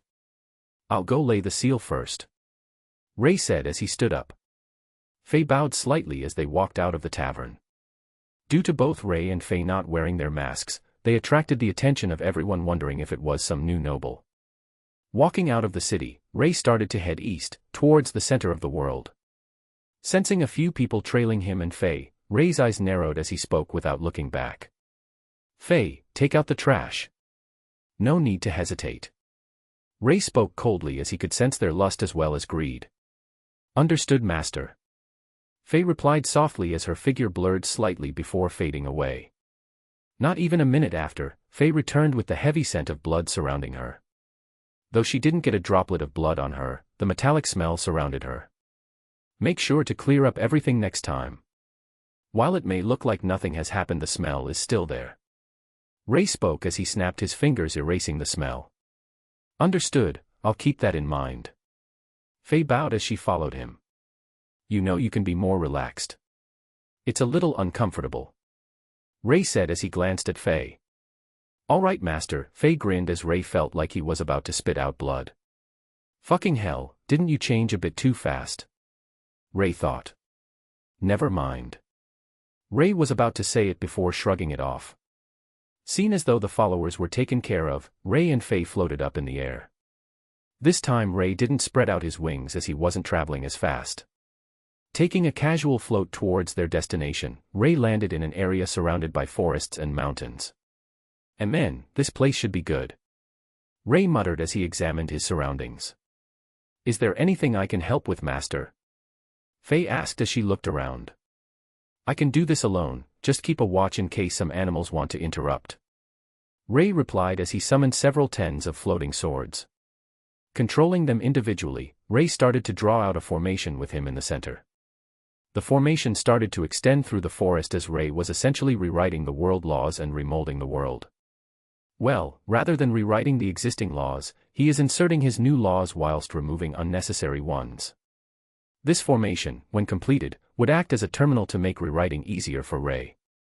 Floating up slightly, Ray made sure the formation was done properly before nodding and floated back down. Retracting the swords, Ray gathered his energy into both his palms. The formation below him lit up as it started to condense towards him. Faye watched in interest as this was something she never believed could be done, yet Ray is doing it right now. As the formation condensed, several panels started to appear in front of Ray. Smiling slightly, Ray started to change the world laws, but they will only activate once the plan is finished. Asterisk clap. Clapping both palms together, the panels dismissed themselves as Ray smiled, seeing his plans about to finish. Faye stared at Ray's smile as she felt herself becoming mesmerized. Seeing Ray walk towards her, she snapped out of it as she stood up. "Finished, Master?" she asked. "Yeah, I am. You should go say your goodbyes whilst you have the chance," Ray suggested. "I have already told the rest of the Blue Rose about my new position. It's fine." Faye smiled as she walked behind Ray. Nodding at her response, Ray made a portal. "What's this?" Faye asked, seeing the portal. "I have spoken about making heaven and hell, haven't I? We're going to create the two planes of existence now," Ray said as he stepped through, followed by Faye. Ray's power shot through the roof as he was no longer in the world of Overlord. He didn't need to restrain anymore now that he was sure it won't cause the world to crumble. Faye widened her eyes in fear, surprise, and delight, feeling Ray's power. Taking a deep breath, Ray let his body relax. Before, it felt like a giant weight was pressed onto his body back in Overlord. Now that he was free of that weight, he felt much better. Right now, they were in a separate dimension Ray created near the world. "First step is to create hell," Ray said as earth element and fire element gathered in his palms. His left hand formed a fist while his right covered his left hand. Earth and fire exploded out in front of them as Faye watched in awe, seeing Ray create a world with a clench of his fist. "Next is the world laws," Ray muttered as his right hand separated from the fist and formed an open palm. A series of magic circles appeared around his arm as Ray moved his fingers. Faye could see runes being combined, slotted, removed, reorganized and reformed constantly. Clenching his palm and applying the new world laws, Ray's right hand lit up in flames. "Environment," Ray said as hills, mountains, lava lakes, charred trees, blood skies and many more horrors appeared into the environment. "There are no day or night cycle, as the world will forever be a scenery of red creatures," Ray continued as monsters started to appear. Huge centipedes with thousands of legs, a mass of bugs which eat flesh, a corpse golem with the heads and limbs of countless people. Monsters from myths, legends, and even horror films he remembers from his time on Earth were included. Looking at the new hell, Ray nodded in satisfaction as he waved his right hand. The scenery blurred as they were transported to another empty dimension. "This time for heaven," Ray spoke as holy element radiated from him. Faye felt a little uncomfortable, but Ray encompassed her with his dark element to ward off the holy element. Faye smiled a little, feeling warm inside. Repeating what he did with hell, Ray created another world. Looking at the majestic landscapes and beautiful rivers, Ray wouldn't mind spending every day here at peace with Eve and Bai Wu. Away from fighting and training. "It's beautiful," Faye muttered, seeing heaven. "Men, with both heaven and hell created, everything is ready. As for heaven, I'll have it under attack once every few years to make sure improvement is still possible under the guise of an army trying to invade heaven," Ray replied. "Ray, everything is ready on my end," Lucifer's voice called out as Ray smiled whilst thinking, just in time. "Amen, we'll wait for both Ainz and Vex to finish up and then the play will start," Ray replied as he and Faye exited the heaven dimension. It only took a few minutes as Ray received the message that Vex had finished up as well. "Faye, my two accomplices are arriving shortly," Ray spoke as he stood on the mountain looking towards the capital city. "Understood, Master. So will the current land we stand on become Earth?" she asked. "Yes. After this is over, we'll be heading to another world. That being said, I want to see your opinion on the matter. We have a world of magic where the system is more scientific. Most things are determined by numbers and logical thinking. A world where whatever people eat, they gain a power-up, and a world that contains swords being created from a person's soul. There are other worlds, but, as harsh as it is, I don't find any worth in them. Or rather, any worth for me to visit them." Ray spoke as he turned around. "What do you mean by that?" she asked, confused. "One of the worlds is known for having a power called stands. Whilst the more powerful stands can control time, they are fundamentally a manifestation of a user's fighting spirit. I already have avatars that can crush these stands and comprehensions of time and space. Why would I need them? Another is a world where everyone obtains gifts and fight with those gifts. I already have an army of skills and powers that can best them easily. Why would I need them? Even the power to destroy gifts are useless to me. It is a power that contains an element called destruction element. It can destroy anything weaker than it whilst only having a mild effect on anything stronger. If it can only go against weaker opponents, I have no use for it. I have other ways to suppress those weaker than me, though why would I bother with people weaker than me? They'll have to be able to cause damage first. Ray smiled. Whilst sounding arrogant, it wasn't unjustified. At this point anyone weaker than Ray will have a hard time penetrating his defenses. Then why are the first few worlds you mentioned worth visiting then? Seen as though Master has a counter for most things. Faye asked. For the world of magic explained by science, there is a power that can become extremely helpful for me. It allows me to store all of my knowledge into a database where I can use them instantly without preparation. Do you know what this means, Faye? Ray asked with a smile. Faye widened her eyes, understanding what he was hinting at. Imagining all of Ray's power being used without preparation brought her shivers down the spine. The second world I mentioned will help me increase my body's potential. Right now, my body is at what is known as Divine Rank 5. There are still ranks 6 to 10 and even higher are the God ranks. By having the option of eating whatever I hunt and refine my body higher, don't you wonder what will happen should I hunt down those more powerful than me? Ray continued. The third world is beneficial for me as it might help me in making my Zanpakuto or soul sword stronger. Right now, I'm already on the second stage and a step away from the final stage of my soul sword. Whilst it is already above the boundaries of the world, knowing the basics of soul swords doesn't hurt and may prove helpful. Ray said as he thought about a world he didn't mention. No game, no life. Whilst it may help him see how genius think, Ray doesn't think he'll be able to compare since 1, it's not a skill and 2, everyone has what they're good at. Thinking deeply in a manner of Shiro and Sora would be very hard since they use their minds to defeat power. For a person like Ray who uses power, it would be akin to changing the way he thinks and the understandings he has in his divine laws and concepts. In which case then Master, wouldn't the magic explained by science world be the best one to go to? Faye asked as Ray nodded. Yes it will, but seeing as though you're following me from now on it would be best to take your interests into account as well. Ray replied. Faye didn't say anything but smile. So sorry for destroying this atmosphere, but we've finished our duties. Vex called out as he appeared having undone his misdirection. No worries, I know you only came around the time I told her about the benefits of each world. Ray said as he turned to Vex with a smile. God damn it, you're no fun. Vex clicked his tongue. What can I say? You showed me misdirection, so I copied and improved it. Ray shrugged. Have I told you how much of a cheat you were? Even the best-tempered person would get pissed and jealous of a power like that, okay? Vex retorted as a small vein was showing on his temple. Ha ha ha, chill. It's not like you're not a cheat yourself. I can tell that in the time you were away you've been storing power in a separate space/compartment so that when the restrictions are uplifted you can shoot towards Divine Rank 7. Ray laughed. Fuck. Why can't you just let me surprise you for once? Vex shouted as he kicked towards Ray's crotch. Blocking the kick with his palm, Ray's smile twitched. Are you trying to obliterate my manhood? Ray asked. It's not like you need it anymore, didn't you already pass on your genes in the form of your daughter? Then let this bachelor do all single men a favor by destroying all couples. Vex cried out as he sent out another kick. Ray pushed away the first kick as he caused Vex to turn his body. Using the momentum, Vex tried to roundhouse kick Ray in the crotch.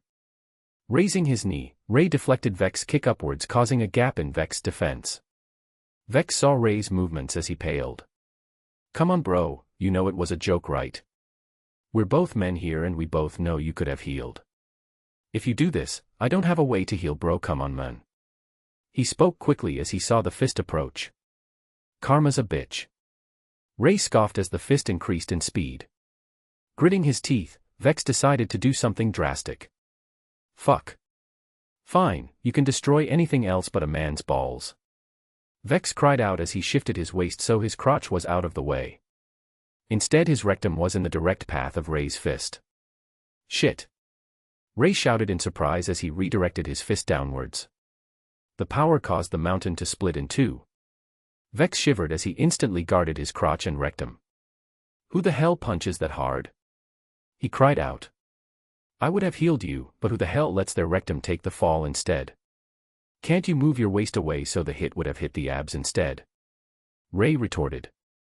Desperate times, desperate measures. But see, it turned out well. No one got hurt. Vex replied.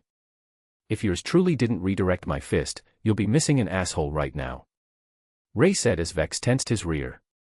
Then you would have fisted a man. How would your wives think to that? Vex grew a pair and retorted. Piece of shit. Ray replied but had a grin on his face. Ha ha ha, well we both know nothing would have happened. Vex laughed as they gripped each other's hand and did a small shoulder bump with a pat on each other's back. It was a handshake of sorts. Nothing would have happened to me but you on the other hand, not so sure. Ray replied with a grin as he made 3 seats of them to sit on. Fuck off. But is this the person you somehow made into an M? Vex asked looking at Faye. Yes, just, don't ask. Ray replied face-palming. He still couldn't believe he missed the signs in the 6-year training. Sup little masochist. I'm Ray's friend Vex. Vex said giving a small wave. I'm called Faye, Lord Vex. Faye replied as she became red from embarrassment having called little masochist. Oh hiya. You even gave her a name. Vex said as he gave Ray a grin. Calling her Evil Eye this, Evil Eye that would be odd. Same with using her long name, so we settled with Faye. Ray said with a shrug. Che, no fun. Vex clicked his tongue. So what did you do with the Emperor and his elites? Ray asked. What did I do? What do you think? Obviously I made them unable to participate. Vex said without care. And then, after this I'll be going to the world of Tatsuya, or in other words the irregular at a magic high school. I'll be trying to copy his skill of storing everything he knows so he can use them instantly. What about you? Or do you want to reach divine rank 7 first? Ray asked. As much as I want to go with you, I don't see what I can do in that world. I do have a quest but it's to increase my rank and go to God trials. Vex replied. You as well. Which God trial do you have? Ray asked with surprise. I got the Assassin God trials and 9 Dragons Staff God trials. Vex replied feeling proud since people would be lucky to even get 1 trial, never mind 2. Oh, that's pretty good. I got System God, Berserk War God, Element God, Demon God and Slaughter God trials. Ray replied as Vex cursed. Fuck. How the hell do you have 5? Not to mention you got no 4 concept type God trials. Vex cried out in frustration. Concept type God trials. It's God titles that have a wider meaning. Like Element God trials. It's a magic concept title as it would allow you to have some benefits into every element that existed. These elements don't include the normal fire, wind, and earth crap but every element. Atomic, space, gravity, blood, bone, everything. That is a concept title. They are the strongest as well as the hardest to succeed in. It requires you to be able to contain its power within your body or you'll just die due to power overload. Seeing as you have 4 concept titles, then you must be able to contain them all. God, I envy you. Vex explained in annoyance. Fuck. System God, you're giving me the God-tempered body because you knew I couldn't handle it all right. Ray thought as he finally realized why the System God was giving him something called the God-tempered body. System God message incoming. So you found out, but you'll still need to get it. Because when you reach the requirements for the trials you won't be able to handle the powers of 5 gods. Not to mention, you'll be needing the power to protect even by Wu. What does he mean by needing the power? Ray thought looking at the message. Bro, you okay? Vex asked seeing Ray frown. Amen. Yeah, I'm fine, just reading something. Ray replied as he dismissed the message. So I'm just asking, but why aren't you interested in the trials I have? Ray asked. Because of a few reasons. A. You can't take them. Only the gods can assign them. B. I can't handle them even if I got them. And see, why the fuck would I go against you because of something I can't get? Wouldn't it be better for me to befriend you? Vex replied as Ray nodded. You actually have a brain. Ray said, looking at Vex. Fuck. Come on man, I'm trying to be serious here. Vex said as he leaned his head back. Though it still doesn't hide the fact that I'm extremely envious of you. Vex said, looking at the sky. Now is that a good thing or bad? Ray asked with a smile. What do you mean? It could be a good thing since the ones usually chosen by many powerful entities have hard task in front of them. It just means you'll be free of that burden. Bad because then you know there is someone stronger than you and could in fact oppress you if something happens. Ray said as Vex nodded. Then I suppose you're right. Vex replied as they saw Lucifer appear. Yo, am I late? He asked with a smile. Nope. So you're going to be the main villain in this show? Ray smiled as Lucifer nodded. Cause mass panic and try keep the killing to the minimum but not so that it's negligible. We still need some death in this after all. Ray said as both Vex and Lucifer understood what he meant. They had to sell the act after all. In which case then let's start. Ray smiled as they stood up. Hashtag. During the sunny day, the skies darkened as a dark purple and black void cracked open all across the world. Thunder struck as ghastly cries and giggles rang out. Warning signals rang out across cities as soldiers and adventurers looked at the gates with slight fear. Magical screens focused towards the largest portal as no one knew who created the screens. Everyone focused as they saw movement. The portal ruptured while an ear-shattering boom sounded across the world. From the portal, countless monsters poured out as a laugh could be heard. Ha ha ha, after millions of years I, Lucifer, have finally been let out. Let this Lord show you despair as repayment. Lucifer called out as the screen focused on his figure. 7 pairs of void black wings spread out as the earth cracked from his aura being released. The adventurers shivered as they could imagine his aura just from looking at the image. Ray, next time you make me say something like this I'll fucking skin you. Lucifer cursed. Go. Lucifer commanded as the horde of monsters started to run towards different cities. The earth rumbled as the people could feel the stampede approach. It only took a few hours for the monsters to crumble a few cities as the strongest adventurers wanted to attack Lucifer, the source of this calamity. Where are the blue rose?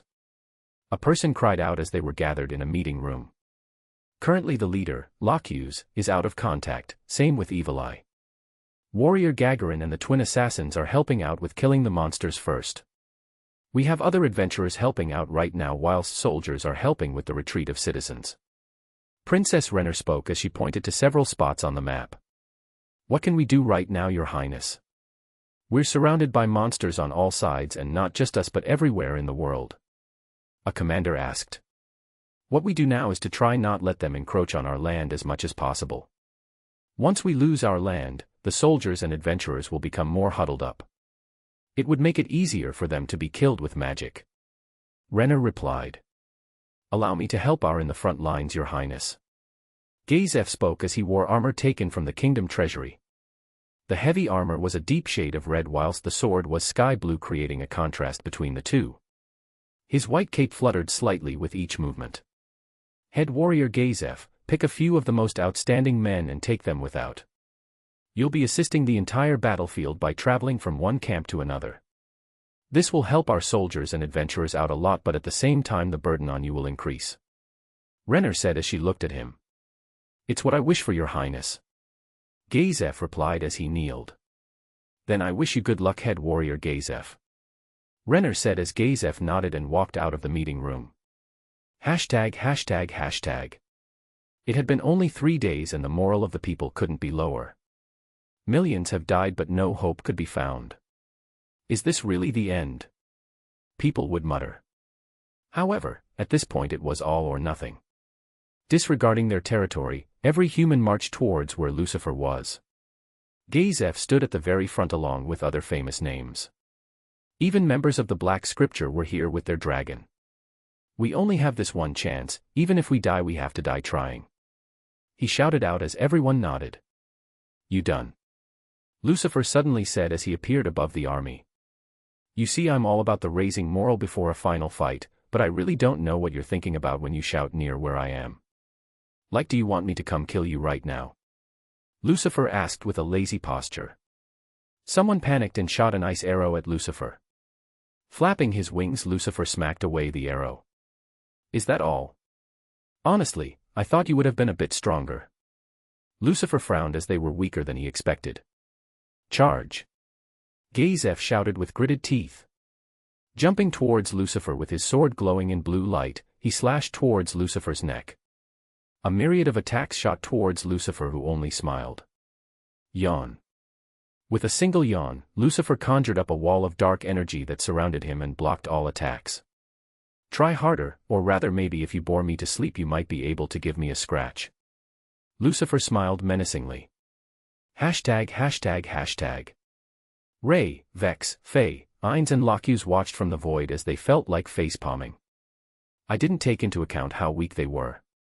Ray spoke after a while. Indeed. Ainz replied.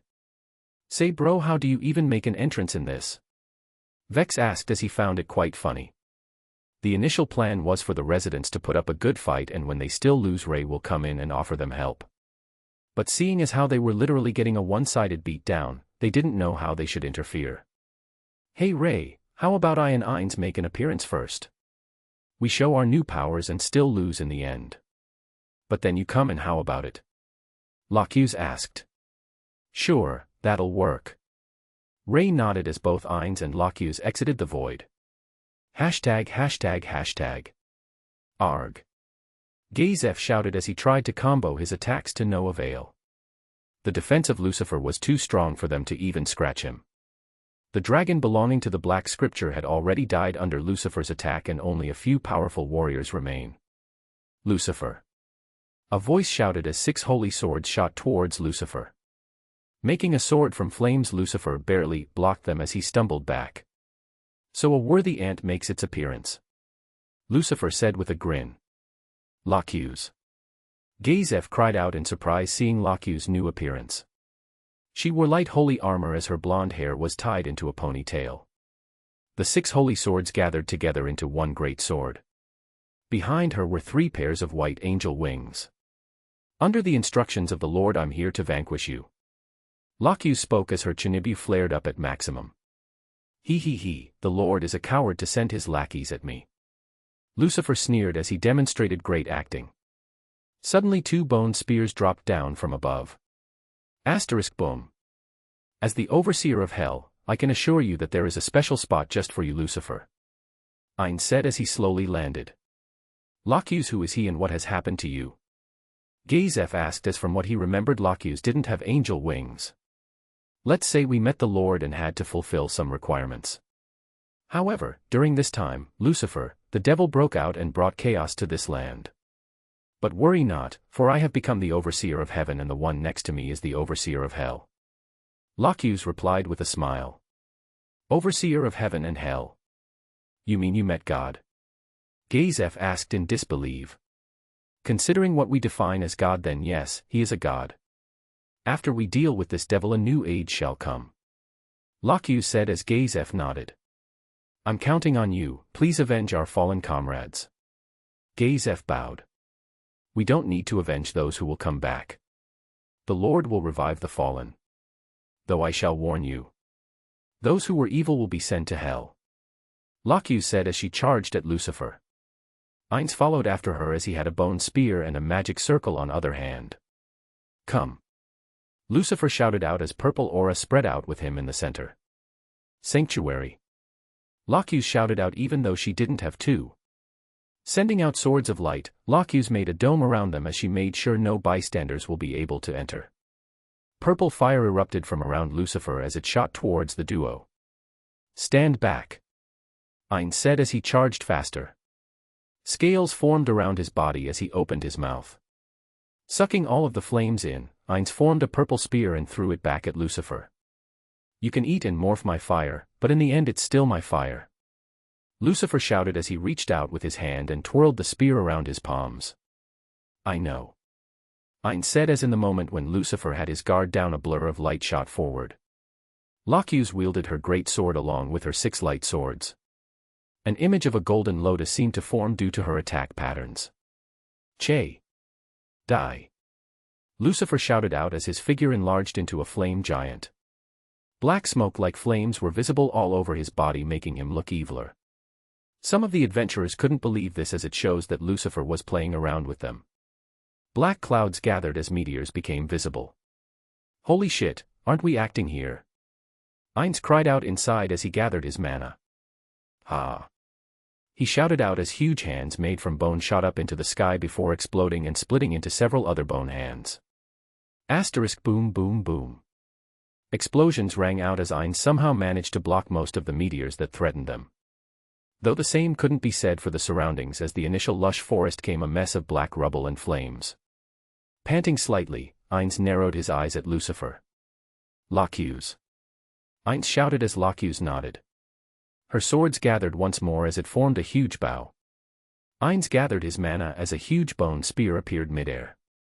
Latching onto the bow, the mana density spiked up as golden light swirled around the tip of the black spear. Fire! Lacuse shouted as the spear shot towards Lucifer. 7 pairs of black smoke like wings wrapped around Lucifer as the arrow shot through Lucifer's body. Asterisk boom. A huge explosion rang out from behind Lucifer as his form collapsed, leaving a bloody Lucifer on the ground. Eyes bloodshot, Lucifer glared at both of them before his figure dissembled into the shadows. Watch out! Gazef shouted as Lucifer appeared behind Ainz. He was about to pierce Ainz's chest but was stopped by a sword.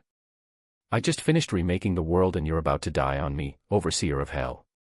Ray spoke as he acted according to the script. I'm sorry, Lord.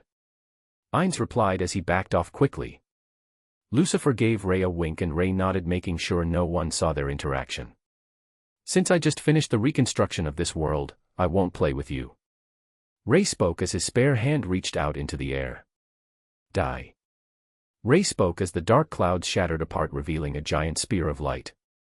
Ray's form enlarged as a golden avatar materialized as grabbed the spear. Asterisk boom. A giant explosion of light descended as everyone covered their eyes. When they opened them once more, everything within a 10-meter radius of Ray was eradicated. Everyone were speechless as they witnessed the after effects. Making sure the screen was facing him, Ray made his figure clear to the rest of the world. The world is more broken than I thought.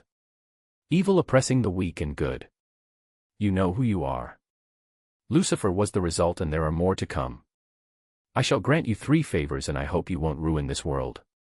First favor, all who died in this catastrophe shall rise. Ray spoke as a huge array of magic appeared around him. Neon green light spread out as the screen shifted to deserted battlefields. People started to stand up as they looked around in confusion. Favor 2, I shall separate the good and evil with a clear barrier. Ray continued as everyone were teleported to their new worlds. The evil went to hell whilst the good went to heaven.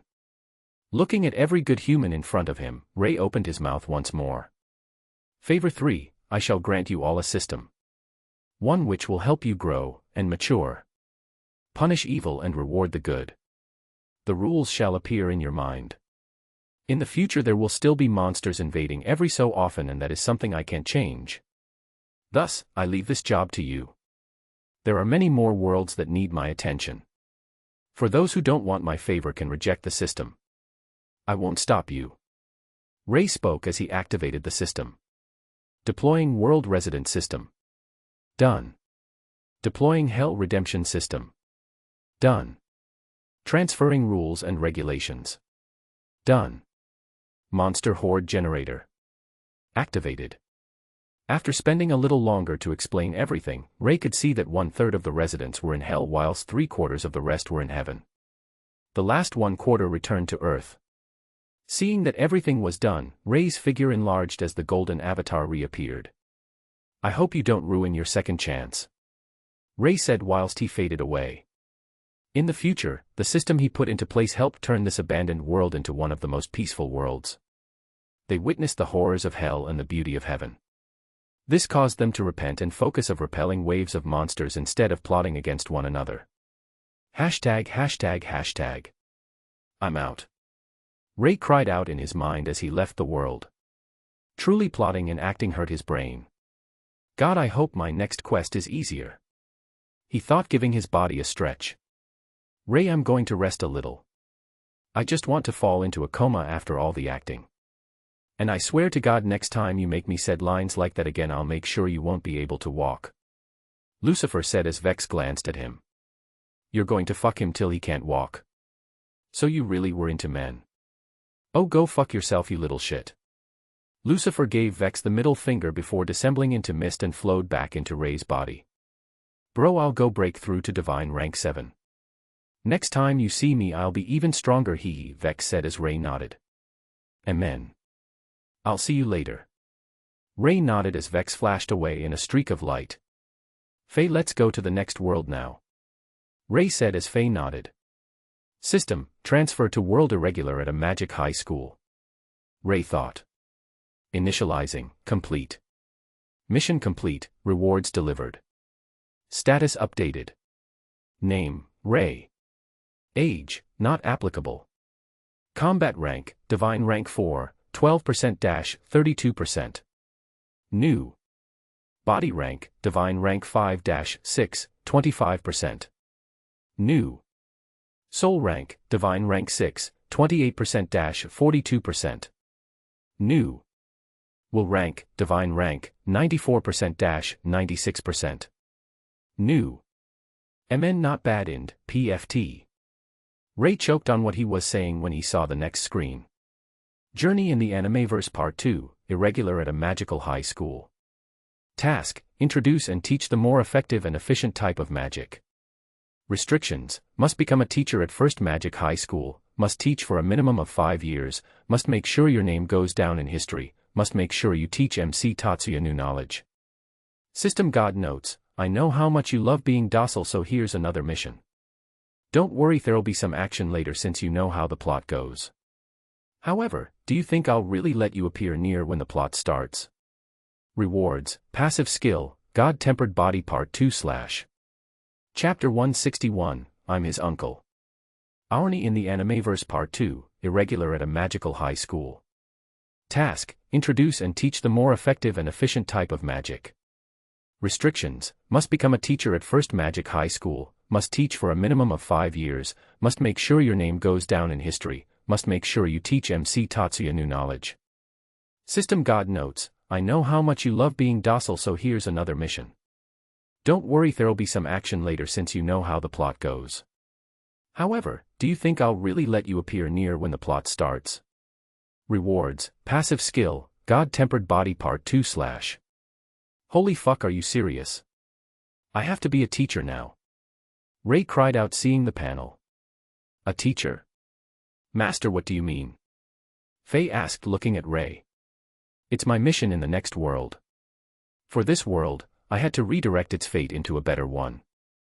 For the next, I have to become a teacher and teach new magic to the world.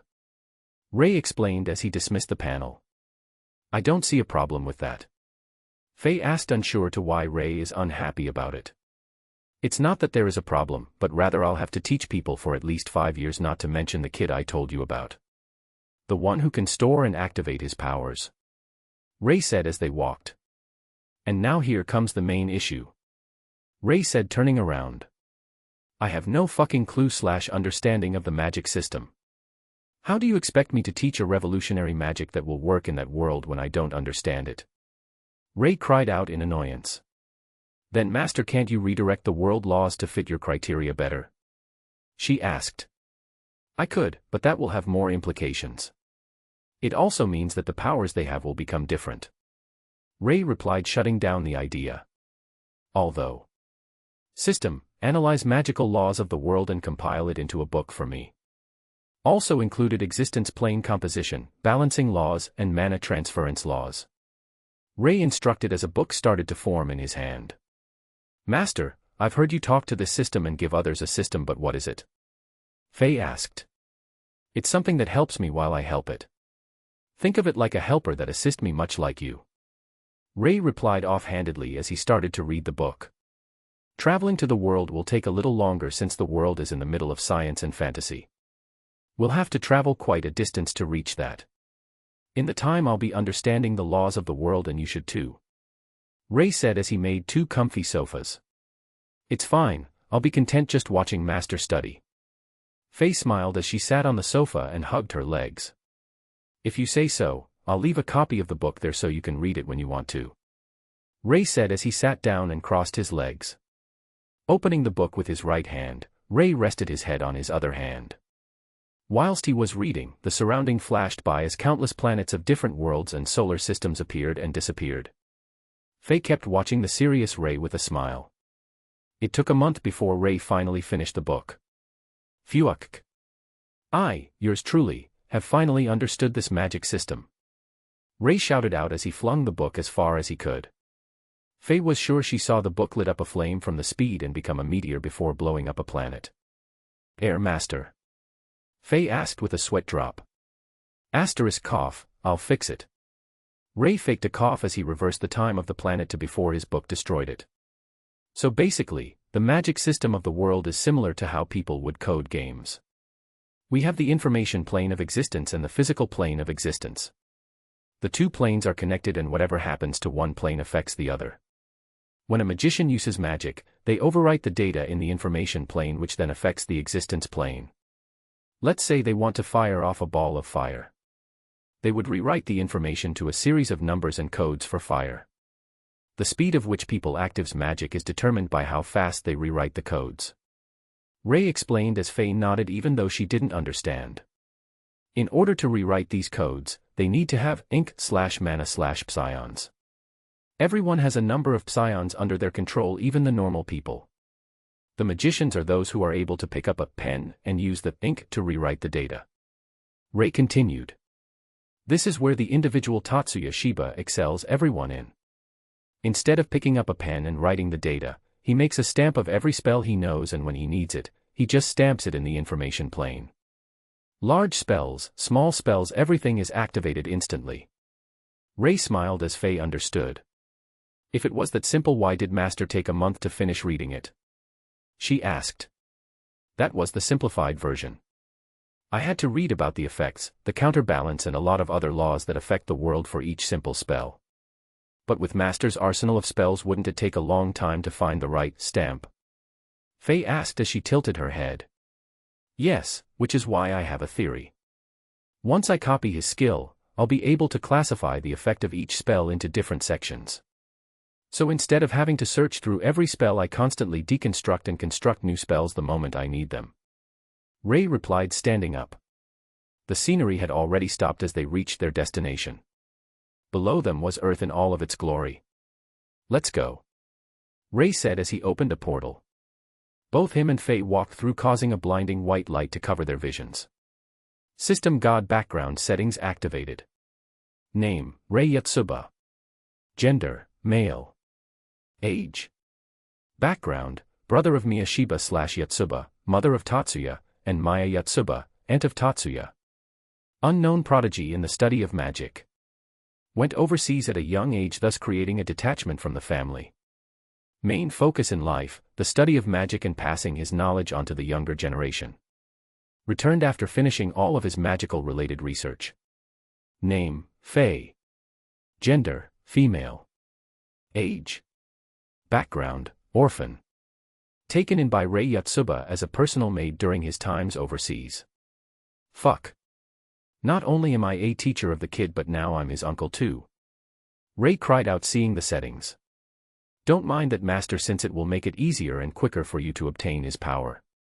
Faye replied as she stood behind him. When the light died down, Ray found out that he was in a private aircraft landing in Japan. Stepping off the plane and walking through the airport, Ray found no one of the Yatsuba family there. Going through the setting that the system had created, Ray realized that his return was kept a secret and that everything he needed was already prepared. A house, passports, and other necessities. Come, Faye, we're going to our new house. Ray said as they left. Even though they were quite far away, Ray and Faye decided to take a relaxing stroll. Master, I still can't believe the future is like this. It's just so different, she said, seeing the houses. As time goes on, most people will be looking towards efficiency as well as a compact design. Thus, designs like this will become the new common. Ray replied as he looked around for their house. Standing in front of the house, Ray felt like it looked familiar but couldn't put a finger on it. Walking inside, Ray could see that everything was prepared already. In addition to this, a figure was sitting on the table drinking tea. Ray frowned slightly. Finally returned after so long and you don't tell your sister about it. So harsh. She said with a smile. Sitting in the chair was Maya Yotsuba, the aunt of Tatsuya and the supposed sister of his current identity. She had long dark purple hair and purple eyes. Wearing a ballroom dress of sorts, she sat in a refined position. No use telling you. You'll find out eventually. Ray replied as he sat down opposite her. Faye stood behind him and kept quiet since she knows Ray will handle this. Oh my, gone for so long yet so cold to your sister. If I wasn't sure it was you then I'll probably think it was a stranger. She smiled. Before Ray could reply she cut him off. I know. So long away from the family, no connections. Plus, a lot of us have already been modified so it's not like we can feel strong emotions to begin with. I just wanted to see what my brother looked like after so long and I have to say. White hair, not bad. She smiled whilst standing up. If you want the Yotsuba family to monopolize my research then you can forget about it. Ray said as his task was to spread the knowledge around and make a name for himself in history. I don't plan to since I know what you are like. Well brother, I'll leave you be. She smiled as she walked out of the house. Thank God for my acting skill I copied. At least I'll be able to act the way of a detached brother convincingly. Ray thought. Feeling tired from understanding the magic laws, Ray felt like taking relaxing bath. I'll go for a bath. Faye, are you able to make the water hotter for me? Ray asked as Faye nodded. Sitting on the table, Ray had a look at the virtual notebook and decided to start making notes on what he wants to teach. Since it was his quest to make his name go down in history, he would need to make some earth-shattering discoveries. First, types of magic I can use. External can be classified as elemental and non-elemental. Internal can be classified as reinforcement and self-healing. Domain-type spells are their own category. The world already has the basic forms of external and internal magic. As for domain type, they don't have the full domain type spells yet, so I should make some formulas for them. Ray said while he wrote everything down. To make a domain type spell through interfering with the information plane. Ray muttered as he thought. If I were to change the data to which I can control in a sphere, then it'll be more of a glass orb. I can tell when something enters but I won't be able to tell anything that happens inside.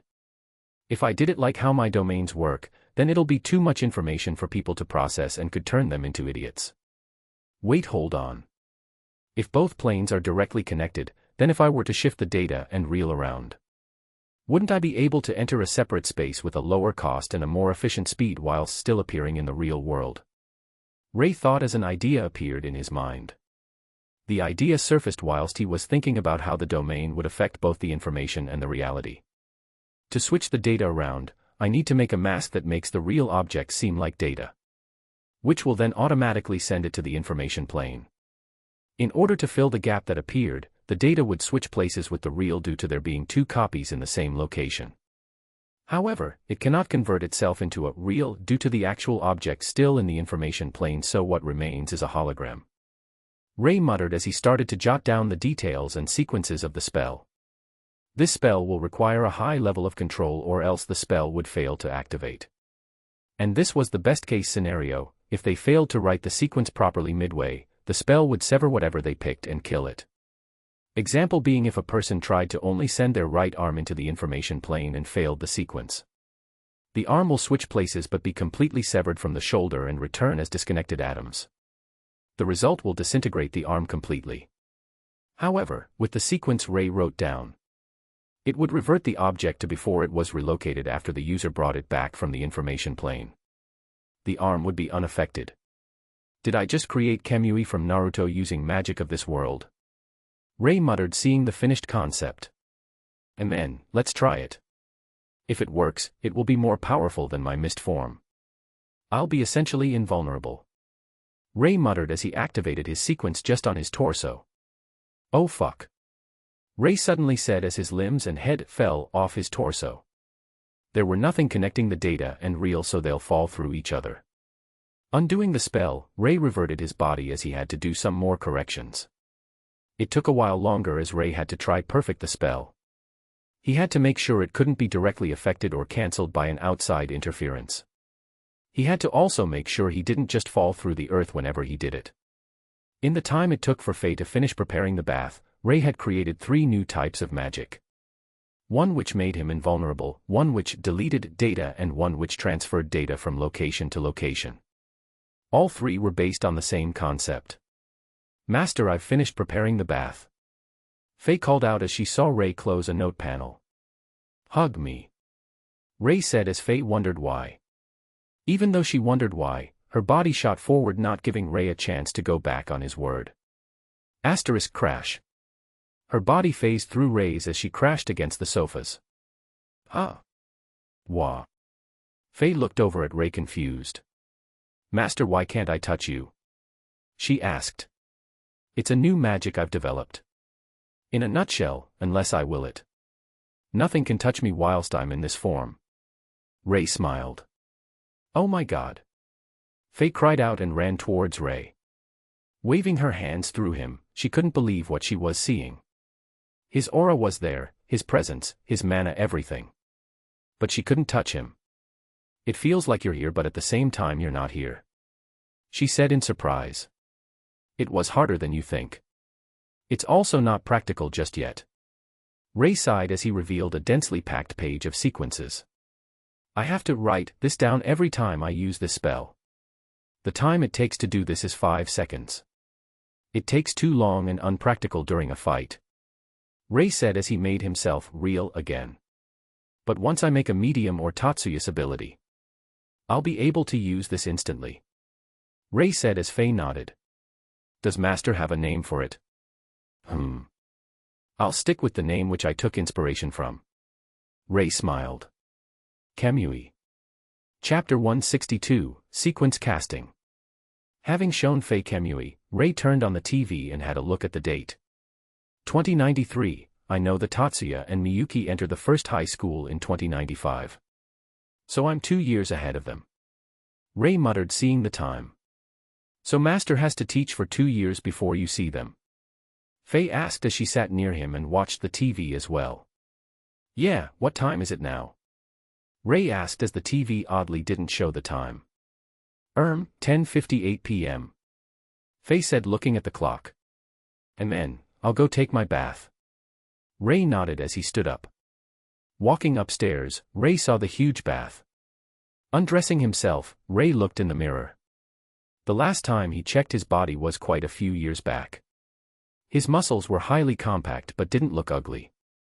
He still had some flesh padded around the edges, so he didn't look like a dried-up corpse. His features were a lot sharper now as he looked quite handsome. His red iris contrasted against his white hair as he noticed something different. Originally, his irises were pure red, but now his left iris was that of a red-silver whilst the right was red-gold. His hair had some changes as well, as they had some aspects of black and red encroaching on the tips and the roots of his hair. They weren't large but enough to notice the slightly darker tones in his hair. "Strange," Ray commented, seeing his look. Shrugging slightly, Ray soaked his body into the bath as closed his eyes. "HAAA." Ray sighed out in relaxation. "I should do this more often." Ray thought, feeling the hot bath was rather pleasant. Ray spent 30 minutes in the bath as he felt his muscles relax completely in that time. Walking out, Ray wore a loose robe and a towel around his neck. "Faye, if you also want a bath you can go for one," Ray said as he walked into the living room.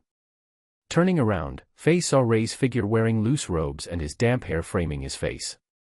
She blushed heavily as she quickly replied. "Ah. Yes. Okay. I'll go for one now," she said, rushing towards the bath. Ray only laughed slightly before sitting down and activated the laptop. "Let's see. First high school.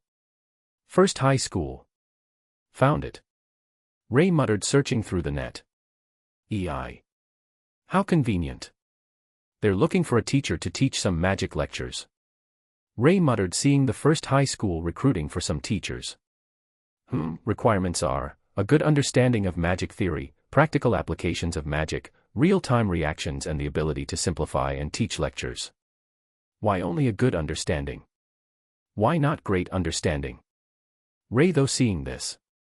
What he doesn't realize is that they don't have the same prestige as they do in the future. Last year, 2092, the third high school won the 9 schools competition, so most above-average teachers are looking at third high school instead of first high school. Only after first Magic High won the competition did they slowly start building some reputation for themselves. So in order for them to recruit some decent teachers, they have to lower the requirements and go for an interview instead, hoping to luck out and get someone good. If not, they could only stay with their numbers, as it was better to go with quality than quantity. I'll just need to arrive for their public testing tomorrow. Ray read on and smiled. Kamui is too complicated to teach, not that I'm planning to teach it. The other 2 spells aren't fully practical yet either. I'll need to at least prepare something relatively simple for them. Ray thought as he had an idea. How about I introduce them to sequence casting? Ray thought before nodding, as it was simple yet also quite groundbreaking should they apply this practically. Going through his notes, Ray jotted down a few example lessons he would teach. Finishing his preparations, Ray decided to sleep since he had nothing to do through the night. Finding his room, Ray turned to the bathroom. Faye. I'll head off to bed, you should too when you finish. Ray called out before entering his room. Making sure his hair was dry, Ray laid on the bed and closed his eyes. ####. Programming a domain using the information plane. Options of application so far which won't kill the people who use it in this world. 1. Sequence programming. 2. Sensory enhancements. ####. Tonight, Ray didn't dream about his memories, rather his mind worked to try perfect domain-type magic. Opening his eyes, Ray turned to the clock and saw that it was 6:30 a.m. Shrugging slightly, Ray looked in the closet for some clothes that fit this era rather than his indestructible set of clothes he obtained back in Boku no Hero. Looking in the closet, Ray decided to choose the more professional-looking clothes. A black t-shirt, black suit pants, and a long white lab coat. Going downstairs, Ray made a simple Western breakfast of bacon, sausage, waffles, and egg. Drawn in by the aroma, Faye walked downstairs in a half-asleep state. "Good mornin', master," she spoke with a slur showing that she wasn't fully awake just yet. "Eat up, in an hour or so I'll be heading to first high school and apply for a teaching position." Ray spoke as he finished his meal. Making himself a cup of coffee, Ray sat on the sofa and watched the news. While he didn't need coffee, Ray thought that since it was available, why not have it? He didn't need food either, but since it tasted good, he might as well eat. The news was boring as Ray lost interest quickly. UWOO. Delicious. Faye suddenly cried out behind Ray, who smiled slightly. Several clangs could be heard due to the friction of both the knife and fork hitting the plates. "When I go to first high school, do you want to come along?" he asked. "Nah, I'm fine staying at home, master," she replied, quickly swallowing the food she had in her mouth. "Suit yourself," Ray said as he stood up and washed the cup. Wearing some shoes, Ray walked to the door and pulled out the card for the house. "I'm heading out," he said as he left. "Take care," Faye replied, finishing her meal. Locking the door, Ray started to walk towards the first high school. He couldn't help but feel like the roads and this house were more familiar. "I'll probably remember later," Ray thought as he dismissed the thought. Walking towards the first high school, Ray could see the countless students walking around towards their class. Even now, Ray could see the clear discrimination between ranks. Ignoring this for the time being, Ray walked towards the place where he would go for an interview. "Wait, isn't that Mayumi Sigusa?" Ray muttered, seeing her with some younger-looking individuals. Right, 2093, the year when the student president was just a first year," Ray thought as he walked away. Mayumi glanced over at Ray as she saw a handsome man walk towards the teacher recruitment room. "Is that the first teacher coming for recruitment?" she asked as one of her friends replied. "Yeah, it seems so. Other teachers left for different high schools." "I see," she muttered before turning back to her friends. Walking in the room, Ray saw that the teacher seemed lifeless whilst he rested his head on the desk. The teacher was called Kazuo Tsuzura. He was a middle-aged man with wrinkles showing his age. Short hair that seemed tell that he will be bald in a few years. He wore a white t-shirt with a gray vest and a white lab coat much like Ray. Ah. Someone actually came. He cried out in surprise seeing Ray. Wait, no one came. Ray thought in confusion. So what do I do for this interview? Ray asked sitting down. Since you're the only one, we just need you to hold a test lecture, is that okay? He asked as he looked at Ray with a smile. Wait, is that it? Ray asked as it was too simple even if he was the only applicant. Yeah, that's it, no one else came and the time for recruitment will be over soon. So I'll just need you to hold a test lecture to see your abilities. He said as Ray nodded. It was reasonable. Alright, so where do I go? Ray asked, accepting his reasoning. Just follow me. He smiled as he stood up. Ray followed him as they started to make their way through the school. As you can see, we don't have many teachers since third high school poached most of them away. However, this is also an advantage as we can give the students some experience in leading people as well. Not to mention this year we have a few students who belong to the 10 great families. Kazuo explained as they walked. Kazuo kept talking about how the negatives weren't negatives and that it could be beneficial to Ray in order to solidify the view he had on First High. You know, even if you didn't tell me I would have tried to join anyways. Ray thought but still nodded to his statements. We're here. If you need any help just gesture to me, alright? Good luck. Kazuo smiled as Ray walked through the door. Walking on the podium, Ray could see the students not give him two shits as they chatted. Alright, quite down, the lecture will be starting. Ray spoke into the mic but most of the students didn't listen to him. Ray felt an urge to punch some kids who were clearly sneering at him. Don't punch them, don't punch them. Ray thought as he brought his right hand up. Kazuo was curious as to how Ray would silence this bunch of unruly students. Mute. Ray said as he snapped his finger. The hall became eerily silent as some students widened their eyes in fear when they couldn't make a sound. They tried to clutch at their throat.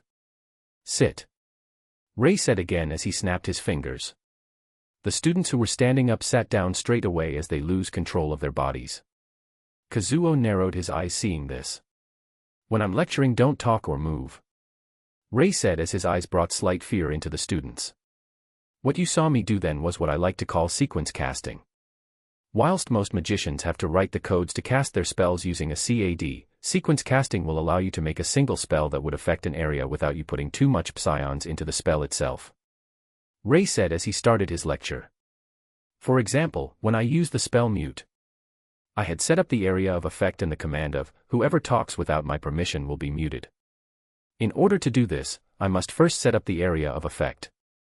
This is the first step to sequence casting, as without the area the spell will fail. To set the field, you first use your psions to cover an area like a glass dome. This area does nothing other than giving the sequences an area to act upon. The following commands must be set up like rules within a game. For the spell mute, the command would be, within the designated area, whoever talks without my permission shall be muted. This may seem simple, but in order to pull this off, the codes used in the sentence must be accurate. The code for, within the designated area, must be the coordinates and the dimension of your space. The code for, whoever talks without my permission, is a two-part command, as the first part would be for the data to recognize the sound wave data emitted from your throats. The next part would be for the data to recognize that each source of the sound wave I hear will be targeted by the next code. The next code is, shall be muted. This is a simple silencing spell as it stops the sound waves from traveling out of your throat the moment it detects the intent to speak. However, each of these spells combined can't be called sequence casting as it is not yet a sequence. Therefore, we need the activation code and a string of commands. When I say the word mute, the sequence shall assemble. When I snap my finger, wherever the sound waves touch shall be my area of effect. When the finger is snapped, the code, within the designated area, will be activated, followed by, whoever talks without my permission, before finishing with, shall be muted. Until I disable this sequence, as long as anyone in the area of effect tried to talk with or without my knowledge will be muted unless I let them talk. Ray explained as he smiled. This is where the best benefit of sequence casting comes from. Automated responses. If I were to make a sequence for protecting my house, whoever enters that isn't registered shall be locked down and detained until I let them out, then even when I'm away from the house the sequence will activate as long as I supplied it with power to keep the sequence on standby.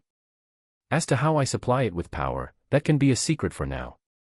Ray said with a slight grin as he could already see that interest in some students' faces. Now for the written down code. Ray said, walking to the digital whiteboard, and took the pen for it. The code is split into different sections. For the section regarding whoever talks is written like this. Ray said as he started to write. Detect IDOS entity, sound wave. Positive equals detect source. Negative equals remain dormant. When detected, source check for living organism designation, human. Positive equals activate sequence, without my permission. Negative equals remain dormant. As for the numerical code, I have designed the sequence casting to be based on binary coding as it is more efficient than to activate codes involving several different numbers. This is due to the CAD needing to only use 2 numbers instead of 9, reducing the time needed to find and apply the numbers. When the sequence is activated, it will automatically translate into the information plane as data can be read in many ways. For those who want the binary code for this sequence, here it is. Ray said as he started to write down a bunch of 1s and 0s. Example being the binary for detect IDOS entity, sound wave, is. Ray continued his lecture for an hour as he explained the intricacies of sequence casting as well as how it may be applied. And with that the basic lesson to the magic type I've created, sequence casting is done. Ray said with a smile as he erased everything and walked out. Remembering something, he walked back into the room and said, "Unmute, release." Before snapping his fingers, giving the students back their freedom. Stepping out before they made a racket, Ray walked away with Kazuo. "You surprised me today," he said, giving Ray an appreciative look. "Ah yes, I haven't asked you for your name yet, have I?" Kazuo said as he scratched his head and smiled awkwardly. "I'm Ray. Yotsuba Ray." Ray replied with a smile. Chapter 163, White Demon. It was like thunder striking his mind when Kazuo heard Ray. "Ahaha, excuse me, but I must be having some hearing problems." "Did you say Hosuba Ray?" "Not too common of a surname," Kazuo said as he turned to look forward. "No, you heard me right. Yotsuba Ray. I'm a part of the Yotsuba family, though I can't say I'm here on their behalf." Ray smiled as he revealed his identity easily. Since he needed to make a name for himself, the best way would be to reveal his identity sooner. This would drive back any pesky insects that would become greedy for his knowledge. Kazuo stumbled slightly as Ray helped stabilize him. "How come you're at our humble high school? Wouldn't the third high school be better for you?" Kazuo asked as he looked at Ray. For someone of Ray's stature to join the first high which couldn't even get more than one teacher applying was inconceivable for him. Not to mention the only teacher who came was him. "I live nearby, so I thought it would be easier for me to come here.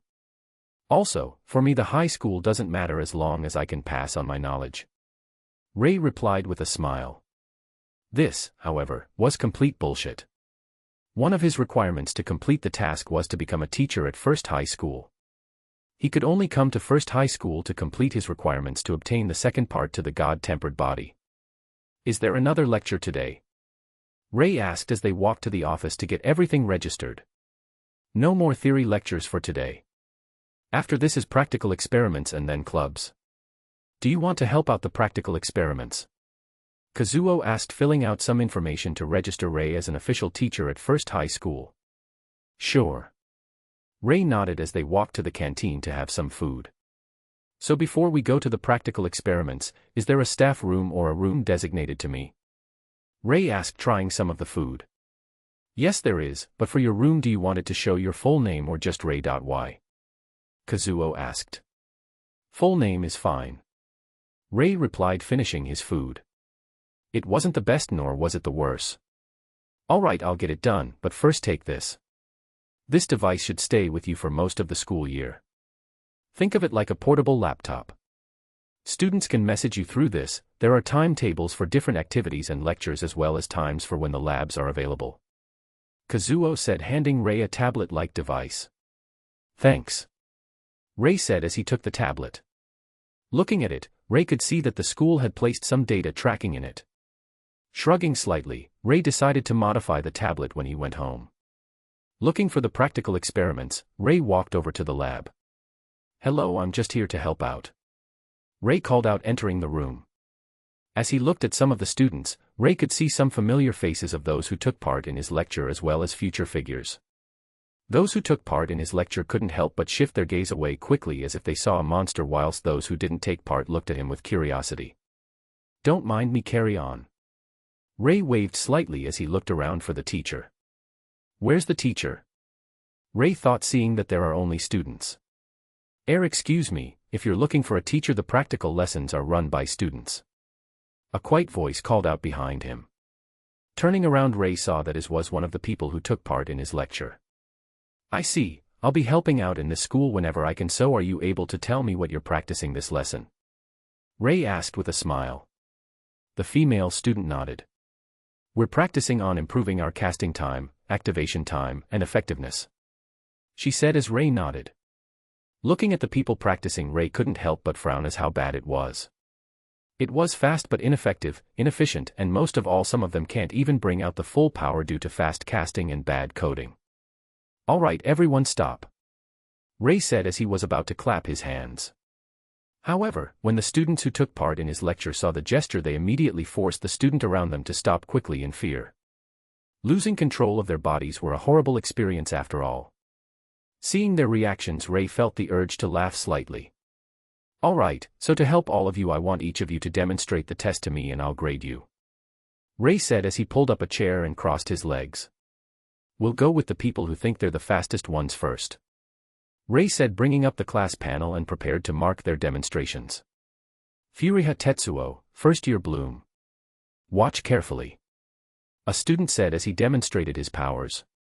"Ha. Watch carefully, my ass. First off, to decrease the casting time, you shortened the code, which then weakened it. Next, to activated it quickly, you removed the safety features and accelerated the object too quickly without a care. Then to bring it back, you made a semi-soft wall for it to bounce back," Ray retorted as he watched. "If you were in a car and you controlled it like which you have, then you would have died 8 out of 10.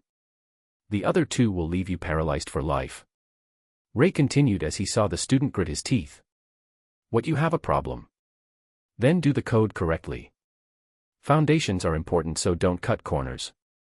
Scram," Ray said, telling the next person to come up. Ray was harsh so that he could try break the wall between blooms and weeds. Everyone has something they're good at, but as long as foundations are good, then the future is also good. People who focus of short casting time but weak foundations are the real trash in Ray's eyes. Same problem, shortened code, no safety. Scram. Same problem. Worse problem. It's not even the same spell anymore. Scram. Ray demolished the entire class as a third of the class fell below his expectations. However, when Ray saw the quiet girl who called out to him stand up, he realized the contempt when looking at her. She seemed nervous as Ray opened his mouth. "Everyone is on the same playing ground. Just do what you can, I'll help if it is up to standards," Ray said as she nodded nervously. Seeing her perform, the students couldn't help but giggle, seeing her abysmally slow performance. "Shut up. Student, continue please," Ray said as he shut the surroundings up. The female student nodded as she continued. Finishing the experiment, she gripped the hem of her dress nervously. Ray only smiled as he took out the panel. Not bad, the code was secure and hard to be affected by outside interference. Safety was guaranteed. Cushioning when returning the object was good. Was a car, it would be equal to a relaxing cruise. Good job. Improve on fast, you can write the code without cutting corners and you'll be good to go. Ray smiled as praised her. On the more practical side, she has the perfect foundations to be a tanker. Strong, sturdy, albeit a little slow. What? How is this trash better than me? Furia Tetsuo cried out. As the number one, he could accept if everyone failed and just blamed it on the teach. But a weed beat him. Not only that, it was the trash amongst the weakest weeds. The lowest of the low. If she is trash, then you aren't even worthy to be mentioned. Shut it and scram. Ray replied. Furia's chest heaved in slightly anger. I get it now, you're lusting after her, isn't it? I get it, get everyone's moral down then you can trap her. Good, good. I didn't think of you like that. He sneered, hoping to get everyone against Ray. Ho-ho, lusting after her you say?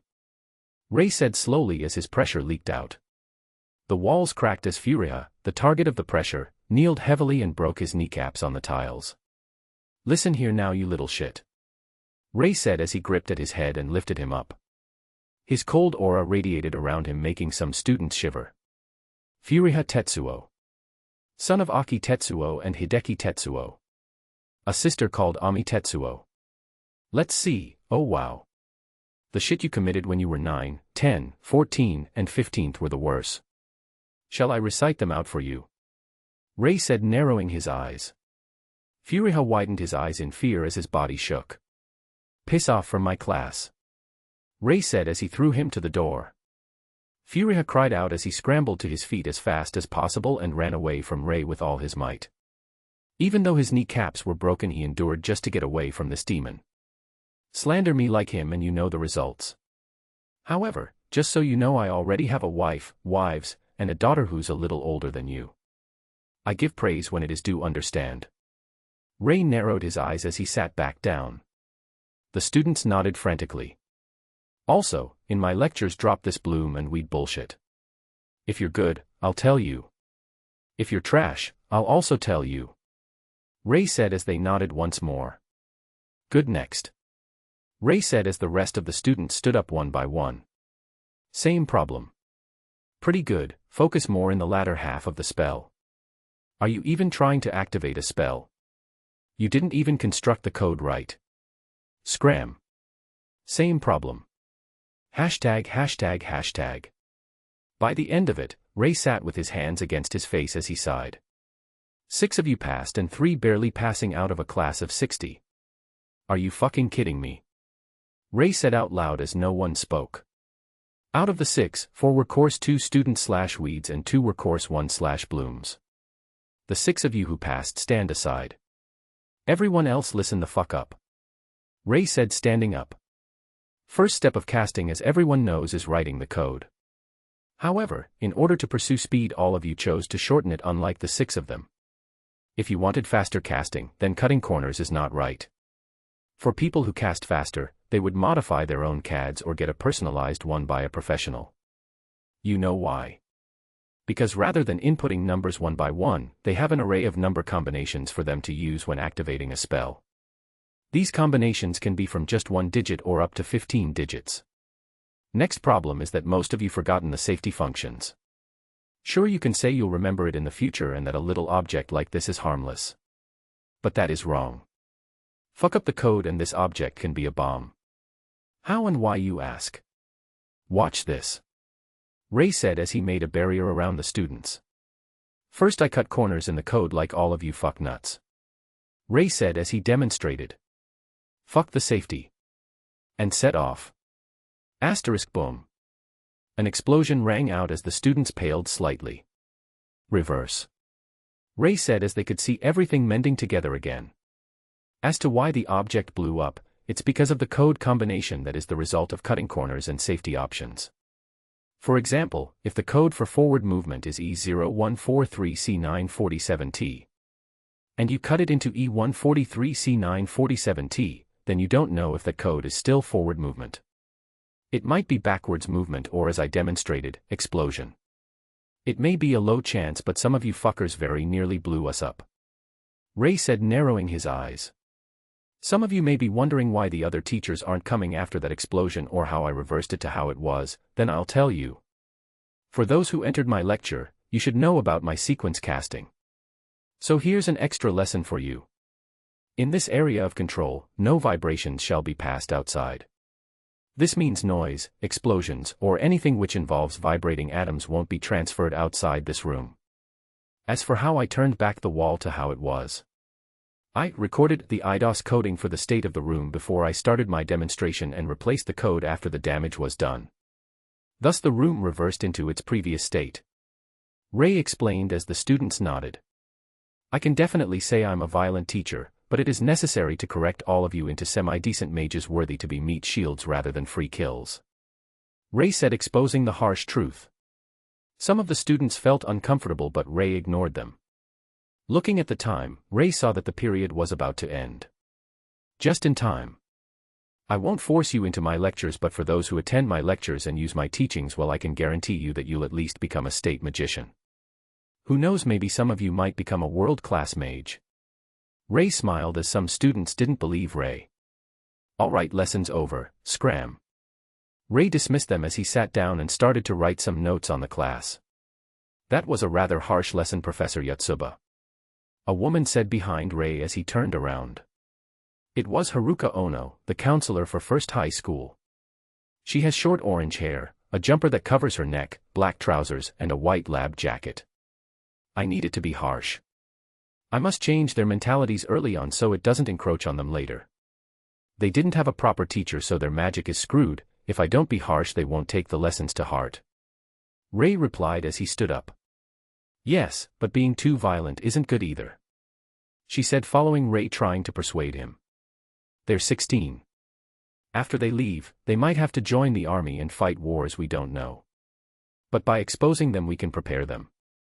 Also, it's because they don't have a sense of threat that they become lazy. Trust me. Even if I break them, I can guarantee I'll fix up their mental states real good. Ray smiled as Haruka shivered. I'll have to go supervise some clubs, so I'll bid you farewell. Ray smiled as he left her behind. It was also this lesson that started Ray's new nickname. White Demon. Chapter 164, Demon Sensei Helps Out Clubs. Walking through the school, Ray decided to look for a few clubs he could help out with. Let's see. Wow, that's a lot of clubs. Ray muttered, seeing the list.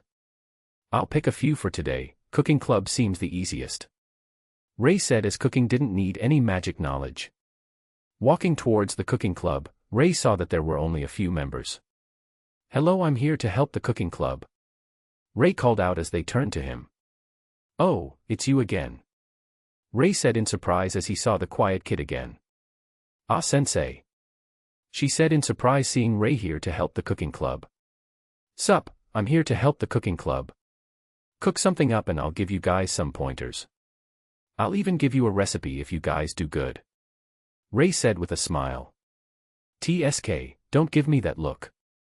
This is the first time I'll be giving away my recipes. Other people won't even get it if they begged.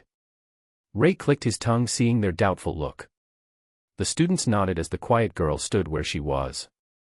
Do you need something? Ray asked. Thank you for helping me today, sensei. She said as Ray smiled. As long as you work hard, I'll help you. People who look down on others without the qualifications aren't worth my time. Ray replied, sitting down on a stool. I understand. She nodded as she jogged away. Ray opened his tablet as he looked for her information. Harumi Ito. Radar chart, physical ability 2, intelligence 3, magical ability 1, combat ability 1, special 1. Wow, that's quite low. Ray thought, seeing her radar chart. However, even though the radar chart had shown low stats, her potential was bigger than those who had higher stats. As he was checking out some other information, the meals were done as Ray put away his tablet. Looking at the food in front of him, Ray didn't even feel like tasting them. Seems like the only who cared was Harumi, as she was the only who looked half decent. Her dish was a simple meat dish, as it was sauce, an assortment of meats in the middle surrounded by some veg. Tapping the table slightly, Ray pulled out a pair of chopsticks made from the table and started to taste the food. Not bad. Do you cook often? Ray asked Harumi as she nodded. I cook for my little brother, she replied.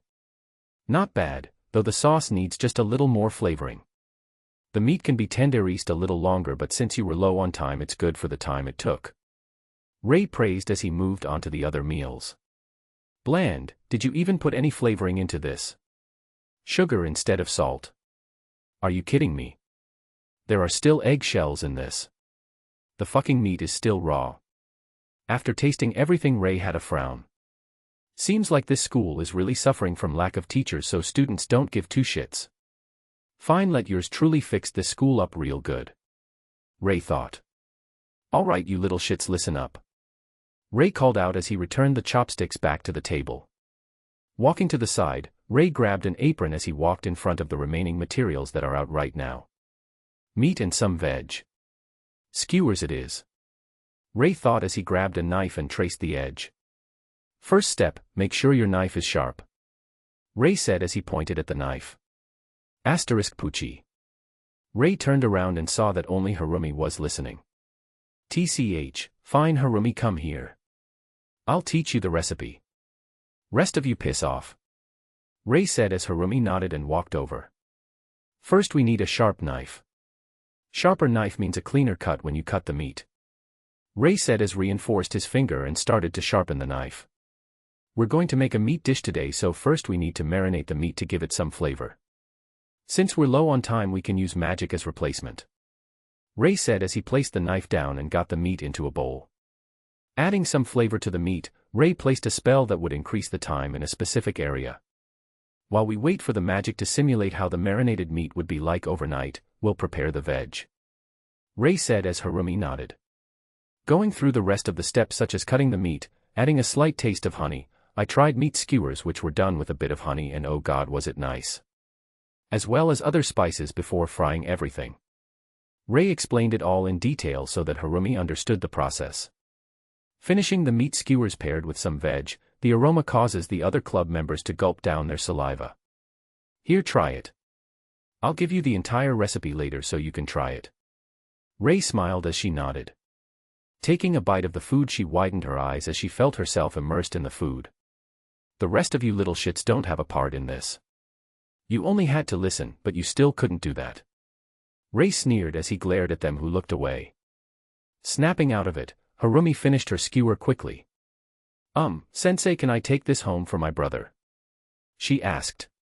Sure. Ray smiled as he made a magic sequence. Use this, it should keep the dish in its prime condition so your brother can have it fresh.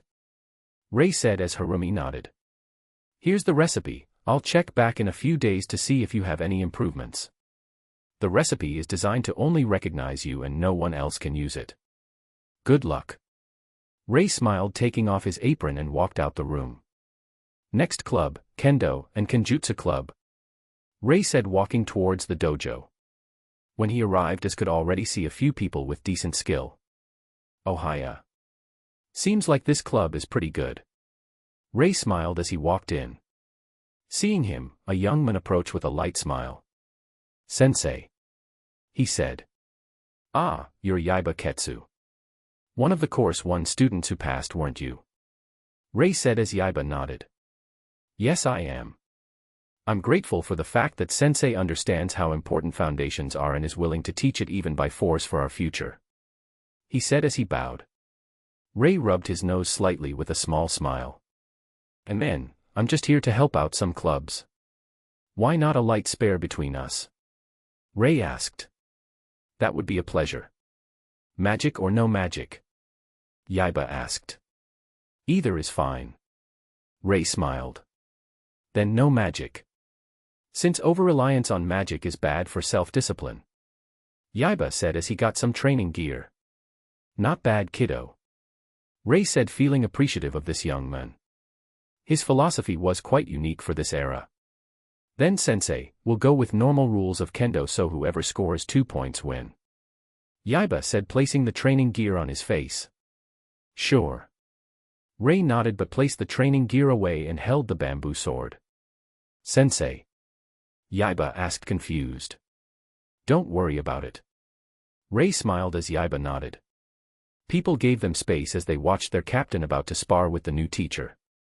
Yaiba was the captain of both Kenjutsu and Kendo clubs since he likes to do both. His personality and philosophy made everyone in the clubs respect him except for a few. Here I come. Yaiba said as he charged at Ray, who only kept a smile on his face. Yaiba struck out with his sword as his footwork made it seem like the attack was going to hit from the top when the reality was from the side. Seeing the footwork, Ray used his own as his figure disappeared. What? Yaiba cried out in surprise, seeing his attack miss, but more importantly Ray's disappearance. He felt a tap on his head from behind and turned quickly. Seeing Ray with a smile, he felt confused. Don't worry, I didn't use magic but rather a set of footwork of mine. It takes advantage of your perception and erases me from your view. Your attack was good, but you were too invested into the attack. You have no way to retreat, and because of this one of your sides was unguarded, allowing me to slip past. Ray said as Yaiba nodded eagerly. Teacher, are you able to tell me the name of the footstep? He asked as Ray thought before nodding. The footwork is called ghost steps. Ray relied with a smile.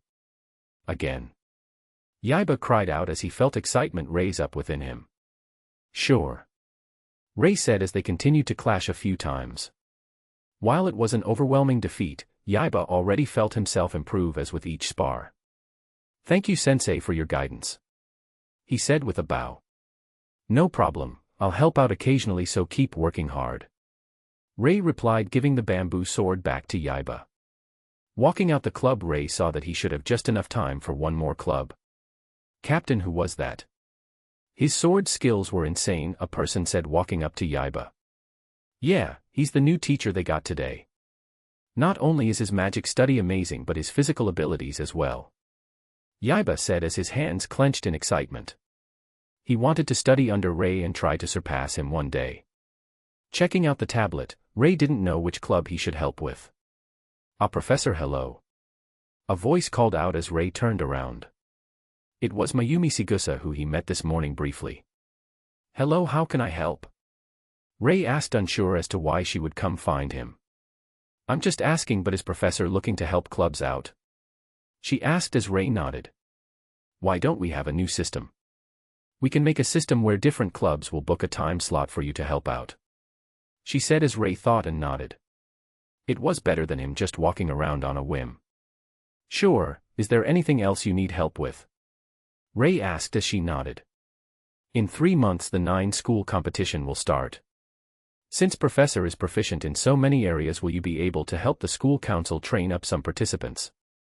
She asked as Ray nodded. Sure, do you have a list of the different event? I'll go make some magic sequences depending on the event. Ray said as she nodded. Here is a list of all the events. I'll be looking forward to your lecture tomorrow, Professor. She said as Ray nodded. Looking at her walk away, Ray only shrugged as he walked home whilst looking at the events. Ray Yatsuba, brother of the Yatsuba twins who are the current head of the Yatsuba clan. Genius unparalleled in the study of magic theory.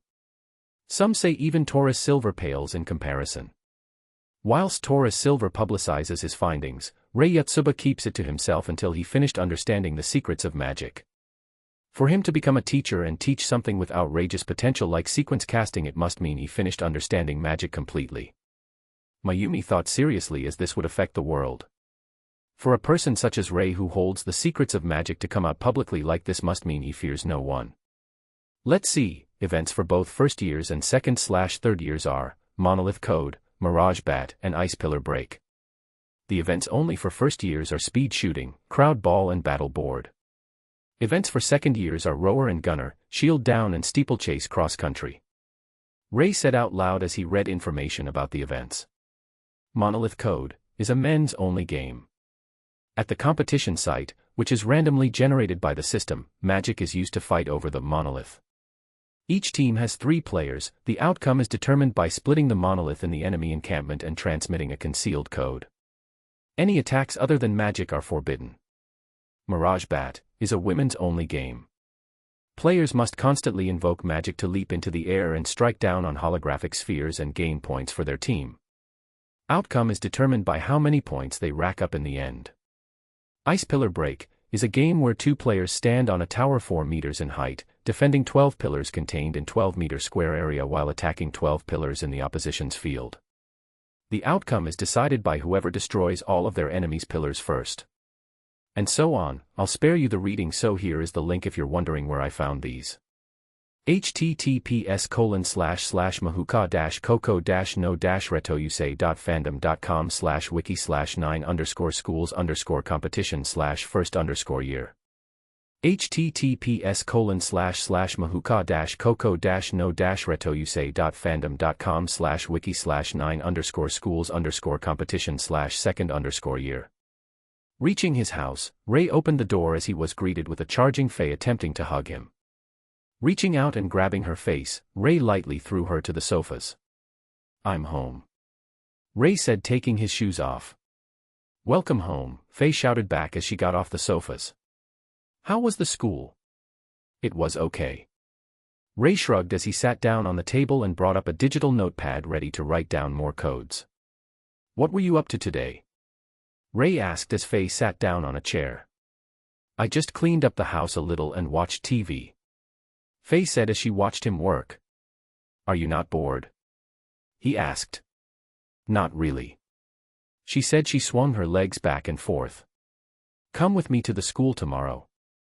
You can help out as my assistant. Ray said as Faye nodded. So what are you doing now, Master? She asked. Making some magic sequences to get first in every event for the 9-school competition. Ray said as she nodded. Easiest event to make a sequence for is Mirage Bat. In a 2 years Tatsuya will introduce flying magic, so I'll let him have the honor.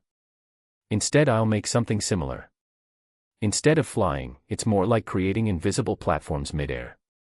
I should also make a device combined with sequence magic so other schools can't use it. Ray said, writing down codes. Say, Master, wouldn't the other schools complain about it? Faye said as Ray nodded. Who told them to take so many of our teachers? And if they leak the code, it's fine, since the sequence would be, only those who I give permission can use this code. Ray smiled as he could picture their faces. To try so hard and take his code, yet they couldn't even take a single point because of it. This spell should be sufficient for now, as it allows quicker acceleration and turning. But relied a bit more on the physical prowess compared to flying.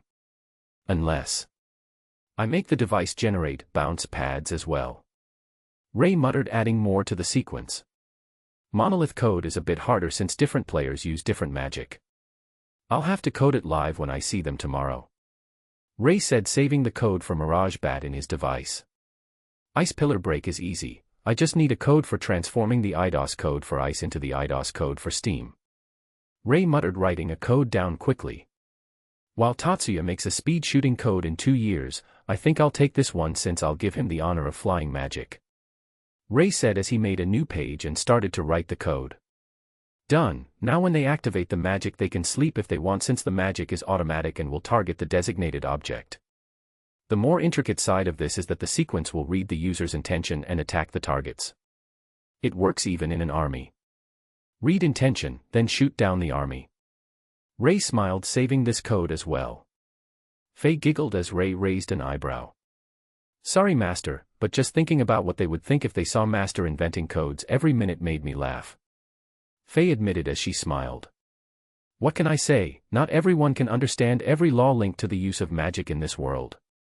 Chapter 165, Preparation for the Competition Part 1. Arriving early in the morning, Ray took a leisurely stroll to his office with Faye. She wore a tight office skirt and shirt along with a white lab jacket. Admittedly, she chose a tighter shirt hoping to create more of a bust for Ray to see, but alas, it failed with her flat board. She drew countless gazes as her beauty shocked the students. While her body stature was less mature, her beauty makes one ignore that. Oi, did Demon Sensei kidnap someone? Sho. Do you want him to hear you? I doubt he kidnapped someone, but doesn't he know not to bring underage people here? Hold up, didn't he say he had a daughter a little older than us? Ignoring her body, could she be his daughter? I doubt it, since they look nothing alike.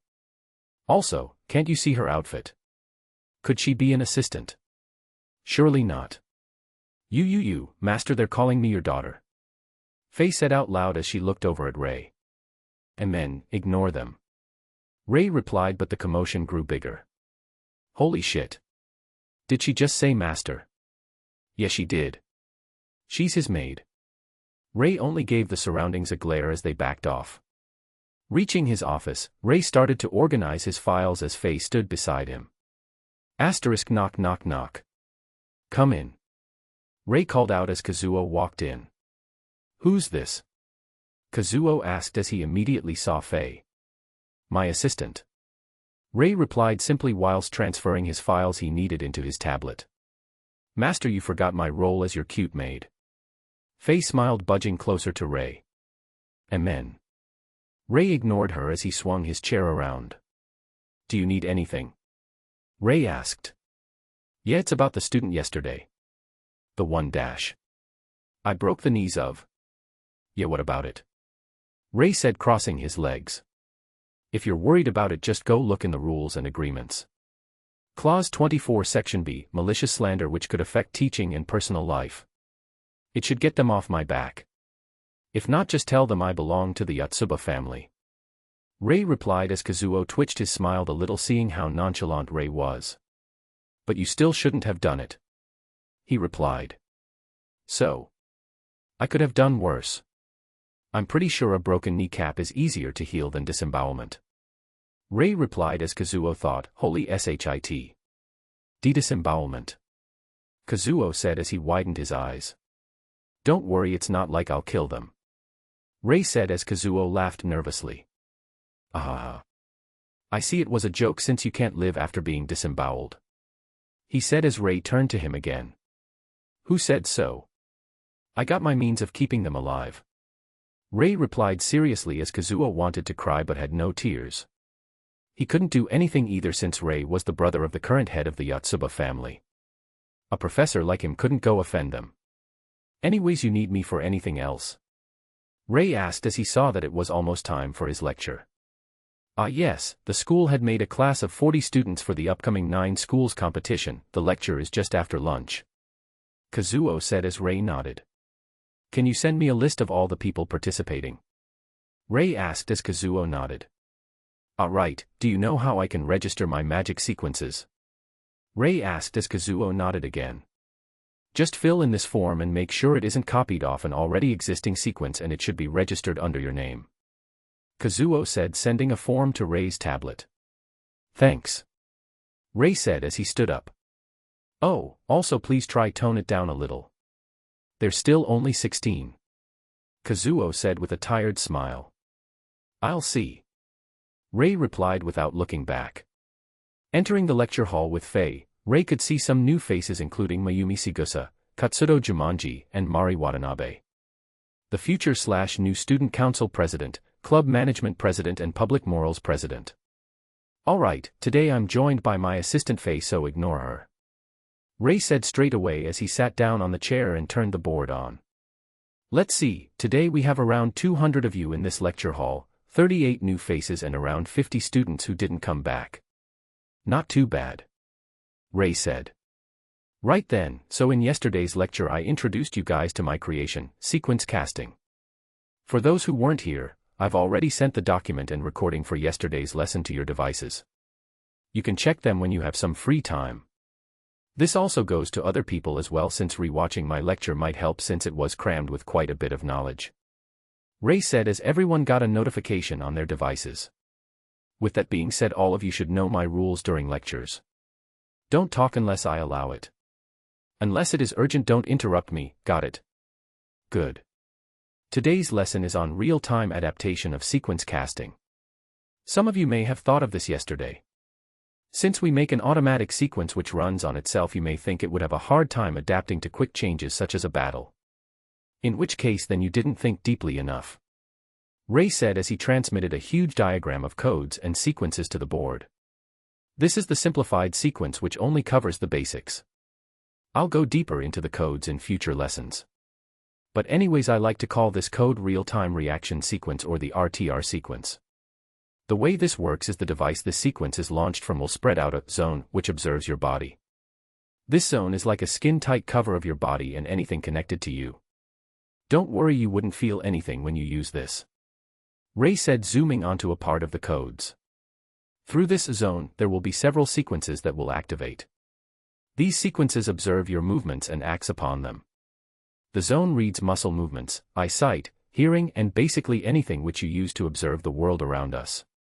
Example being, if you were to lock down a room using your area/zone, using the command, whoever acts against my intentions shall be paralyzed until I release them, and then a new person enters the zone without your knowledge. The RTR sequence would automatically register the person and the code would therefore act on them as well. Ray said as he gave the roof a glance. So, the students experimenting with how you can escape my influence, too bad. Ray said as he glanced at Faye. Catch them. Ray said as his sequence paralyzed the 2 students on the roof. The rest of the students in the lecture hall looked up to see 2 students falling before a blur caught them and placed them in the corner. Thanks.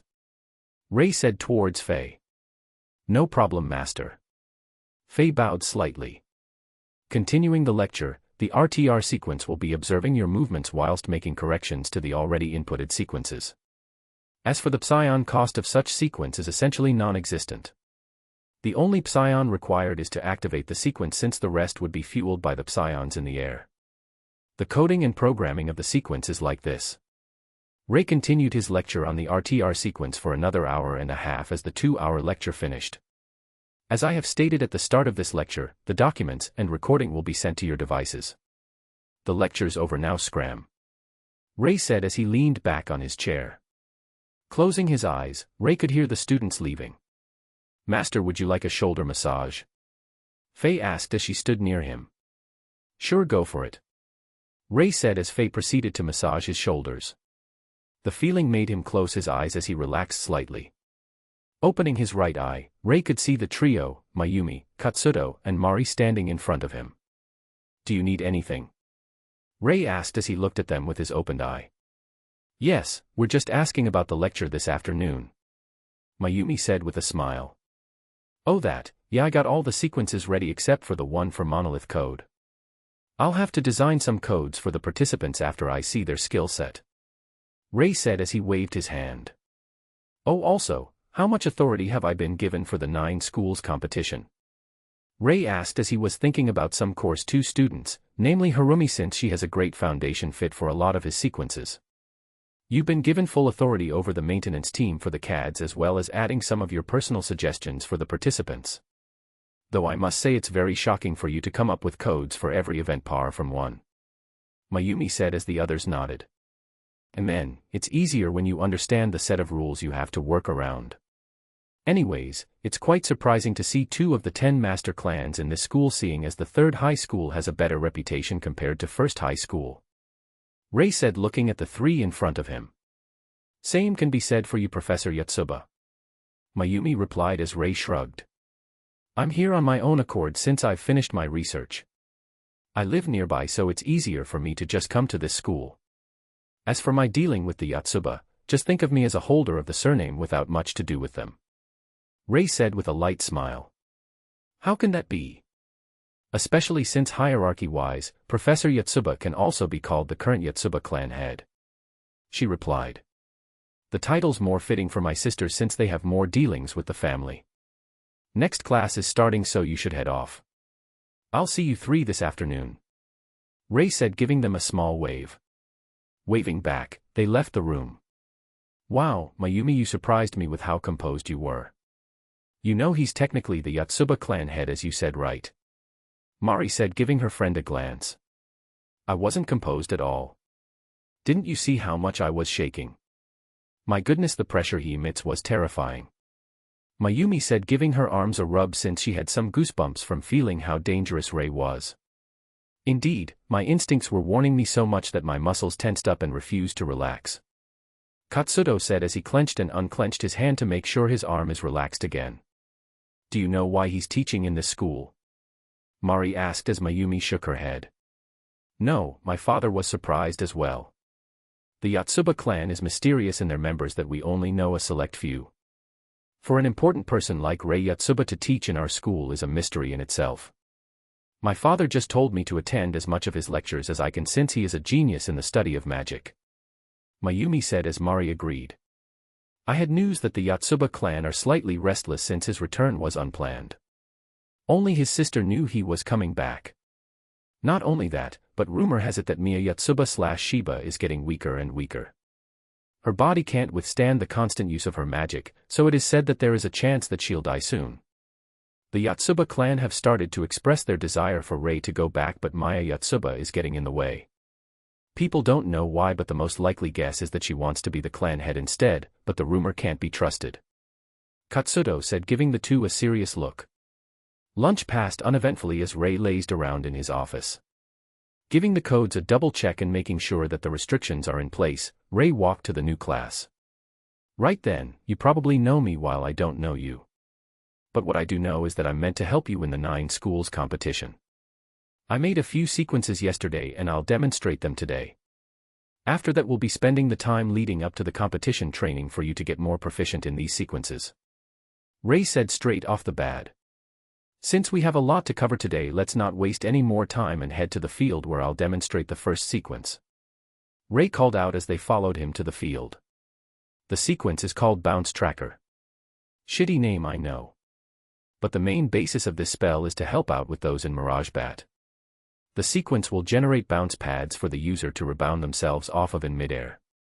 You also have the choice of making solid platforms instead of bounce pads like this. Ray said as he started to walk up into the air easily. The students started to clamor as what Ray is doing is very close to flight but not the same. People can't see the platforms, but the sequence will automatically adjust its location to just under your feet. Faye, help me make a few holographic orbs in the air and simulate a Mirage Bat stadium. Ray said as she nodded. The bounce pads are completely safe as they adjust tension based on how much you can handle. When you travel towards a bounce pad, the pad itself is like a cushion that takes in all the kinetic energy before redirecting it. Once your momentum stops, the bounce pad will harden back to its original shape, launching you in a direction. Ray said as he jumped slightly on the bounce pad.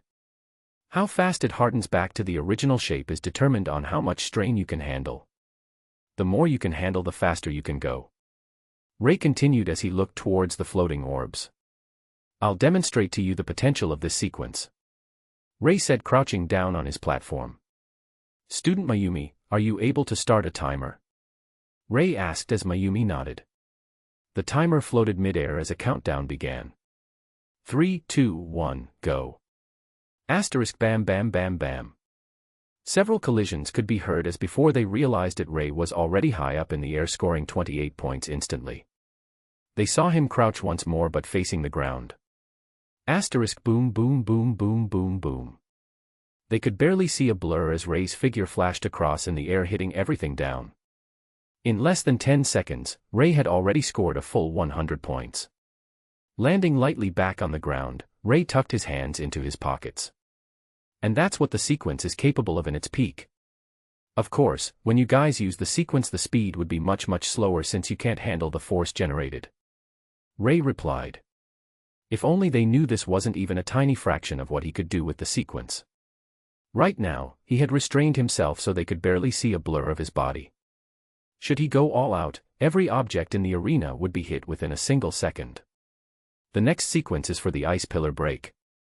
I like to call it element conversion. Ray smiled as the day was still early.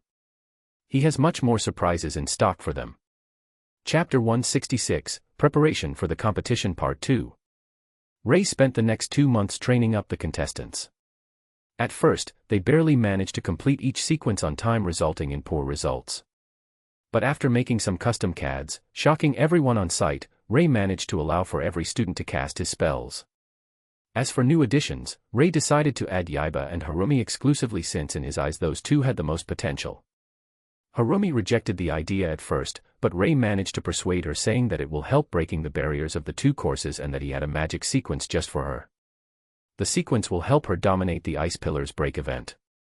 As for Yaiba, he was excited, but unfortunately, he didn't have any projectile-based magic or long-ranged magic, so he couldn't help out in Monolith Code. As such, his sword skills and body reinforcement couldn't be put up to good use. However, Ray only replied with, "Ha! Who told you that you could only use your sword with your hands? Haven't you heard of floating magic swords? No. For God's sake. Come with me, I'ma get you ready to use a new magic I just developed in my mind." "What's it called?" Yaiba asked. 9 blades. Ray said nonchalantly. So simple. Yaiba relied, shocked. Got a problem? And no. Good. In addition to training everyone, he also continued his lectures on sequence casting as well as some other spells he had developed in his spare time. Publishing his sequences with restrictions so those without his permission can't use them, Ray took the world by storm. News went around saying that the genius Ray Yatsuba had finished his research in the Department of Magic Study. So much so that he understands the rules and guides people have to follow in order to create a new sequence, thus allowing him to create anything he wants as long as he makes the correct choices. The Yatsuba family stirred as they had sent people multiple times to ask for Ray to come back and become the head of the family, to which Ray rejected flat out. Pressure me to become the head again and I'll publicize my sequences without the restrictions I've placed. Trust me. Since it's my sequences, I can choose who the fuck uses them, no exceptions. And unless they understand the rules like me, they aren't able to separate the restrictions either. This worked as the Yotsuba family retreated, albeit only temporarily. A few days later, everyone got the news that Rei is more akin to an independent researcher than a Yotsuba family member, thus allowing the government to rest easier knowing the Yotsuba family wasn't getting any stronger but were still on guard since they were already among the top of the family. Should Rei have agreed to join as the head, they were sure the Yotsuba family would suppress the other clans easily and potentially cause World War IV because of this. School-wise, the class of 40 students became known as the Demon Army, since they have shown huge improvements regarding their casting skills and foundation due to Rei's harsh teachings. The school didn't have much qualms with naming Rei's class that since he was known as the White Demon by the entire student body. Thus, they specifically made new uniforms just for his class. The uniforms had the same design as the standard uniform except for the fact that it was black and red with a new crest. When Rei saw this, he only faces palmed as he knew a new form of discrimination will rise. Therefore, he gathered every student in the school for a talk in the largest hall. Alright, so you've probably seen/heard of these new uniforms for people under my class, and I can say that I don't care if the competition is close, but if you discriminate then you can piss off from my class and someone else will take your place. Trust me, I know when you discriminate even outside of my sight. It was a simple statement which some people didn't care, but the result were 13 people being kicked out from the class and were replaced by 6 Course 2 students and 7 Course 1 students. Drilling them with better training, Rei managed to bring them up to the same standard as everyone else in the demon class. Due to Rei's teachings, discrimination in the class were non-existent as they knew anyone being picked onto the class had potential, thus everyone became close friends to each other. Rei only smiled seeing the class of 40 become close to each other. There was only a month left till the competition as Rei continued to help Yaiba and Harumi to perfect their magic. In the class of 40, Rei knew that Yaiba and Harumi tried their hardest and he in turn will help them the most. In this time, both Yaiba and Harumi had changes to their appearance mainly due to the training Rei gave them. Yaiba used to be a slim youth but now his physique had gained more muscle. Though not enough so that it made him look hulky but enough to make people understand the power he holds. He decided to dye his hair white to copy Rei but he swept it back unlike Rei who didn't give a shit. Harumi on the other hand became more slim as she grew her black hair down to her waist since she had heard Yaiba saying he liked girls with longer hair. Paired that up with her green pupils made for an interesting combo which made her look very attractive. Come on Yaiba, I've told you before that a person is enclosed in a 3x3 cube. Using your blades, you have to try seal off all possible escape options using only these 9 blades. Rei smiled as he had one eye closed whilst dodging all of the blades. I know teacher, but trying to split my attention between these blades are hard. Yaiba said but didn't let up on his attack. To seal the 3x3 cube around a person, which had 9 directions of escape in each side, using only 9 blades were almost impossible for him. Just remember you have to eliminate some directions as they're not valid. For example, bottom layer centerpiece. Unless they're in the air or burrow underground they can't escape from that direction, so you ignore that. Have 4 blades north, east, south and west of the person with another 4 blades sealing off the diagonal areas. Leaving the last one to seal off the area directly above them. Rei said dodging the blades once more. I know sensei but you're too fast. Yaiba complained as there were barely a gap between the attacks yet Rei was able to use that and escape each time. Just means you haven't attained the state I told you about. Where you are able to split your focus between 10 things. 9 for the blade and 1 for you. Rei replied as he used ghost steps to appear behind Yaiba and knocked him on the head. Alright, the spar is over. I still have to help Harumi. Rei smiled as Yaiba nodded. Harumi appeared just in time with a towel and bottle as well. Ketsu-senpai, here's a towel and a drink. Harumi said as he blushed slightly and looked away. Thank you Ito-san, but I've told you to call me Yaiba like everyone else. Yaiba replied with a smile and blushed also. Ah, young love. Rei thought with a smile. Practice what you preach, you little turd. Why don't you call her Harumi-chan then? Right, Harumi. Rei grinned slightly as they both blushed. But sensei I dash. This, but dash. Seeing them both flustered caused Ray to laugh slightly. Master. I brought lunch, Faye called out as she jogged over with a huge bag behind her. The bag was the same size or rather bigger than her body, which made both Yaiba and Harumi laugh. Thank you, Faye-sensei. Both Yaiba and Harumi said as Faye only smiled. Haha, don't call me sensei. I haven't taught you anything. Just call me Faye. She said, setting down the food for the four of them. Both Harumi and Yaiba knew about the fact that Faye was an orphan who Ray picked up, so they understood that she doesn't know her surname. Lunch was delicious as Faye was learning cooking under Ray along with Harumi. While they weren't up to his standards, they were definitely world-class chefs at this point. Right then, Harumi, how far are you in your domain? Ray asked whilst eating. I'm able to fully understand everything within roughly 8 meters of me now. Harumi replied. Yuo. That's amazing, Ito-san. Sensei told me before that if anyone tried domain like his, their brains will become mush. It's amazing that you can sustain it. Yaiba complimented as Harumi became bashful. Yep. Harumi, whilst weaker in other magic, had an innate potential to wield a domain. Not the simplified one Ray published, but a fully powered domain which gave her a perfect grasp on everything that happens. No wonder she didn't appear in the anime, because her talent lies elsewhere. Was Ray's thought due to this revelation? Though he was still wonder as to why Yaiba never appeared. His was the captain of the current kendo and kenjutsu club which existed in Harmony right now. But it wasn't like that in the future. Alright, now that we've finished. Harumi, it's your turn.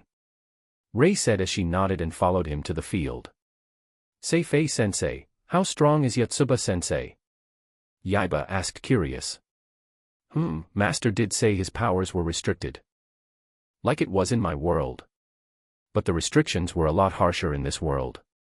Though he did mention he could still destroy the world quite easily if he wished. So you know there are world/strategic class magicians, right? Faye said as Yaiba nodded. Well, Master would have a classification of his own should his powers be fully known. In terms of wording, he would be called a world-destroying magician, and that's putting it lightly since it is not a possibility but an easy task for Master to destroy the world should he wish so. Faye said as Yaiba widened his eyes. Holy crap! A world-destroying magician! Yaiba cried out in shock. At first, he only thought Ray was a strategic class magician, but he was underestimating Ray a bit too much. Yep, oh, they're starting. Faye said as they both turned their attention to the spar. Ray walked calmly towards Harumi, who had a serious face. 5 elements were floating around her, as that was her other magic which Ray taught. The extremities of elemental control. She was able to control all 5 elements and was also able to combine it into her domain. As long as she is able to increase the size of her domain, then she can become extremely powerful. Stopping just outside the 8-meter barrier, Ray's body flashed as he increased his speed instantly. Harumi turned around quickly as ice spears shot towards Ray whilst wind and fire roared in the domain, affecting everyone except for her. In addition to this, earth surrounded her as it made a protective cover. Almost, but not quite. Ray's voice rang out behind her as Harumi became flustered slightly. Ha! She shouted as electricity shot out from her body. Dodging the bolts of lightning, Ray landed gently outside the 8-meter boundary once more. Not bad, but you're using your psions too quickly. Try regulate it and not waste it doing unnecessary things such as the earth wall that didn't work. Ray said as she nodded. In that short exchange she had burned through quite a lot of her psions. Try concentrate your elements so they are more effective. Ray said as he demonstrated by making several lances. Ice lance that froze the ground by just being near it, fire lance colored white which melted whatever it touched, a lightning lance that pulsed constantly with power, a wind lance which seemed like a miniature calamity ready to be unleashed, and finally an earthen lance which became pitch black from its toughness. Ice and wind can control, fire and lightning can attack, whilst the earth shall protect. Ray said as she nodded. Dismissing lances, Ray and Harumi sparred a little longer before stopping. Sensei, you've made all these spells and powers, but what's your special magic? Yaiba asked. My special magic? I suppose it'll be Kamui then, since it's the first sequence I have ever created. Ray replied as it was true. Kamui was the first spell he created in this world, so it can be called his specialized magic. What's Kamui? It's better to demonstrate than to explain. Ray said, showing them the clusterfuck of a sequence Kamui requires. Alright, attack me with everything you got. Ray said as Yaiba nodded and 9 blades floated up.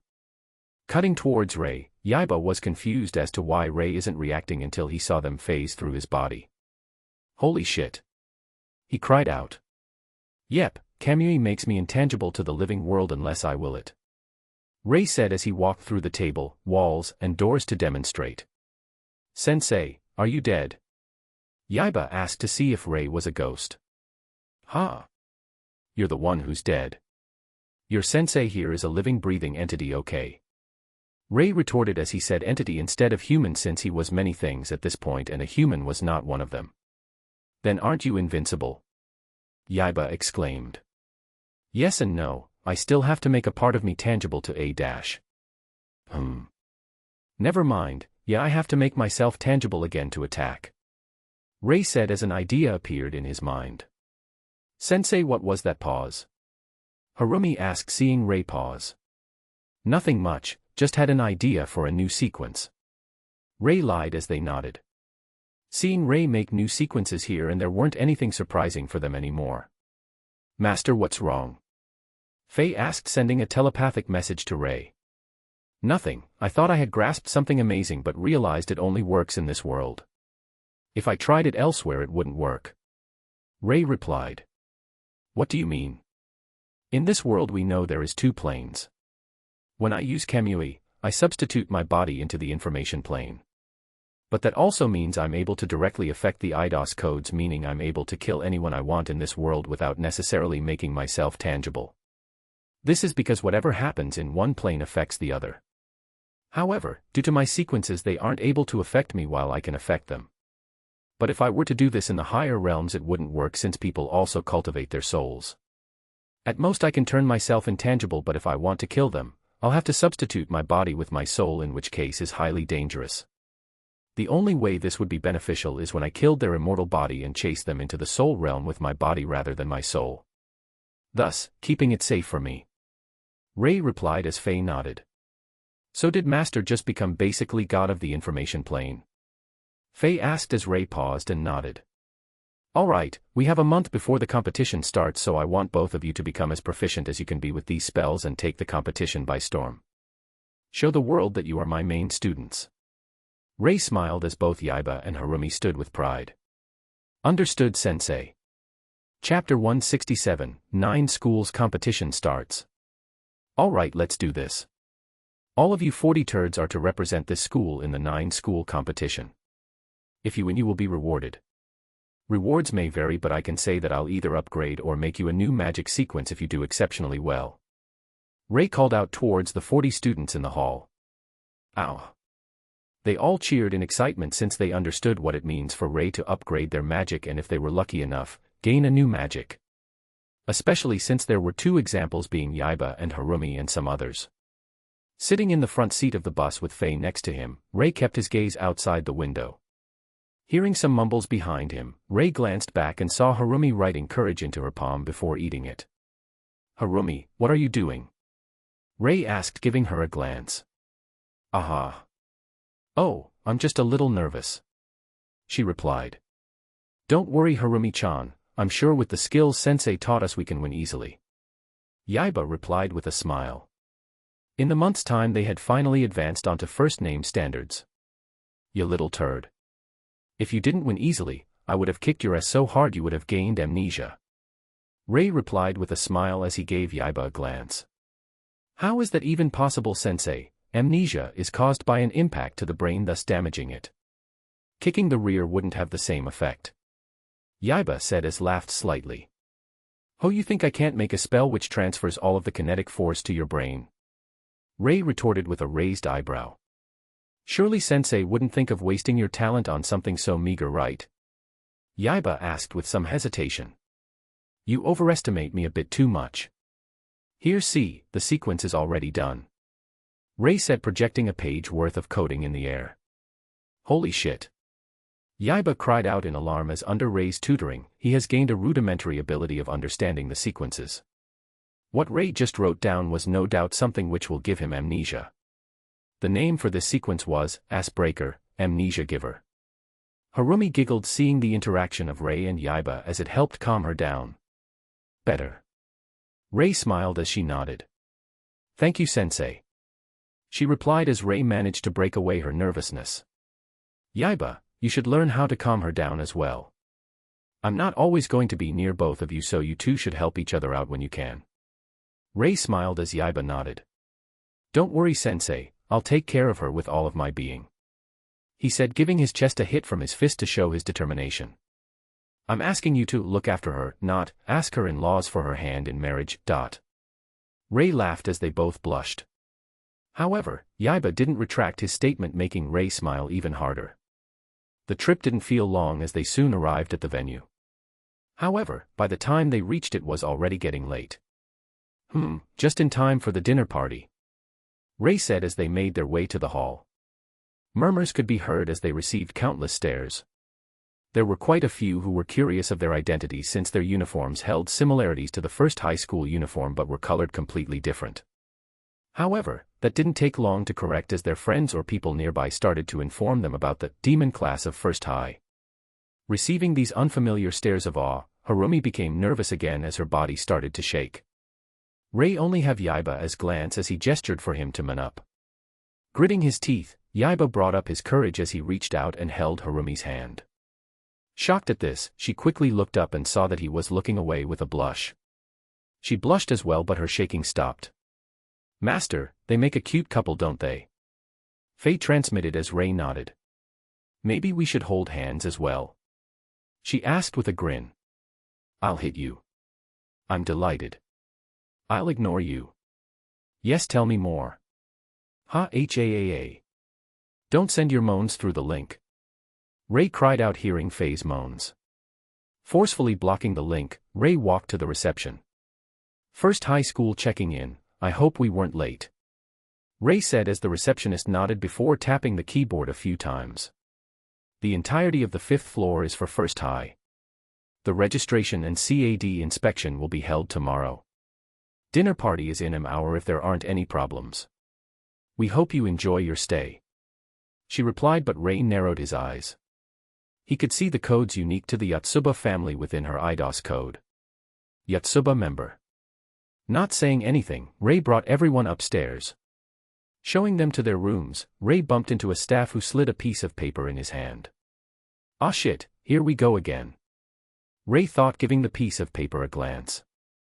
Meet me outside. Rei only shrugged as he destroyed the note and phased through the walls. Landing lightly, Rei looked around. Soon a figure in a wheelchair approached him. So it was Yumiya. Rei said as it was Tatsuya's mother. Men, nice to see you as well, brother. She said politely.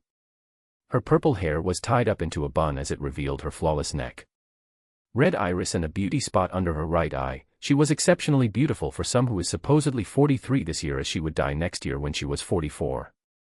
You're thinking about how I look for my age, aren't you? Mia said as she gave him a glance. Rei shrugged, neither agreeing nor disagreeing. So, what brings you here? Your body isn't faring too well right now, so you should be resting. Rei said as he helped her push her wheelchair. Strolling slightly, Rei waited for her to talk.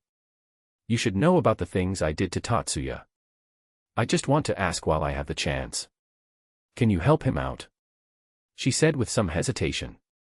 Seems like her motherly instincts are still intact even though the magic diminished her other emotions. What kind of help do you want from me?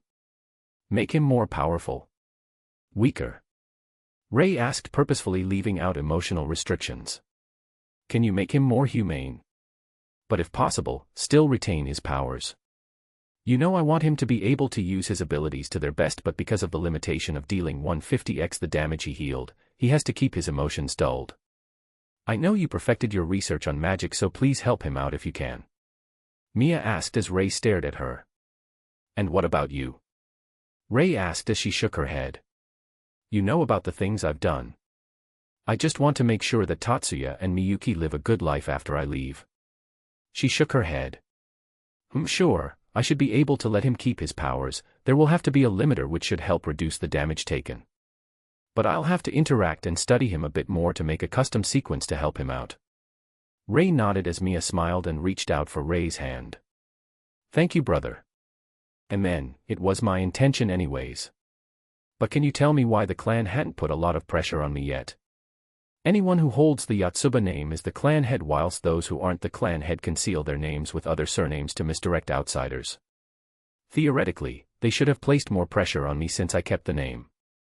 Even though I threatened them with publicizing the sequences without restrictions, they shouldn't be this quiet. Ray asked as Mia sighed. Maya's holding them off. She is proving her worth as a Yotsuba member, so they'll keep their paws off you for now. Though I doubt that'll last since you revealed to the world your mastery over the information plane. Haven't you realized the Yotsuba clan members in the venue already? She asked as Ray nodded. Yeah, the receptionist was a clan member as well as some of the committee which I saw on the way. We have 3 on the roof looking at us and 2 eavesdropping on us. I've already concealed our conversation so they won't know, but I'm sure you've already took that into account. Ray said with a light smile. As always, your ability surprises me. Yes, I took a gamble knowing that you'll conceal our conversation. She smiled. I still have a dinner party to attend, so I'll head off first. Take care of yourself, sister, and I can promise you that I'll look after Tatsuya. Ray said as she nodded. Take care, brother. She said as Ray walked away. Thank God for the skill, acting. At least I can act my part in this world without any awkward behaviors. Ray thought in relief. The party was pretty simple, as it was just an honorary speech, and simplified down would be, thank you for attending and I hope you do well in the competition. There were really no need for a almost 3-hour-long ceremony. Leaving the party, Ray got everyone who were competing tomorrow into his room. First event tomorrow is the freshman speed shooting qualifiers. Just make sure you can activate the sequence tomorrow and you should take first easily. Ray waved his hand dismissively. Second event is the battle board freshman qualifiers. Again, the sequence should make it quite easy for you to win. Some may say this is cheating, but in that case then do you want to go traditional and use paddles? Do you think in a real-life situation a person would go, hey, do you want to fight without the use of this revolutionary method that uses our talents? No, instead they'll say fuck you and shoot you with a flame bullet or some crap. Ray said as they nodded. They were quite used to Ray's attitude at this point, having spent 3 months being taught by him. Alright, now that I've said what is needed, y'all piss off and go to sleep. Ray said as they nodded. Mayumi stayed behind as the rest left. What do you need? Ray asked as he wanted to just relax. Can I use the Apollo system? She asked as it was the sequence Ray developed for her, as she was able to handle the requirements. While the rest of the students had automatic sequences that has slightly higher requirements than average, he had also developed several personal sequences. He needed to have specialized magic as well as automatized magic to leave his name in history after all. The Apollo system. Named after the Greek god of the sun and archery. It was supposed to be used for the finals, but you want to unveil it in the preliminaries. Ray raised an eyebrow. Yes, I wish to let them know what they're up against early on. She smiled as Ray nodded. Sure, I'll allow you to use the Apollo system and tell Mari to use the Poseidon system as well. Ray said after some thought. Show them why we're called the demon class. Ray smiled. Mayumi nodded as she jogged off. Demon class, the class taught by the white demon.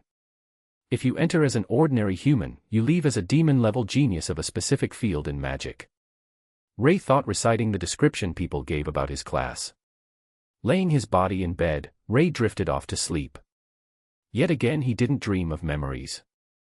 Ray didn't know whether to be happy or not, since he was curious as to what these memories mean. He had theories but no concrete proof. Due to some procedures needing to be done early on, Ray woke up early to get the CADs of the students competing checked. Queuing up, Ray took the time to examine the CADs of other schools. Ray was able to see the codes and sequences stored due to his influence in the information plane and realized that there weren't many worthy inclusions in these CADs. Hey, even if they leaked my codes they can't use it. Ray thought as a small grin appeared on his face. When it was his turn, Ray gave his CADs to be checked. He could see them copying his codes and storing them. A mischievous thought occurred as Ray decided that should they force the code to work it will break the CADs from the inside. Using Kamui without them realizing, Ray tampered with the codes that were copied from his CADs. Taking his CADs without hassle, Ray didn't warn them about the consequences as it was their fault for trying to copy his codes secretly to begin with. Sitting in the first high school staff seats for the speed shooting contest, Ray waited until it was Mayumi's turn. Next contestant. Chigusa Mayumi of the first high school demon class. Will she give us an exceptional performance? Let's give her a round of applause. The commentator shouted as a wave of applause rang out. Mayumi smiled as she waved around the stadium before looking towards Ray. Ray only nodded with a smile while she nodded back. A countdown began as they could see her focused face. Unlike the other contestants, she didn't aim her gun at the arena but instead held it loosely by her side. The moment the countdown hit 0, she flew into action. Twirling the gun nimbly around her hand, Mayumi placed 3 complex neon orange magic circles around her before shooting high above the arena. People were wondering if it was all an act until they saw the bullet grow in size and brightness. As if creating a small sun, the bullet illuminated the stadium. Fire! Mayumi commanded as several beams shot out from the sun before they started to split into multiple attacks, eliminating all of the clay tiles. This caused her points to increase rapidly. In the preliminaries, the points were calculated as how many tiles a contestant can shoot down within a 5-minute period. Mayumi naturally got every tile the moment they shot out. However, this was restrained by how fast they sent out the clay tiles, as she would have increased her score a lot higher if they sent out the tiles faster. Chigusa Mayumi everyone. Scoring an ridiculous score of over 700 tiles shot down with such a radiant display. It is registered that her magic is called the Apollo system. A new creation by the genius who understood the laws of magic. Yotsuba Ray. The commentator roared out passionately as a wild applause rang out. Mayumi bowed before walking off the stage. Good job. Ray complimented as Mayumi smiled. I was so nervous. If I were just a bit slower, I don't think I would have been able to draw up the magic sequences in time. She sighed in relief, showing Ray the melted barrel of the CAD. The power behind the Apollo system is strong, so the requirements of the magic caster and CAD is also strict. Ray replied, examining the CAD, and realized it couldn't be used again. The bullet fired out had scorched the insides of the CAD whilst melting the barrel. As they were examining the CAD, the next contestant walked up with confidence as she also looked towards her staff. They gave her a thumbs up as she copied Mayumi's stance. Could it be? Can it be possible for contestant Kashima Neru of 5th High School to follow up in contestant Chigusa Mayumi's performance? The commentator shouted as everyone grew curious. The shock generated by the Apollo system was still fresh as they were interested to see if anyone can replicate the sequence. As the timer hit 1, Neru copied Mayumi's movements as she attempted to draw the sequences. However, her face changed when she realized nothing was happening. Frantically looking at her CAD, which was being destroyed visibly, she looked at her staff with horror. Feeling several stares on him, especially from 5th High School, Ray gave a mocking grin and a middle finger. Chapter 168, Overwhelming Victory. Ray could feel the gazes on him flare up in anger as he laughed internally. Due to Neru Kashima's display with copying Mayumi's movements, the rest of the contestants understood that trying to use his sequences would cause them to fail by default. When it was the other student from the demon class turn, they saw her use the automatic sequence which shot for her after using it once. While it wasn't as eye-catching as Mayumi's Apollo system, the student managed to score over 700 points as well. They both got the same score was due to how fast the clay tiles were sent out. Otherwise, not only can the Apollo system track and react faster, but the damage per bullet was also stronger. Qualifying easily for the quarterfinals, Ray, Mayumi, and the other student left for the Battle Boards event. Alright, you two go ahead. I'll go get the CADs checked. Ray said as they nodded. Taking the CADs once more, Ray could see a mixture of greedy, hateful, and worshipping stares directed towards him. Keeping a light smile on his face, Ray waited until it was his turn. Narrowing his eyes, Ray could see them trying to delete his code since they couldn't use them. Since you want to play, I'll play. Ray thought as he started to wipe every sequence they stored in their database.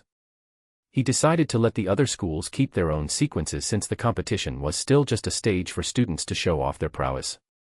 Having everyone except for first high school fail in their magic wouldn't be amusing for the audience after all.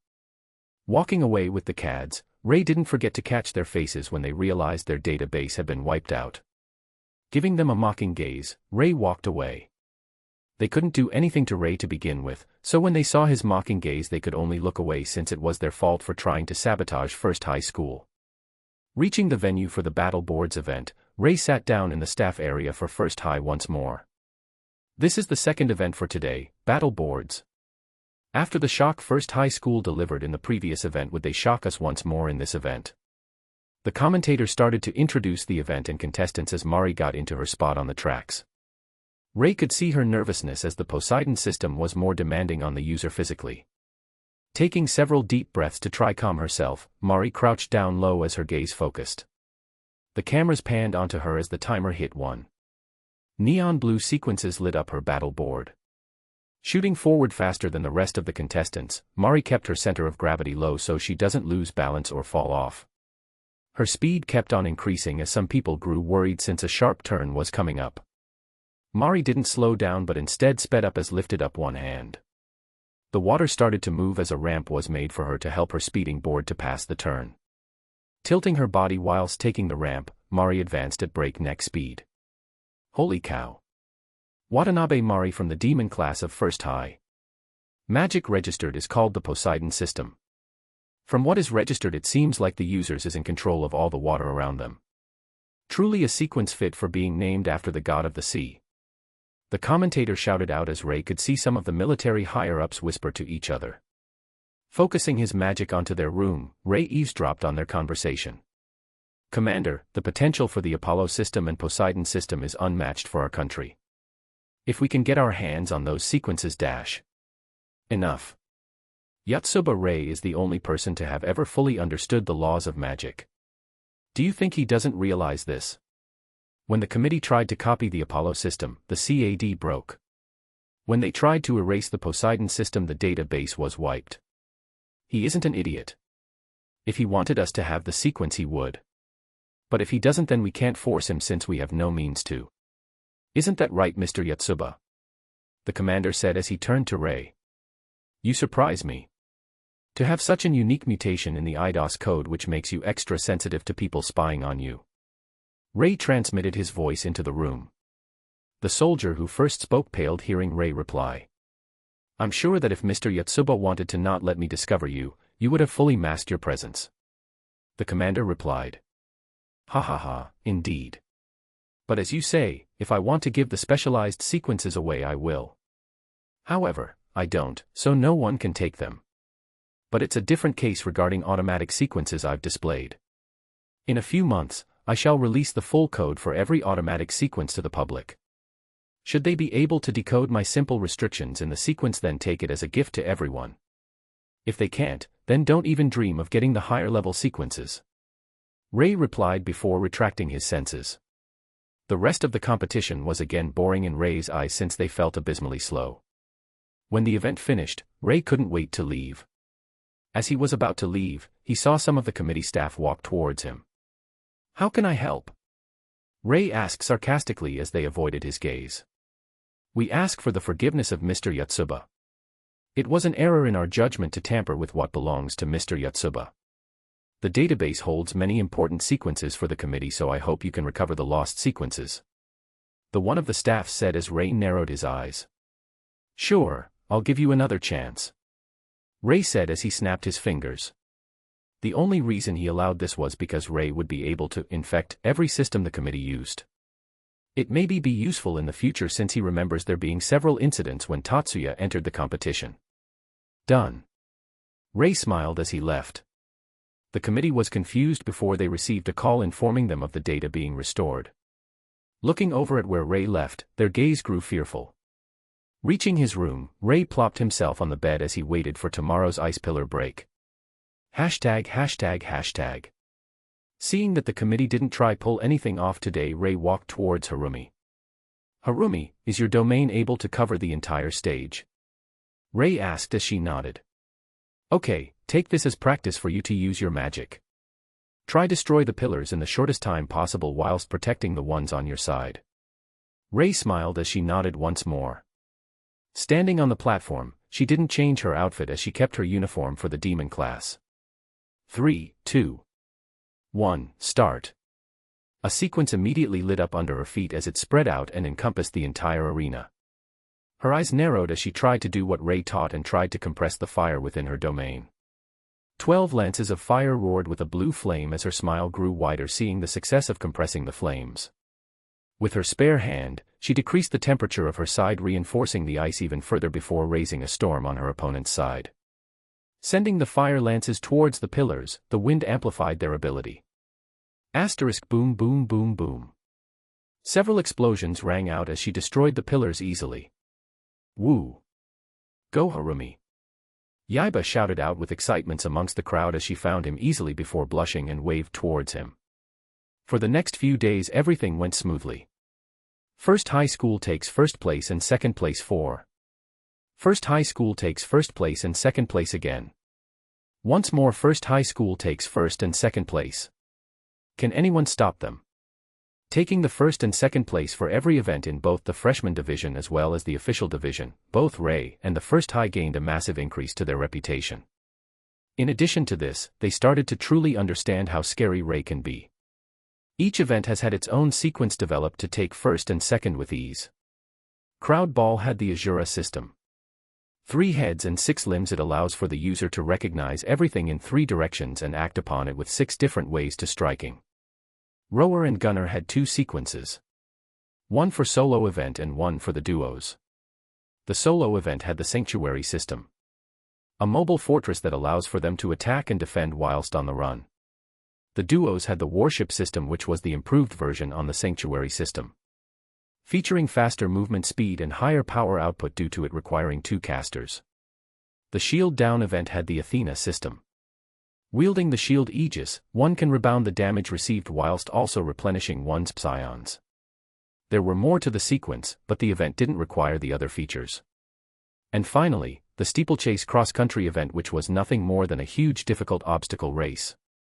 It had the Atlas system, which massively boosted the user's physical prowess, allowing them to wield power of Atlas, the Greek titan who had the power to hold up the heavens. On the last few days of the competition, the situation for Mirage Bat was as expected. An overwhelming victory due to the sequence bounce tracker, being able to do high-speed turns mid-air and strike at the orbs accurately. Some say in burst potential, the bounce tracker may be more superior to the mythical flight magic in that regard. Monolith Code was also similar in terms of the outcome. Yaiba's use of the 9 blades shocked the crowd and staff to their core as he was able to split his attention between 9 blades and himself. Attack in all directions, defend from all directions. Not to mention, through standing on one of the blades. Yaiba achieved flight and won each match with ease, granting the first high school a perfect victory of first and second in every event. Alright. Y'all little turds, listen up. Ray shouted as they had rented a hall just for them. Since we won the competition with overwhelming victory, I've decided to cook a dinner for you little shits. Enjoy. Ray said as countless dishes were placed in front of everyone. The aroma filled the air as the students drooled. Giving them the okay, the students devoured the food as Ray only laughed. The party continued as Ray realized both Harumi and Yaiba were missing. Sending out his senses, Ray found them both on the balcony. Hey, is the little turd confessing? Ray thought as he walked out when no one realized and landed on the roof silently. Looking at the two who were sharing a kiss at the moment, Ray decided to let them have their moment. Seeing that they stopped, Ray had a grin. So you guys finally got together. I'd say it's about time. Ray smiled as it shocked both Yaiba and Harumi. Turning their head quickly, they saw Ray crouching on the roof with a cheeky grin. Harumi blushed hard as she hid her face in Yaiba's shirt. Sensei, why are you spying on us? Yaiba asked, feeling slightly regret that their moment was halted. My 2 precious students were missing from the party, so I had to go look for them. Little did I know that when I found them, I was hit by a face full of PDA, public display of affection. Oh my poor eyes. Ray smiled as Yaiba rolled his eyes. Summer vacation is starting after we return. Are you guys doing anything? Ray asked as he sat down.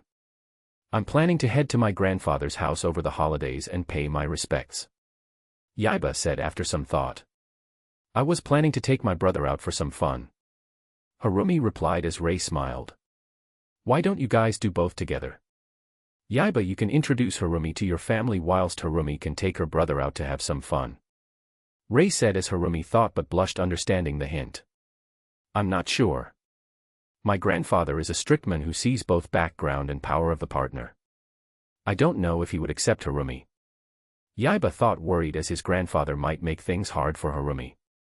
Che, if she needs a background, then she's a person who was personally taught by Rei Yatsuba. If you want power, then she is the person who inherited the domain and elemental control. Rei retorted as Yaiba made an "oh yeah" gesture. Honestly, sometimes I wonder if you're smart or dumb. Rei said as he hopped off the roof. If nothing else, I might come with you since your poor sensei here doesn't have anything to do over the summer. Rei said with a shrug. Why? Doesn't sensei have any friends to hang out with? Yaiba asked. Stop, don't look at me with those eyes of pity. Rei thought, seeing Yaiba and Harumi's gaze. I do have friends, but they're busy at the moment. Unless you want your teacher here to spend his holidays bored out of his mind. Rei said as Yaiba nodded. You little shit.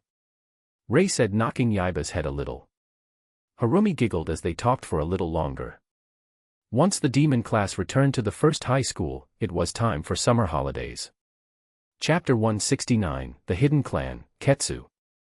For the first few weeks of the summer holiday, Rei lazed around with nothing to do. The Yatsuba family didn't look for trouble, he didn't need to make any new sequences. Nothing major happened. For a busybody like Rei, doing nothing at all felt awfully foreign for him. Master, would you like to vent yourself out on me then? Faye asked with a smile. No. Tisk. Faye would often ask this of Rei, who rejected with a harsh no each time. When will that little turd tell me he's going to visit his grandfather? I'm bored. Rei thought as he glanced at the news. Once against it was still the same old news about his sequences. Turning off the TV, Rei laid on his back. Faye, what should we do? Rei asked, seeing if Faye had any idea. Why not go out for a walk? Faye asked as Rei shrugged. I don't know. Then how about we go to the city center? She asked again as Rei nodded. Sure, I've never really went there. Rei replied as he stood up. Looking in the closet for anything to wear, Rei realized he only had what he would wear to school and his indestructible set. Grabbing one of the spare outfits, Rei decided to edit the IDOS code so he could change the appearance. Black pants, white shirt, and a black jacket. It looked quite formal. Well, I'm supposed to be above the age of 44, so I'll have to dress a little more formally. Rei thought, putting on the clothes. Walking downstairs, Rei saw Faye with her maid outfit again. All right, come on. Rei said as she nodded. Leaving the house, Rei didn't forget to lay down a sequence to restrain any intruders. Doing a light jog through the air with bounce tracker, Rei was able to avoid the mass of people going to the buses and trains. Landing lightly, Rei drew the gazes of people around him since he dropped down from nowhere. Ignoring the gazes, Rei decided to look at the stores available. Which store do you want to go to first? Rei asked as Faye looked around. Why not the cold weapons store? We can see what kind of weapons are available in this era. Faye suggested as Rei nodded and made his way to the store. Just from the store window, Rei could see weapons like katanas, daggers, and shurikens. Most of the weapons were the more iconic ones to be on a person's mind when thinking of Japan. Walking inside the store, Rei saw the counter person look at him. If it isn't Mr. Yatsuba. Genius of magic. What brings you here to my humble store? The boss asked. He looked quite common as his hair was short, spiky, and black. Black eyes and a slightly square face. Nothing much, just looking around. Rei smiled as he looked at the weapons. They were okay, not the best nor the worst, since the creator was able to bring the impurities out of the metal. Seeing the kunais, Rei realized that he could make the flying thunder god in this world. How much for the kunai? Rei asked, turning over to the boss. 50 credits for one. He said as Rei raised an eyebrow. How expensive? Rei thought as 50 credits could allow for a person to eat to their heart's content for a full day. I'll take 100 kunais. Rei said, walking to the counter. I don't have 100 kunais, only 50. If you take the whole batch, I'll only charge you 2,250 credits. the boss said as Ray nodded. It was essentially 5 kunais for free. Paying the credits, Ray stored 49 kunais in his space. Since he had gotten what he wanted, Ray decided to allow Faye to take him shopping while he examined the limits of a single kunai and how much stress it could take. Let's see. The basic theory for the Flying Thunder God was space-time ninjutsu, which was barely explained in detail. But, with some basic reverse engineering, I should be able to simulate the effect. There are a few ways to do teleportation. The folding paper theory, which involved 2 points on a piece of paper then folding it so the 2 points are closer. However, that is more reminiscent of a portal rather than instantaneous teleportation. The next way would be exchange/beacon. Through a catalyst, one would be able to pinpoint the location before switching themselves over with the catalyst itself or an object nearby. The last one, which is the harder one, coordinates. However, it is not the simple longitude, latitude bullshit but much more. Especially since the Earth moves every second. The coordinate you put down a few minutes ago might send you to outer space. So, unless the coordinates are forever changing and updating, which is possible with sequence casting, then coordinate teleportation will kill you more than help you. Ray thought, giving the kunai a twirl across his fingers. The movements shown in Naruto were instantaneous teleportation. So, in order for me to simulate Flying Thunder God, I would need the catalyst, this kunai, to either A, switch locations with me, or B, give me something to switch with. The best way would be B, as I'll be able to reuse the kunai. But how do I keep the link, which might be all the way across the world? If I were to use the stratosphere as a worldwide satellite, it would work. Using the stratosphere as a consistent variable, I'll be able to keep track of all the kunais without using too many psions. Using this, I can place an RTR sequence which detects the user's intent and cause the kunai to expel a slight amount of personal psions. The sequence would then exchange the user with the burst of psions, allowing for the teleport to happen. However, I can also incorporate the folding paper theory to reduce the time it takes to teleport over long distances. The kunai will have to be reinforced as well as be able to store psions, which would then allow for the person to use them multiple times in a fight. And if the opponent begins to understand, then they can reabsorb the psions and feint the kunai throw to land an attack. Ray, though, solidifying his theory. Bringing up his tablet, Ray started to write down his sequence in the middle of their shopping. "What are you up to, master?" Faye asked, seeing Ray stop. "Just writing a new sequence," Ray replied quickly, as his hands never stopped. With no regard to his surroundings, Ray's sequence started to get bigger and bigger as he had to make sure a lot more safety features were installed, as the instantaneous movements would rip people in half if not done properly. The entire sequence took him 20 minutes to write as he put down the pen and finished. Trying to zoom out on the sequence, Ray realized he couldn't, so instead he put it on display. In the end, Ray's sequence was like a beacon in the air due to how much he had written down. Holy shit! Ray heard a familiar voice nearby before turning over. He saw both Yaiba and Harumi in casual clothing whilst craning their necks up. "Yaiba, Harumi," Ray called out, retracting his sequence. "Sensei," they both called out as they jogged towards him. "What was that sequence?" Yaiba asked. "Something needing that much writing couldn't be simple. Teleportation. It's called Flying Thunder God," Ray replied, keeping the original name. Yaiba and Harumi were shocked at the mention of teleportation, but at this point, if Ray couldn't do it, then they would find that weird instead. "So why did it take so long for you come contact me?" Ray asked with a raised eyebrow. "Sensei, you never told us where you live, nor have you told us about your phone number. How are we supposed to know how to contact you?" Yaiba said as Ray paused.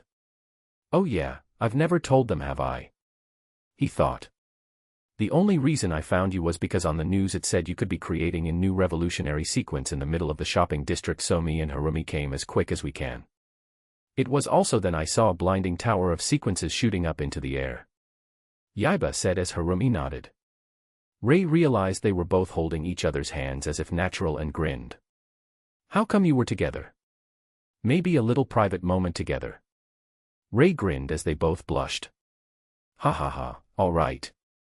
Faye, help me place this back in the house," Ray said as Faye nodded and received the kunai. Crouching slightly, Her body flashed into the air, raising up a cloud of dust signifying how much speed she was able to muster using the bounce tracker. In less than a minute she returned.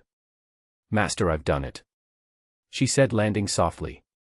Well, Yaiba, lead the way." Rei smiled and gestured at Yaiba. "We need to go pick up Harumi's brother first. He's still at the park." Yaiba said as Rei nodded. Much like Harumi, her brother had black hair and green eyes. He looked around the age of 5. "Nei-san!" he cried out, seeing her. Waddling his little feet at her, Harumi smiled and picked him up. "He's called Ito Akira. Or Aki for short." Harumi smiled as she brought Akira to Rei. Looking at the child in front of him, Rei could tell he had the same talent as Harumi. "Harumi, he's the same as you. He's got great talent for domains." Rei smiled as he rubbed Akira's head. "Really? I thought Sensei said it was rare." Harumi said, surprised. "It seems like it has to have something to do with your bloodline then." Rei shrugged as they made their way to the train station. The ride took a few hours before they got off the train. Seeing as it was quite far into the countryside, Rei and the group followed Yaiba closely. "Sensei, have you heard about hidden clans?" Yaiba asked, to which Rei nodded. "My clan is a hidden clan. Ketsu, an ancient clan which was used to be known for their illustrious footwork which, when paired with magic, made them a formidable force. We were almost wiped out during the war as we took the battlefields with power. The clan hid away in the mountains so that we may survive. The only reason I'm allowed to bring all of you is because my clan gave me permission." Yaiba confessed. "Harumi and her brother because they want to see who I've picked. As for Sensei and Fei, it's because Sensei understood the laws of magic, so there is no real reason for Sensei to do harm to the clan." Yaiba said as Rei nodded. "Well, you're not wrong. I just want to make sure my 2 darling students get together without anything going wrong." Rei smiled as he looked at them both. "Though I must say, this concealment sequence is pretty well made. If I didn't know any better, I would have missed it completely." Rei said, grabbing his pen. Tapping a few spots casually, Rei opened a temporary gap which allowed them to pass through. While Yaiba and Harumi were numb to Rei's moments like this, the Ketsu clan were not.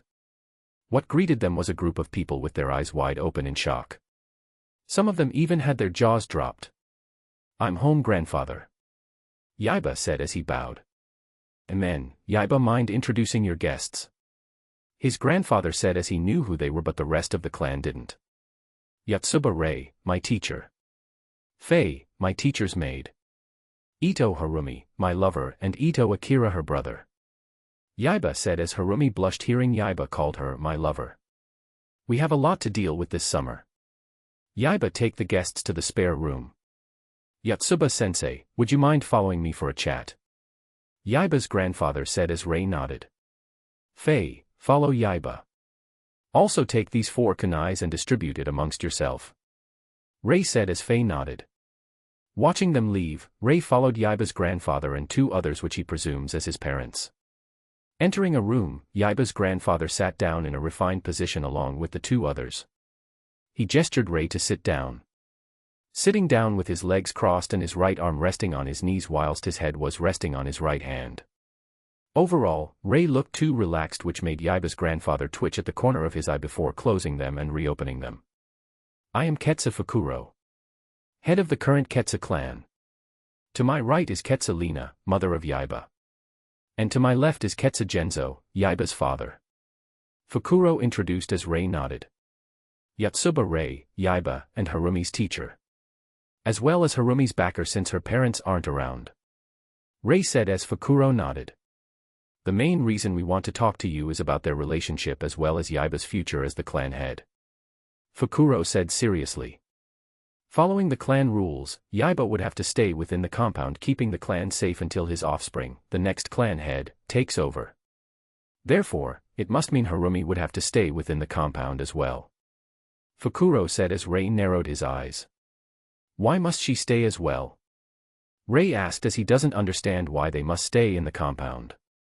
"Because they must protect our holy grounds left by our ancestors," Fukuro said as Rei frowned.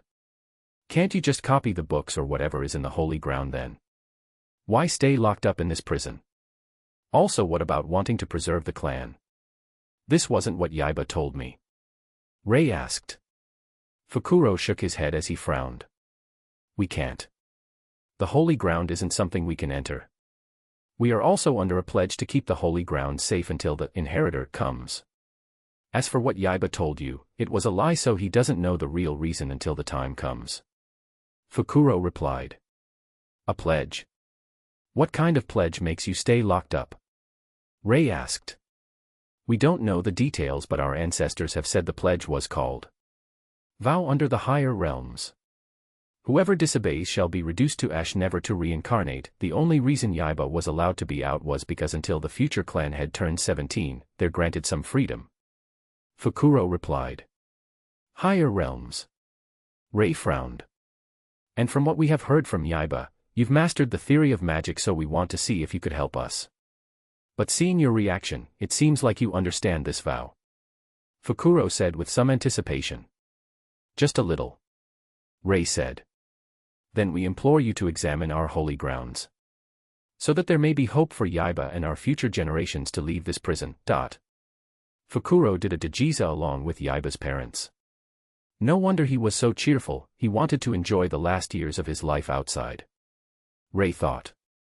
However, due to the butterfly effect he brought along, which caused Yaiba to be in love with Harumi, he might have chosen her over this vow, which he didn't even know could kill him. This is probably why he never appeared. He was taken away to become the clan head either this year or the next. Rei thought before nodding. Bring me to the holy grounds. Chapter 170, Future. So this is the holy grounds? Rei asked, seeing the location in front of him. Indeed. Fukuro nodded. Turning to Fukuro, Rei opened his mouth. Isn't that just a shallow cave? Rei said. He could feel the depth of the cave, so he doesn't understand why it would be so important. What? Fukuro was surprised hearing the words shallow. Surely not right. There has to be something important inside. Fukuro said, agitated. Their efforts couldn't have been to protect a shallow cave, right? I'll go check it out anyways. Rei frowned as he walked forward. It didn't take long until he walked into a barrier. Using Kamui, Rei slipped past all of the barriers. As he continued forward, Rei didn't realize that he had already traveled past what would have been the back of the shallow cave. Fukuro watched as Rei's body disappeared and prayed for his success. Rei was going to stop as he felt something was off. I've been walking for far too long. Rei thought as he frowned.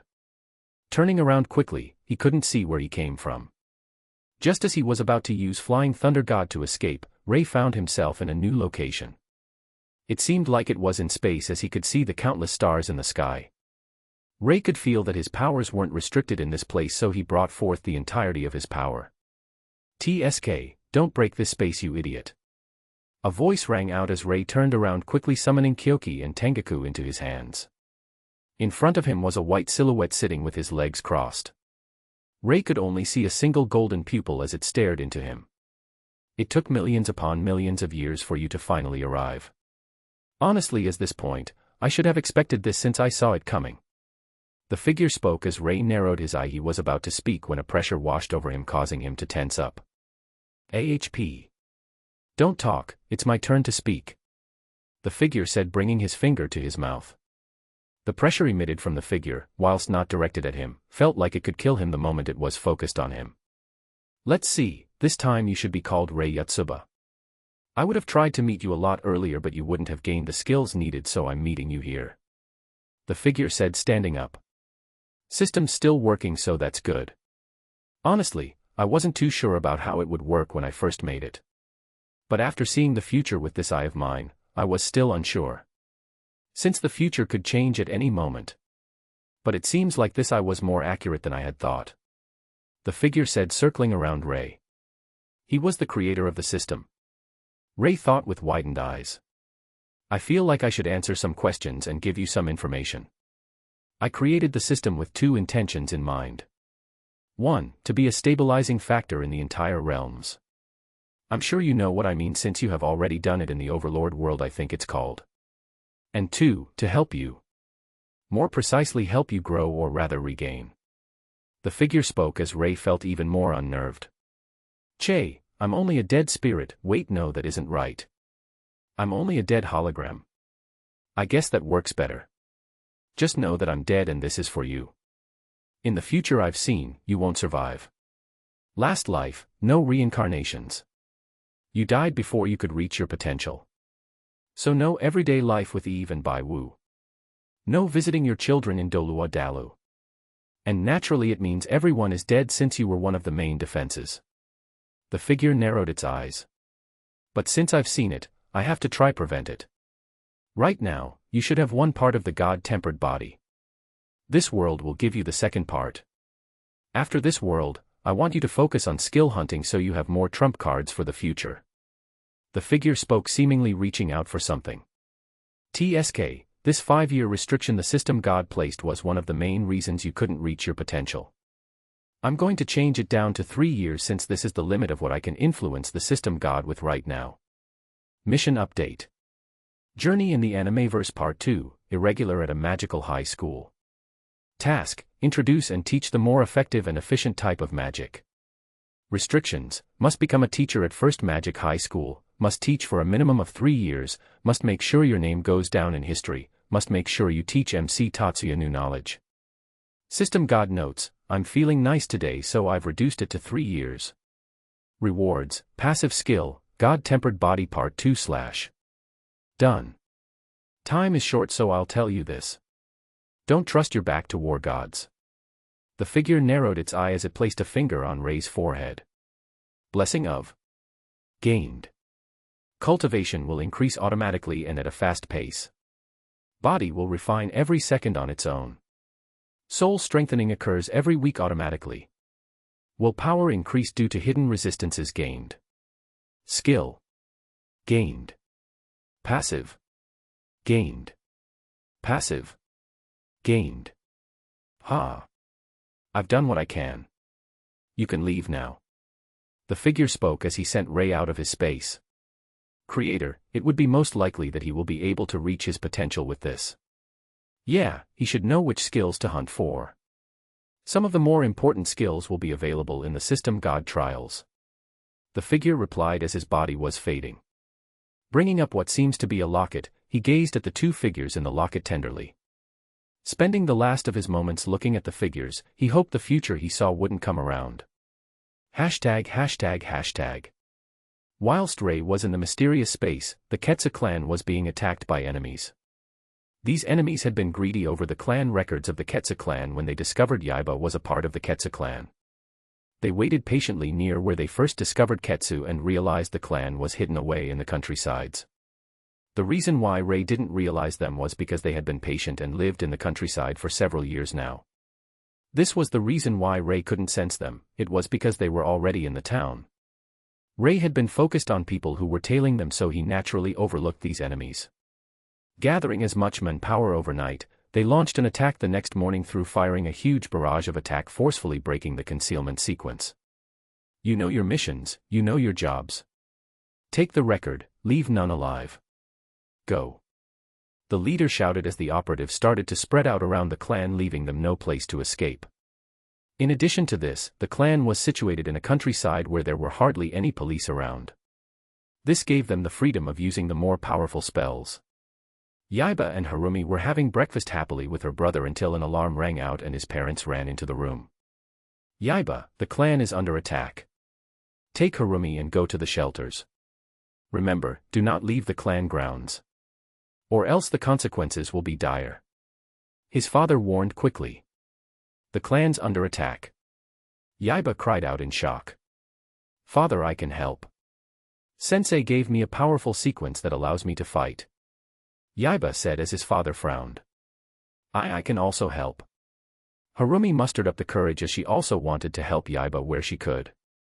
Then take your brother to the shelters first. All of the non-combatants are there and we must protect them. Both Yaiba and Harumi nodded at his words. Quickly taking her brother, they both ran towards the shelters. Yaiba frowned as he saw 2 figures chasing them on the roofs. 9 blades. He thought summoning the blades.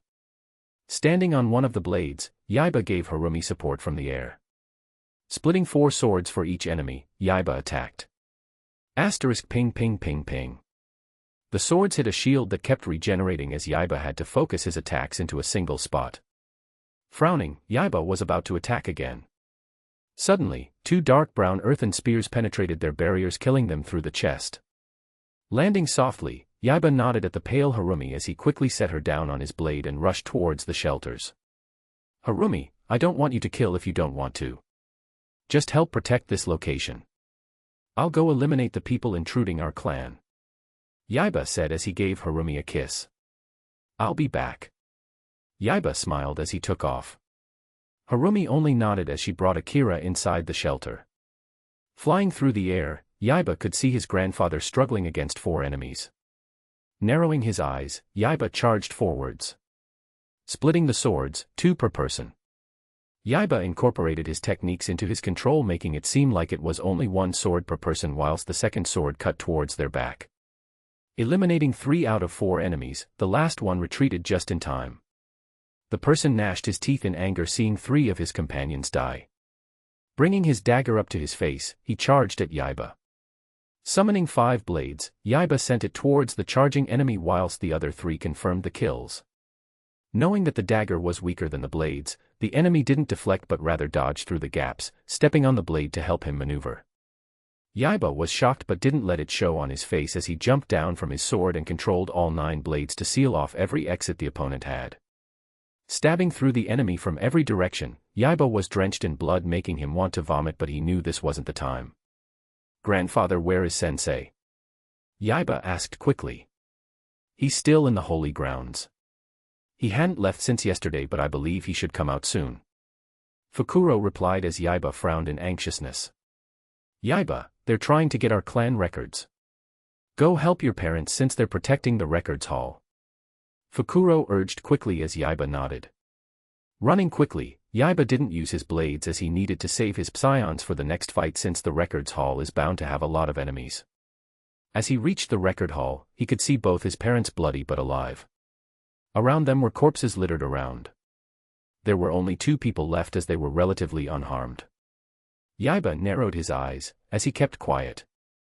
Slowly approaching the duo, Yaiba waited for a chance at a killing blow. You should just give up. One of the enemies said with a sneer. Give us the record and we'll leave. Simple as that. The other followed up. Pooey. Only a dog would believe you. Genzo, Yaiba's father, spat out as he glared at them, noticing Yaiba sneaking up on them. Understanding his intent, he kept quiet. Then you can die. The first enemy grinned as he suddenly turned around and punched towards Yaiba with his fist. Quickly dodging left, Yaiba managed to avoid the fist before getting kicked. Kuah. Yaiba cried out in pain as he smashed against the wall. Yaiba. Genzo shouted as he was about to run over when the second enemy approached. Quickly reinforcing his body, Genzo used his footwork to confuse the enemy before landing an uppercut. The enemy only smiled without flinching before giving him a devastating right hook. Yaiba gritted his teeth as he sent his blades to the first enemy. Dodging as quickly as he could, the enemy managed to only dodge 7 of the blades from close range. 2 were stabbed into his arm and thigh, causing him to frown in anger. The enemy ripped out the blade before stabbing it through Yaiba's abdominal area, causing him to scream out in pain. Arg. Can you tell me what is going on right now? A cold voice rang out as Yaiba felt relief seeing Ray appear behind the enemy. Gripping them by the head and lifting him up, Ray gave Yaiba a glance. Simulating how Tatsuya heals people, Ray reversed Yaiba's IDOS code to what it was a few minutes ago and transferred the pain over to the enemy he held in his hands.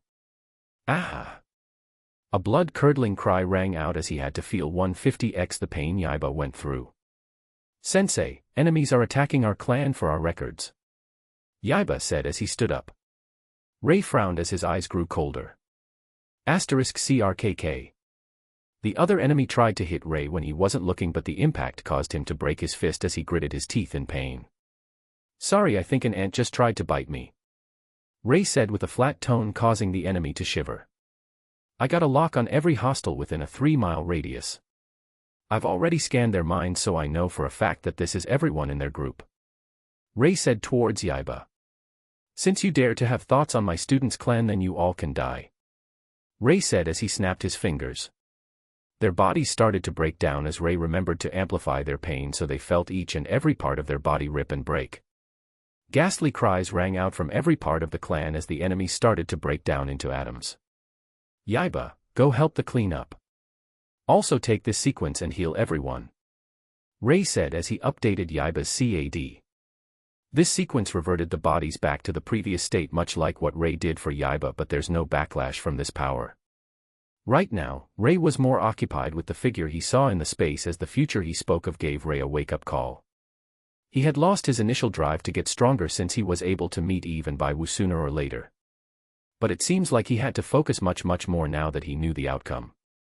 Or else, like the figure said, he would die and lose everything in the process. Ray only clenched his hand as his gaze sharpened. Strength. What I need now is the power to overcome the future he predicted. Ray thought as he stood up.